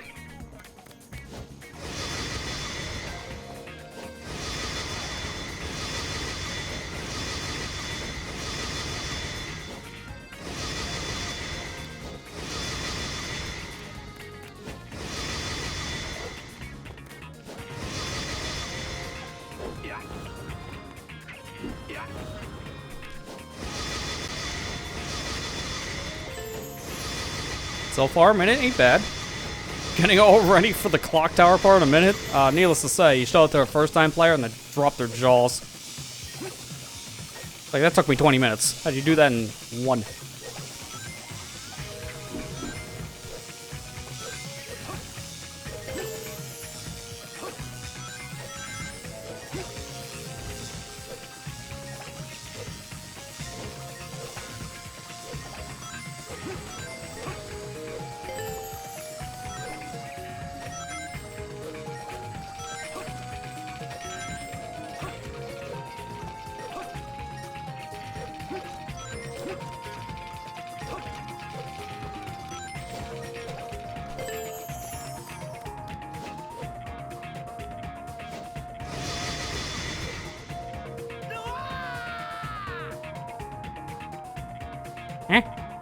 Was that not enough?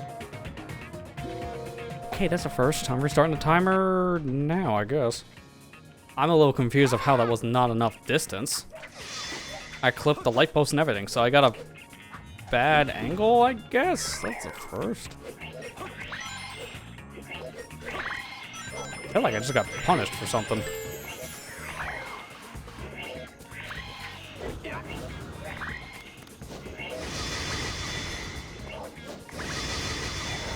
Again, why I'm not a speedrunner.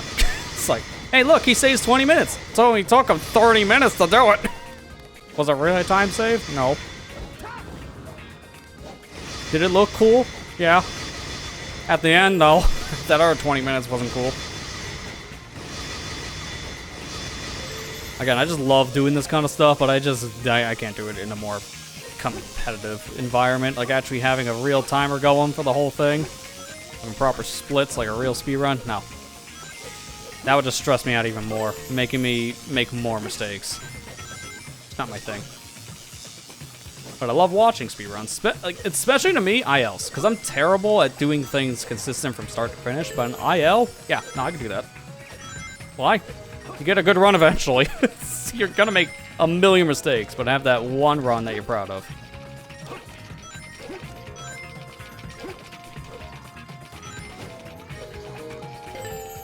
It also depends on the game. Like, I would time trial Mario Kart 8 when that came out, on Wii U and on Switch.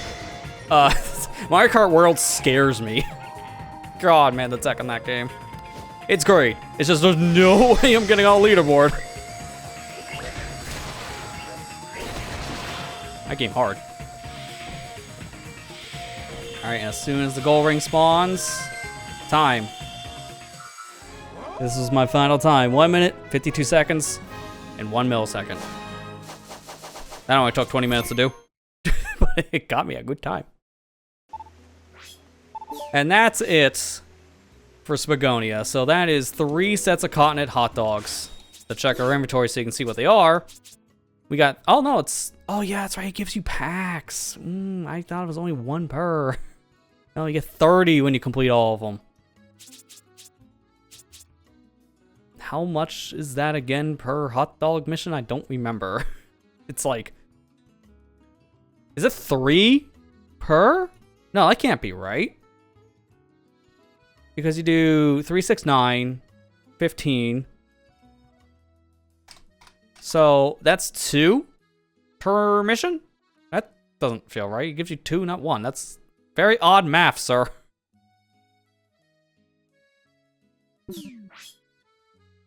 I want to show what these do, but I also don't want to lose them. So here's how we're going to do that.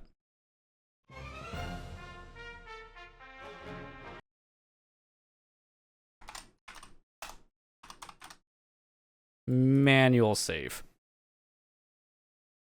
Oh, also I remember there was another thing I was going to show. So I'm going to do it.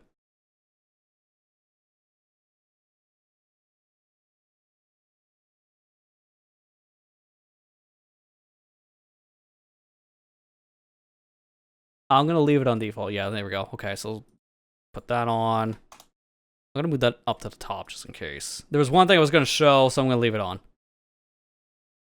I'm going to leave it on that. Figure it out in a minute. I just turned on a cheat, or not cheat, a mod that's called manual saving. So the game will never autosave now. I did this specifically so we can show off the hot dog itself, and also what Chip would say. 70 experience. Give that to Chip. This tastes so nice. Saw me in a great mood. Nibble gives me the huge surge of strength. Never feed these to Chip, by the way. Like, I'm doing this for flavor text. You should never do this. It's neat dialogue. It would be a terrible idea, though. Because you just lose out on one and done collectibles. Everything else you can buy, so don't bother with those specifically.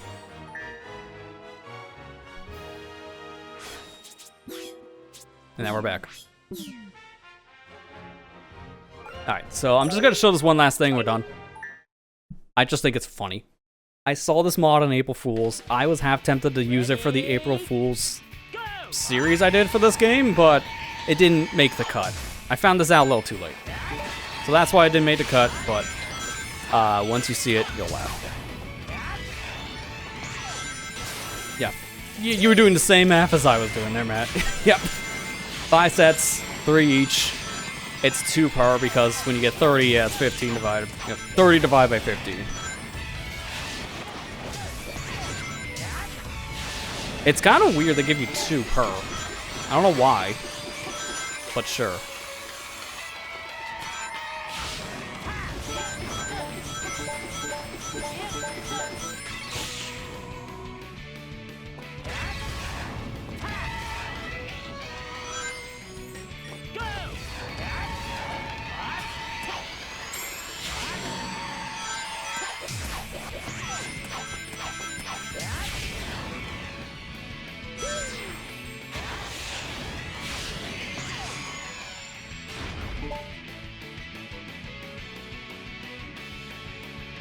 Alright, here we go.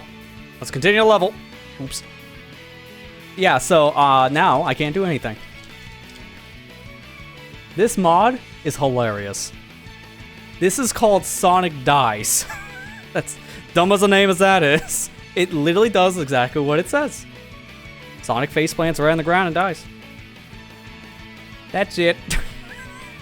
Funny enough, this lasts for 10 whole minutes. You can't get out of it. This is a 10-minute soft lock. It's terrible. I'll show it one more time because this is another variant. This is what would happen after the 10 minutes. I'm not waiting for 10 minutes because we're going to be here forever. There's an alternative version. I'm just going to turn that one on so you can actually see the other effect of it. But yeah, it didn't make the cut, unfortunately, for the April Fool special because it came out right after I did it. So if I knew about that ahead of time, I would have used that. Would have been great. I would have used this version though, because 10 minutes is a little much.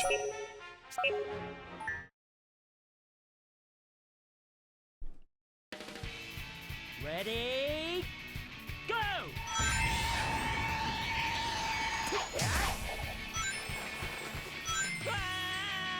That's what I was talking about during the hot dog mission.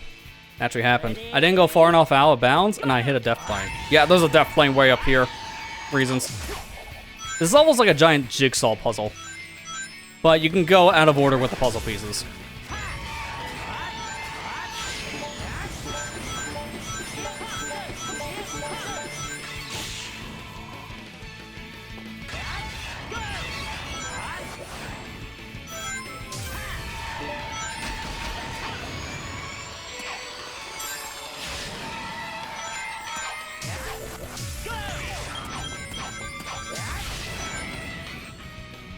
Alright, so here's the same thing again. Same exact mod, but there is a option to actually cool down the timer for him actually face planning. Thank God.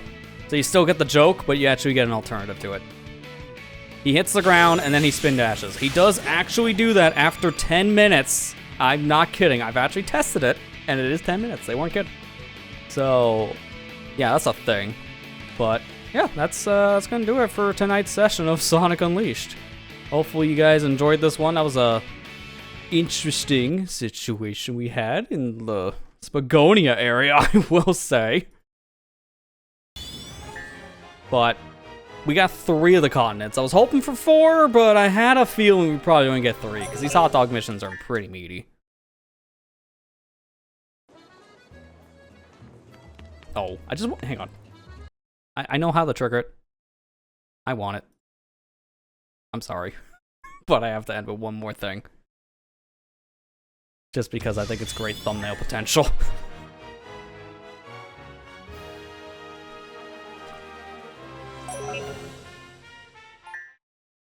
Good to see those 16 and 16 rings, though. That means we're done here. Yeah, we need this. I'm sorry. This is just a requirement. How do you get rid of the red? It just kind of goes in and out.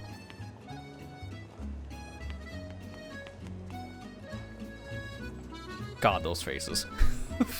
Why? Why, though?